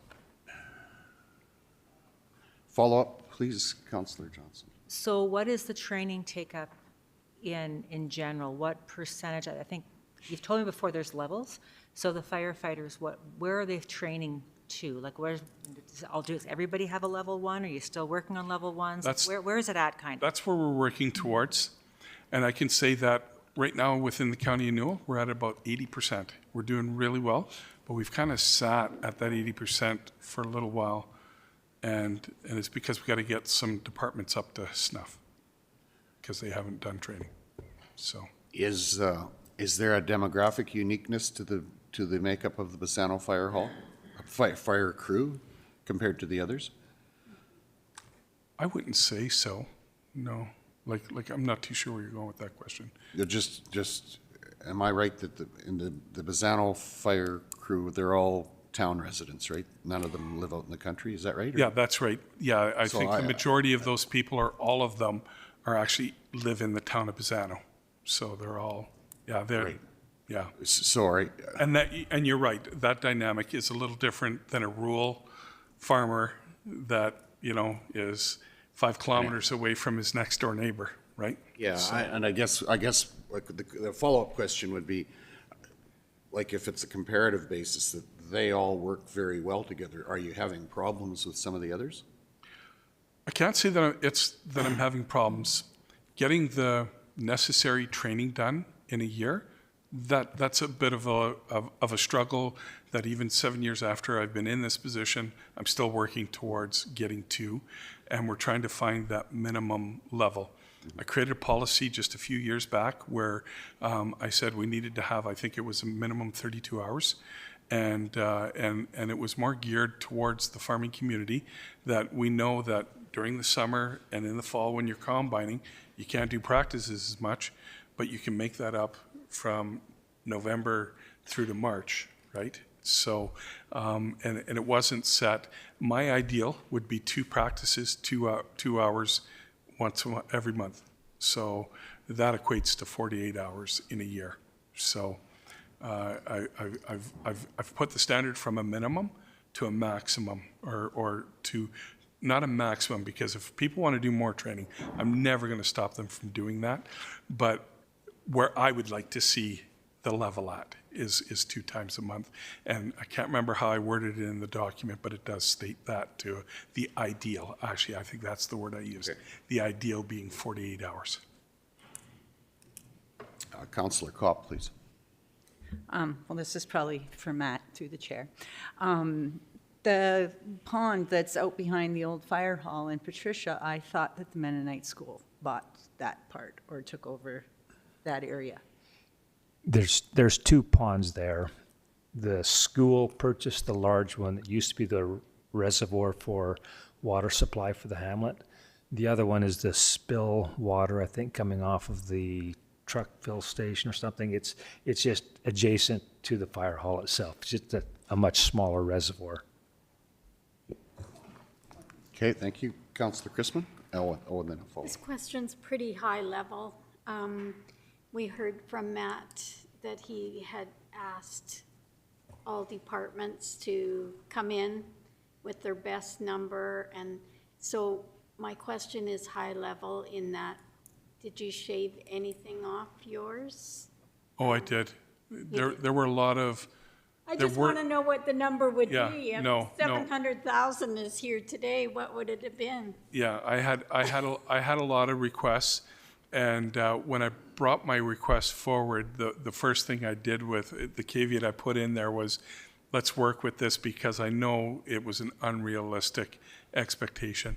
I get excited when my firefighters get excited about doing things, and I want to almost, strike while the iron's hot so that I don't lose that interest. So if they have interest in doing things, I kind of want to do it. But I also understand from this standpoint, we need to be very careful how we do that and how we spend our taxpayer money. I do try and do the best I can to be prudent. That's why I come up with the decision of creating areas rather than outfitting every single fire hall. Okay, thank you. Councillor Cobb. In our list, I don't remember you actually, oh, it's on, talking about airbag lifting system, because that's another $20,000. Oh, I must have missed that. Matt. Sorry. Yeah, I can take that one. The airbag lifting system is at the end of life. I encourage my folks, don't spend any time on the stuff that we already own that's just at the end of life that needs to be replaced. That's a service level that needs to be maintained. But if there's additional light on the airbag, don't let me stop you from speaking to it, Stuart. Right. And we will do a 100% proper evaluation. The evaluation I had was, it was at its end of life, because you have to find a point where you got to say, especially with something that's going to be lifting 10, 20, 30 tons, when do you say, are we still going to risk putting that underneath that vehicle to lift it up, and the hoses that we attach to it and the gauges that we use for it? And after 20 years, has it lived its life, and is it time for new ones? That's where I kind of set the value on a lot of our tools to be at about that 15 to 20 year range, and start evaluating at 15. This tool is at the 20-year range, so I would recommend that it be replaced before something happens. We don't want to wait till something fails, because that's when something catastrophic will happen. Okay, thank you. Councillor Hofer. When you say that, is there no way to send it away for inspection or anything like that to get a professional look at it to decide whether it's good or not? 100% you could. Everything has a manufacturer's recommendation, and if you follow the manufacturer's recommendation and you send it in for testing, a lot like your fire gear after 10 years. Fire gear has a life expectancy of 10 years, and you can send it in and you can try and get more of a life expectancy. The unfortunate part is when NFPA and ULC says 10 years, they send it in, nobody is going to certify it for another 2, 3, or 5 years. And that's an unfortunate thing, especially in fire halls that only do 8 calls a year. What do you do, right? That's a tough thing. Unfortunately, this fire service business is unfortunately a little bit expensive in that way, but I think we have to meet our standards, because if we don't and something happens, then we're going to get called on the carpet for it and be responsible for what happens from it. Thanks, Stuart. Councillor Scandrup, please. This is just more for my own curiosity, but I know there used to be a time my father went to somewhere, Viking, I think, to do training. Is there still a place where firefighters, volunteers can go for training in the province? Yes, actually there's 2 now, one in Red Deer and then Lakeland College, where I got a lot of my instructor training, my in fire investigation training, where Corey is actually going to do some of that right now. So yes, there is spots that are out there that you can go do additional training, and with that, I don't discourage our firefighters from doing that. I approached council 3 years ago, I think it was. I ended up getting a very nice, robust training budget, as well as the grant money that I get from the province, and I don't discourage anybody from not going to get training done. But having said that, to be efficient, myself, Kevin Swanson, Barry Yokiyama, and hopefully very soon, Corey, are all instructors within the County of Newell. And if we can keep things within house, within the county, we save a lot of money by doing that. Okay, thank you. Councillor Johnson. 2 things. First of all, I know Alberta Munis and the RMA have both tried to address the short time on replacement of fire equipment because the cost is becoming very substantial. Is the fire group, I don't know what you call your profession, are they advocating for something similar? we are looking for solutions and looking to solutions. And the fuss is our biggest thing to look to, really. And the fire underwriters actually has a section there where it's on population base and hours base of your engines to the amount of times you can do it. But I can tell you that even with fuss, 5 years, after 25 years, your truck isn't insured if something were to go wrong. You could get it pump tested and it probably will do just fine and recertify, not an issue. But unfortunately, under fuss, if something were to happen with a truck that was 26 years old, it wouldn't be a good thing. I think our better use of those trucks, and it's something I want to bring forward later at a later date, is using those trucks to go up north and leaving our apparatus fleet here within the county of Newell, which gives us an opportunity to make a little revenue, and at the same time, not leaving our communities unprotected because we're removing vehicles from our communities. But that's something for a later date and another discussion. Follow-up question? Well, I guess my request would be that you work on advocating to change that, to save us money, because this is becoming like we look at fire stuff and it's that guilt thing on one end of we don't want anybody to die with the financial piece. But in that two things, just that when you talked about that airbag lifting system, just maybe a thought is that's not what I pictured when I read that. I had no idea what that was. I'm like, oh, I was thinking something different. And even the ground monitor, I looked at a picture of it and I went, that's what he's talking about? Because what I had in my mind. An oversized nozzle. Yeah, I'm like, I don't know how they call that a ground monitor, because that is not a ground monitor to me. But it's just often what your knowledge, we just don't know what you're talking about.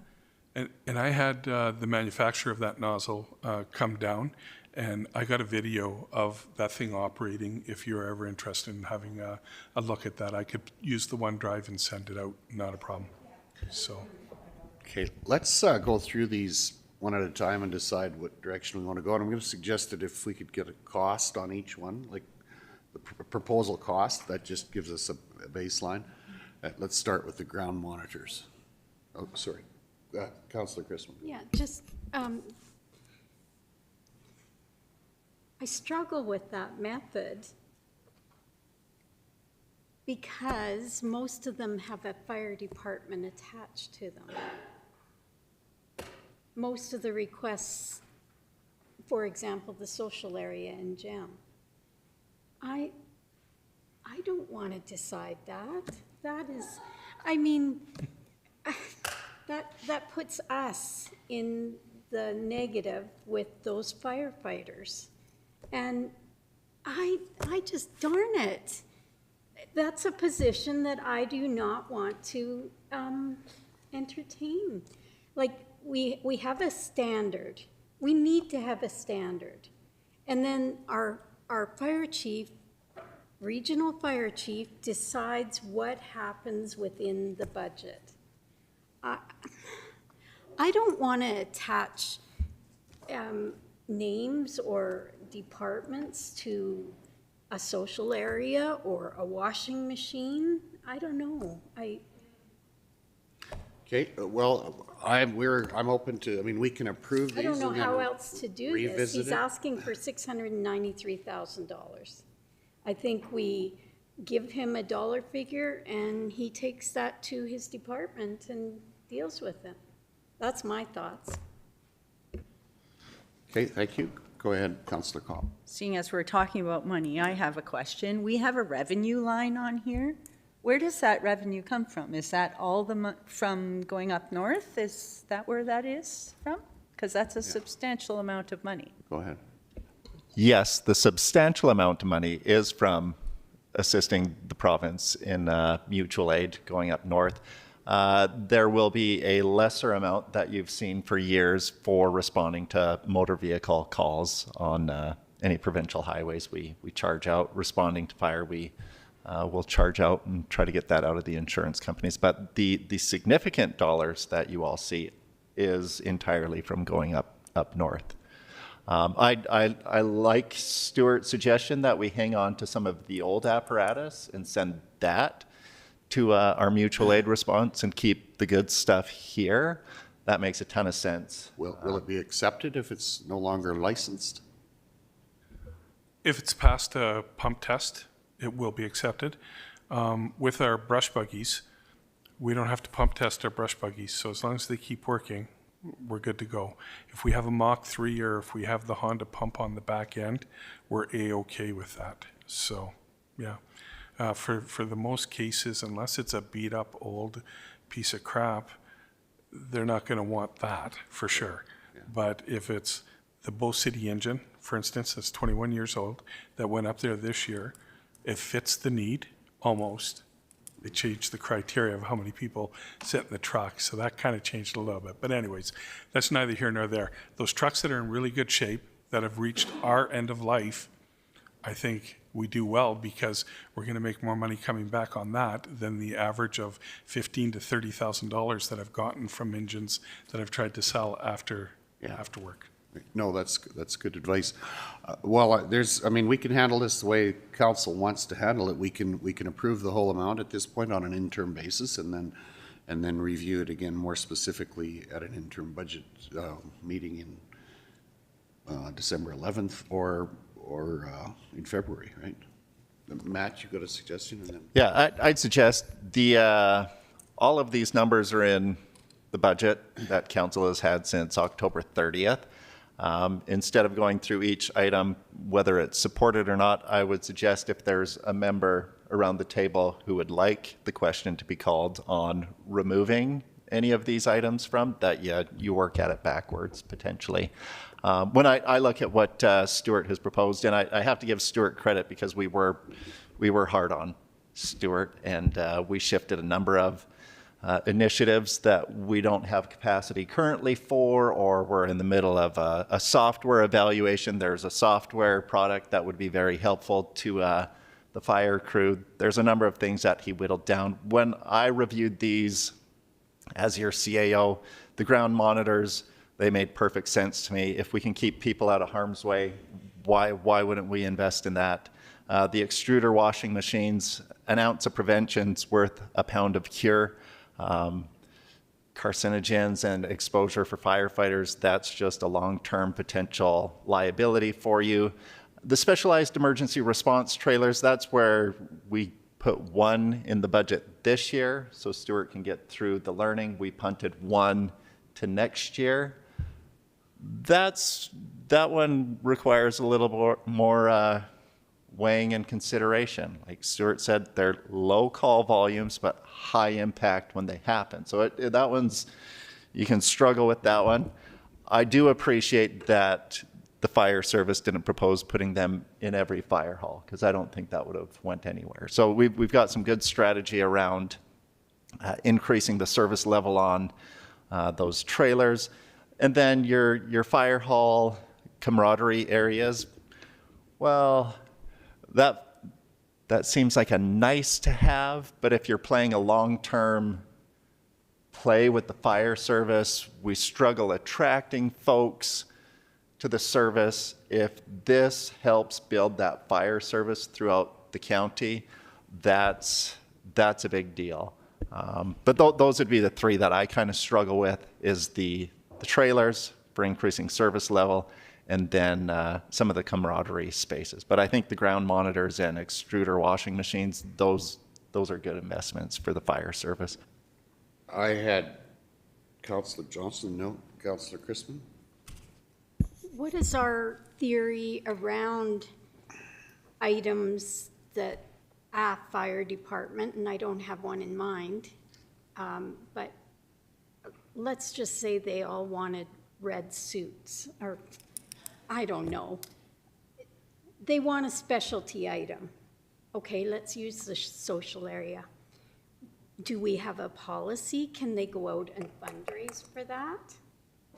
That's the way fire departments began years ago. They would fundraise for what they wanted their department to look like and feel like. Do we have anything built into our policies around that idea or that theme? I'm not. Go ahead, Stuart. Great question, Councillor Crispin. We got away from associations. And I think we got away from associations because we didn't want everybody just buying something willy-nilly, and then me as a fire chief walk into the hall and go, why did we buy that? Why did we need it? What was it for? So we took that away because we wanted to, one, show that the County of Newell supports you 100%. So that's why we bring the requests here to people. Now, if it's the county's flavor for me to go out and solicit for donations, I'd be more than happy to do that on their behalf as a County of Newell employee, right?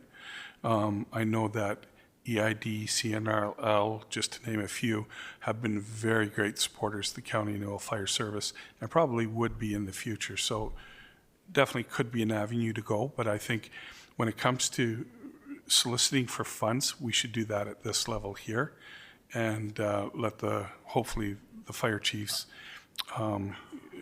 get the benefit from doing that.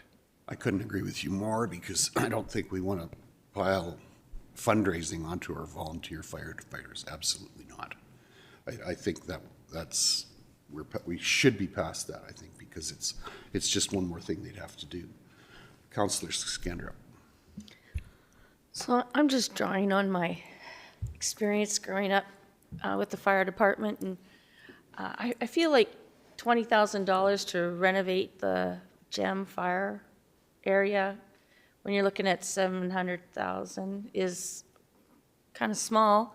But as a firefighter, some of the important things definitely the washing machines to get rid of the carcinogens, because that is a real factor.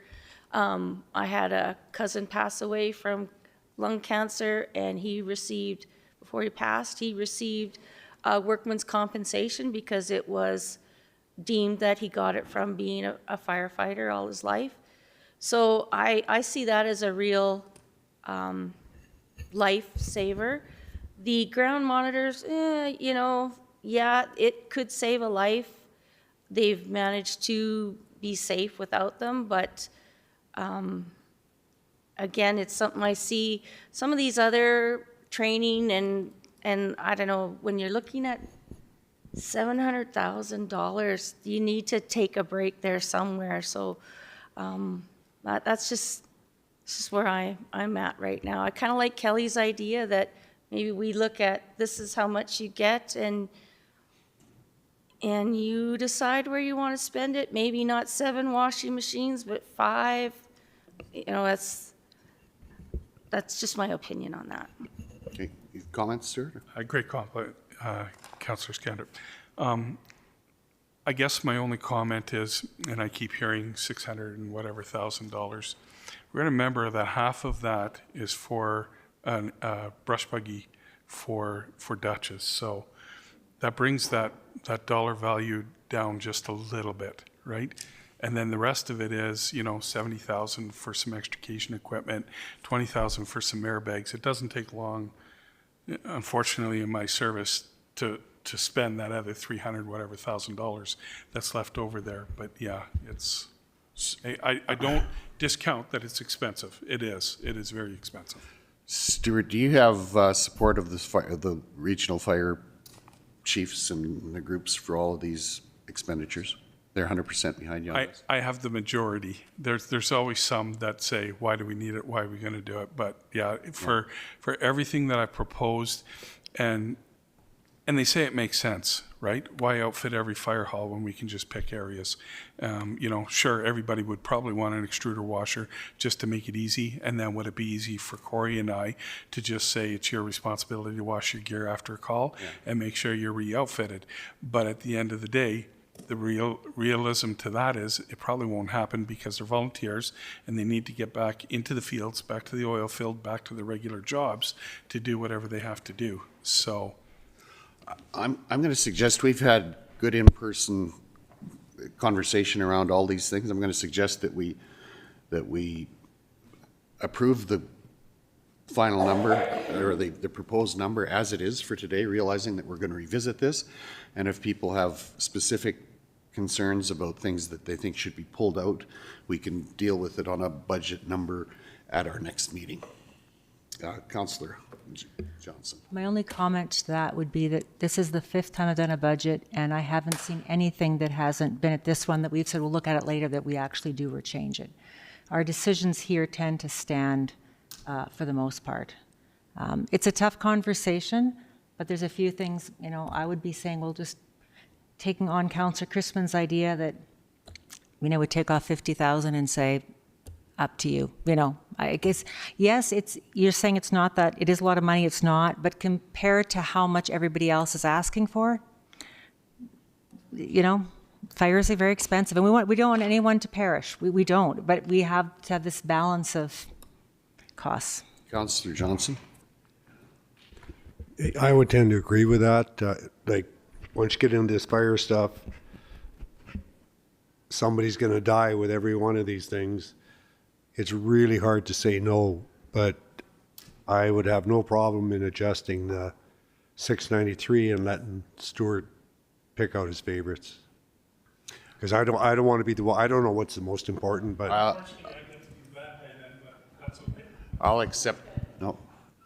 Matt? No. I'll accept a motion from council with some direction on this, because that's what we need. Councillor. So we're tied in. I mean, the truck has to go. We're obligated through contract to provide that truck.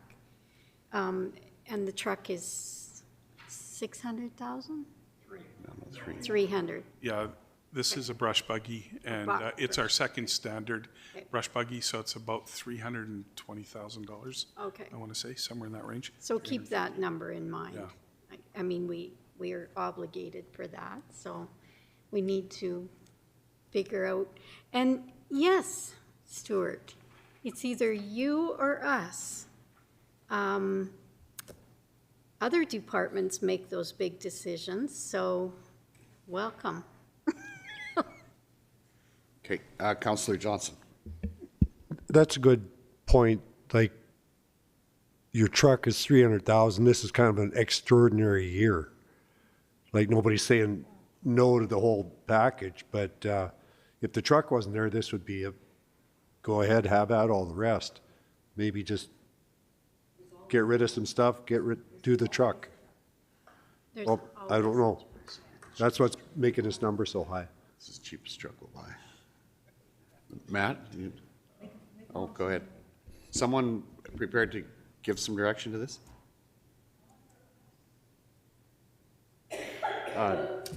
Councillor.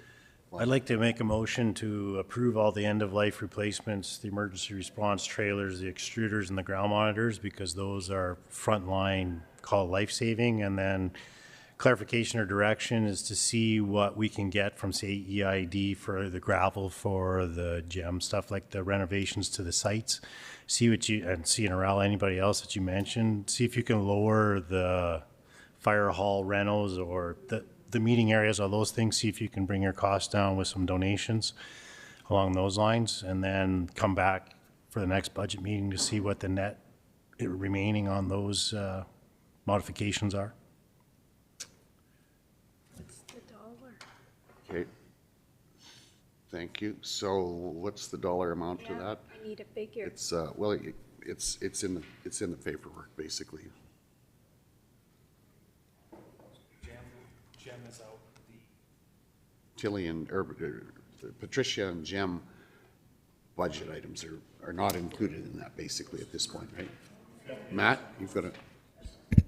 Yeah, so what I've heard, and we'll listen back to the recording, the trailers are deferred and the camaraderie areas are deferred for the time being.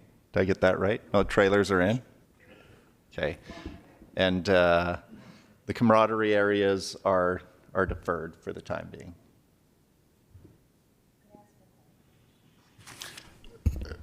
Clarification? When you're talking about the emergency response trailer, you've listed 5 types of equipment you want, but you've also referenced that you're not set on the equipment, or I think that's what I understood. So is what equipment you want and the cost really set for those trailers? And I'm kind of wondering, because my experience, and not that I've experienced with it, but my knowledge of grain entrapment has happened so swiftly, I'm not sure we could get accrue there in time? Like, I don't know. So how set are you in what you're putting in those trailers? Are you talking how set am I dollar-wise? Or just, We referenced something about you're still deciding. So I didn't know if you meant dollar-wise or you meant what equipment you need for it and So- actual costs. so to get the trailer up and going with the specialty areas that I talked to, that's what we're looking at cost-wise right now, and it's a startup. There may be, and I'm not saying there will be, but there may be more small things to add in coming years, but that would be more under the operational budget for that trailer than a capital expenditure, because the trailer is the biggest cost incurred here. The rest of it is, $1,000, $2,000 pieces of equipment, things like that would go into it. I think our hydraulic rams might be the most expensive part to what I'm requesting. Just, anybody else want to speak to the motion? The only thing, I want to say one thing to this motion. I hesitate for us to go around the community fundraising based on our discussion today around a budget item. So I wonder if that's really what we want to do. I think we want to be more strategic than that if we're going to create and I'm not critical of the initiative, the idea, but I'm concerned that we send the wrong message out in our community around this issue. Councillor Johnson? Yeah, I agree with that. I'd rather just bite the bullet and take care of this, other than having the fire departments go big, and because we're looking at, yeah. I don't know, you could reword that motion, or let's just vote on the motion and see how it I think goes. what I understood you saying is that we want to revisit this anyway, right? Depending on the response that we would get from the community, and I think that's fair. I'm wondering if we just approve the number and we'll revisit it. If in fact we've never changed a number, that's our fault. We don't have to blame anybody else for that. We just bite the bullet and say we're going to revisit this, and because I think that's what you're saying, and I like that idea. But the implication of having Stuart go out to talk to businesses to raise money for relatively small line items, I'm not sure is as strategic as we'd like to be, and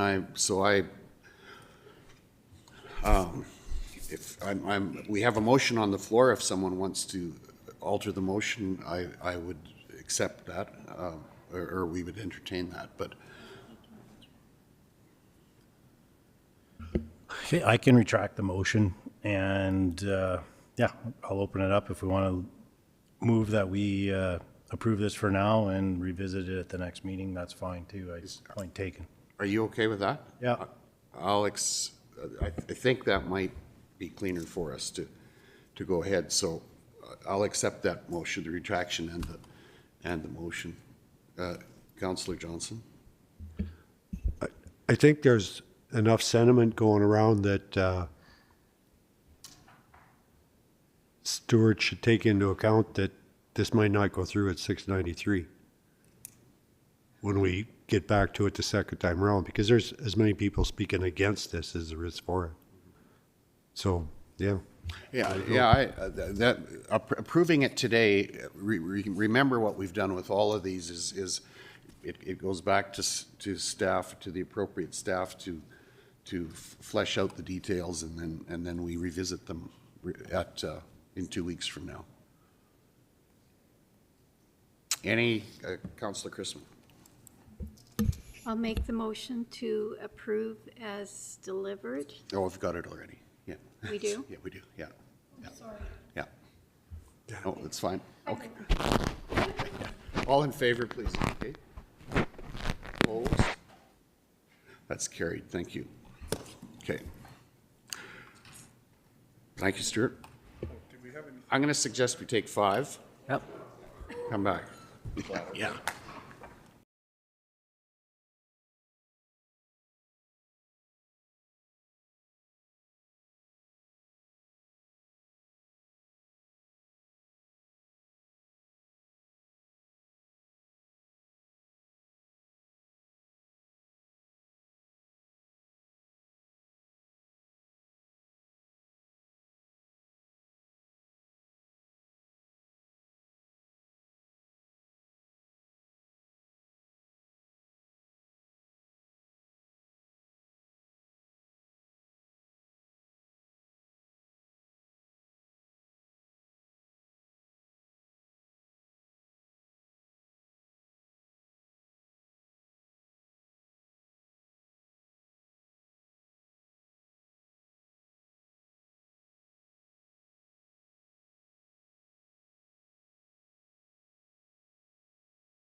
Call the meeting back to order.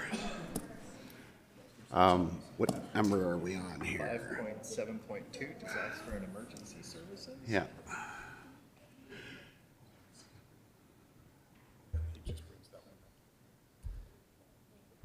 So the next function we want to jump into is Disaster and Emergency Services, Function 24. Really, it's pretty much business as usual here. The one question we do have, the county has made a 5-year commitment to the Southeastern Alberta Search and Rescue Association. 2025 was the last year for that. It's a $5,000 a year funding commitment. So the question to address here is whether or not that's something that you're wanting us to renew for another term. We have requested information from them. They have provided some details. We're not clear, though, if the information they provided was specific to the County of Newell or if it's for the services that they provide throughout the region. As an organization, they've had really an average of 10 to 11 incidents a year for the last 5 years. Questioning whether that's 10 or 11 in the County of Newell or, like I say, throughout the entire region. And that was a 5-year commitment that Correct. is terminated now, so it was made by a previous, or 2 councils ago, basically. This council made, or, well, no. One council ago, okay. The last council made this. Okay, any direction, Neil? Councillor Johnson, pardon me. I answered everything. Could we do inter-transfers, like take his 5, give it to Stuart?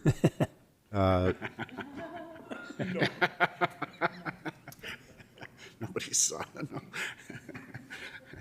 It would make it a lot easier. Councillor Screever.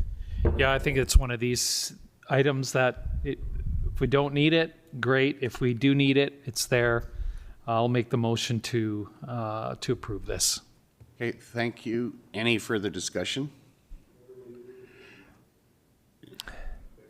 No, to pay it, the $5,000, which the last council approved it following a presentation by the organization at a regular council meeting. Okay, Councillor Screever. Yeah, can I amend that to a presentation? Can we get that done? Because I don't know that we've asked. Yeah, so if we can follow up on that. So I'll move. Okay, the motion is that we approve this to the next, to stay in the budget and ask for a presentation from the organization.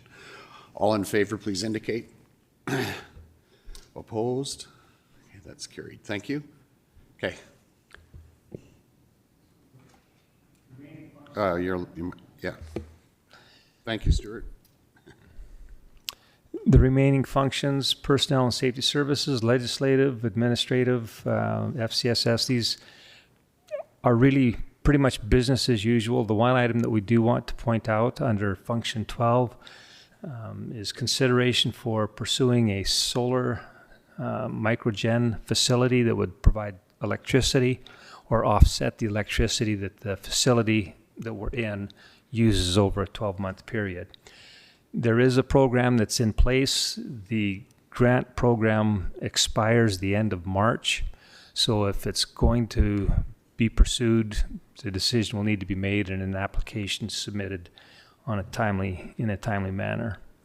But you have the information that's there, and really this is the question that we're wanting council to address as to whether or not there is interest in moving ahead with this one. It's a 550 kilowatt system, so half a megawatt. The total estimated cost is $880,000. Roughly half of it would be offset by funds coming in from the grant program. There is certainly room for it to the south of the property here. It had been considered previous. We pulled out of it, when was it? Back in the start of COVID, when things were going crazy with supply chains worldwide.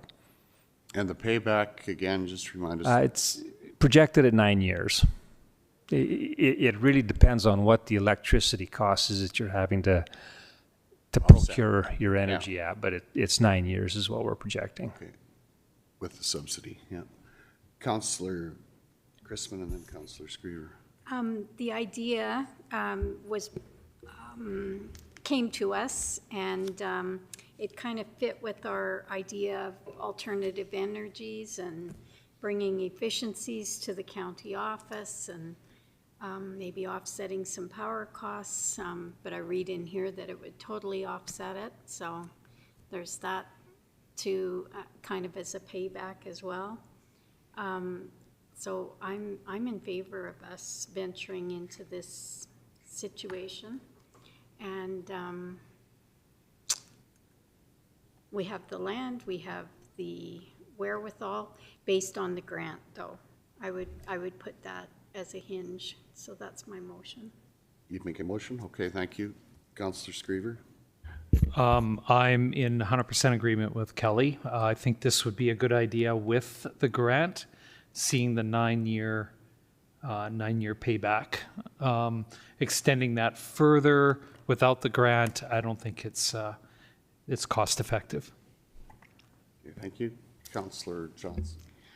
When you brought this forward in July, I asked for 2 pieces of information. I asked if you knew why there are all those abandoned solar generating in Arizona. I said, I have no clue why, but why are people abandoning them? I don't know the reasons. The second thing I asked is, I've heard Minister Neudorf say twice now that he expects the rate on solar to drop because of the balance in the energy grid. So what confidence do we have that 9 years will be the correct payback time if the amount they are paying for solar decreases?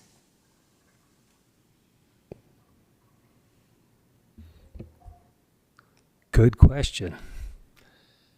We could certainly do some more research on it. I really don't know what I would suggest as in response to that. Okay, thank you. Matt? If I'm understanding the proposal correctly, the 0.5 megawatt is just to match the admin demand. So we're not looking at this as a revenue generator for the county. We're looking at this as a cost reduction effort. So our kilowatt hours will come from the sun. I don't know that we would entirely pull the admin building off the grid, so you're still going to have an electricity bill of some kind, but your kilowatt hours is what this is looking to offset. Correct. The intention is that it simply replaces, it produces the equivalent of what the facility is drawing from the grid over a 12-month period. There is going to be periods of time over that 12 months where it's generating more than we're using. There will be times when it's generating a lot less than we're using, but over the 12 months, it offsets what you're drawing during that period of time. Thank you. Go ahead, Councillor Johnson and then Councillor Call. Given our discussions about land, is there a reason we're not choosing to put panels on the roof as opposed to a standalone? Ground mounts are a cost-effective way to install these systems. You don't have to run the risk of having people working on the roof. There's just complications with having a roof mount versus a ground mount system. Okay, thank you. Councillor Kopp. Is there batteries in this system, or is it just flow in and out? Batteries are always an option. This one hasn't included an estimate for that, but it certainly could. We'd have to assess whether or not there would be enough benefit for including batteries as a component with the system. Okay, thank you. Councillor Johnson. I've got this on my shop with an 8-year payout. It's been in there 4 or 5 years, and it's doing exactly what it's supposed to do. Okay. Same thing where you sell back what you use. I think it's an excellent idea. Yeah. And just in answer to Councillor Johnson's question to my left. From experience, putting solar onto an already built building requires engineered drawings. So if you're building a building from ground level up, it's already engineered and you're good to go. So there's complications that Lane is referring to. Okay, any further questions? Thank you. All in favor of the motion, please indicate. Opposed? That's carried. Thank you.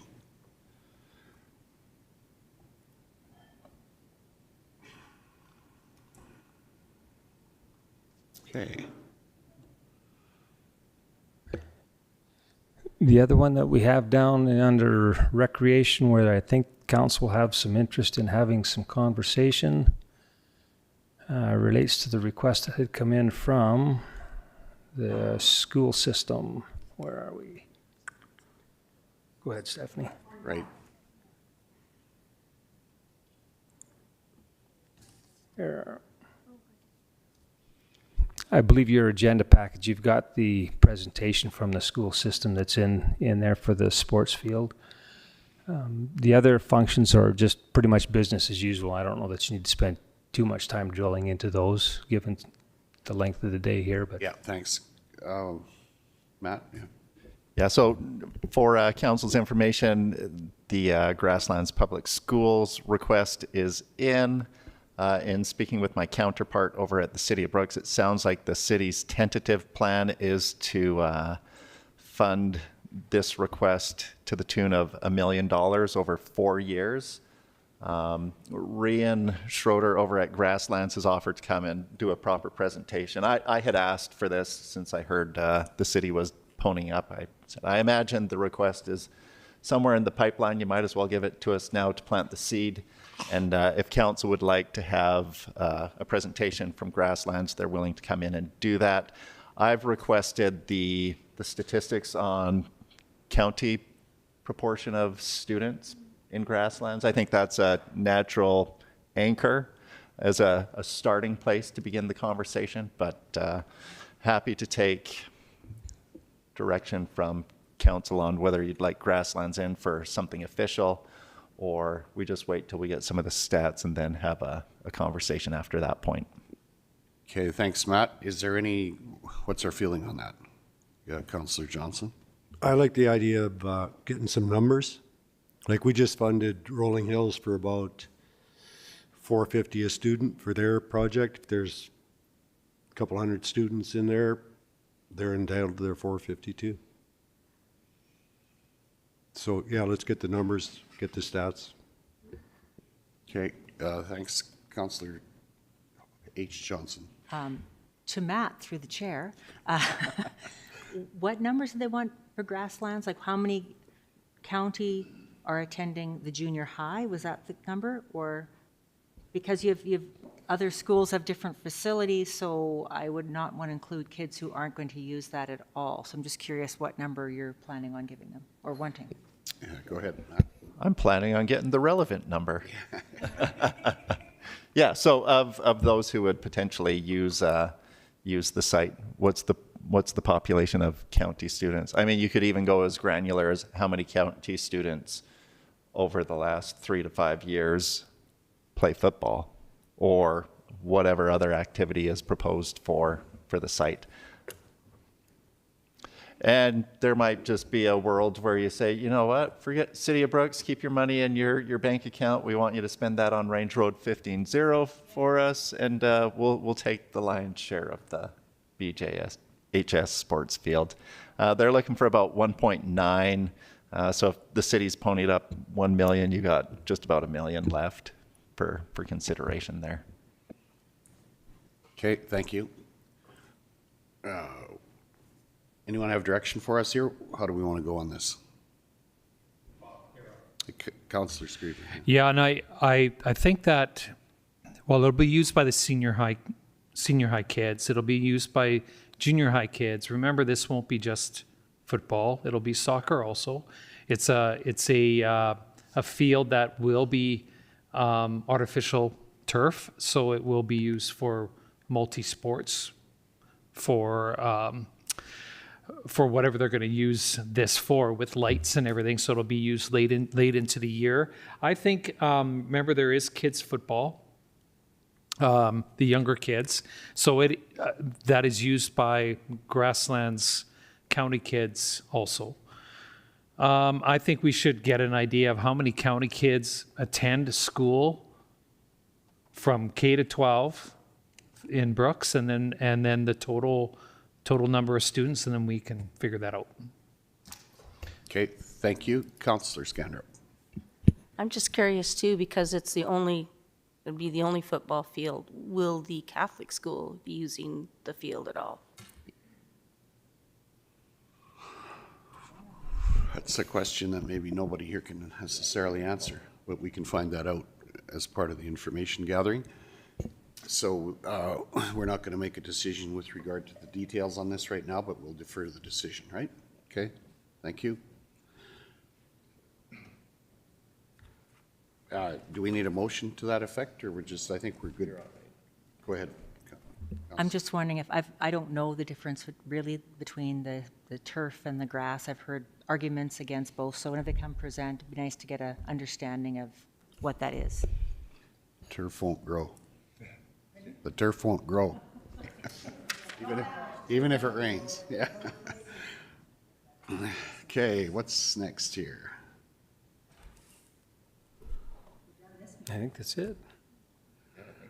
We are close to conclusion of this meeting. Thank you to everyone. This has taken a little longer than we thought, but I think it's been a good conversation. We've had good information presented, so thank you to the staff for thorough presentation, and appreciate that.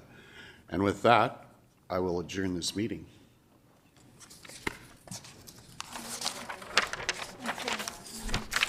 Until 9 o'clock tomorrow, or 10 after 3 today.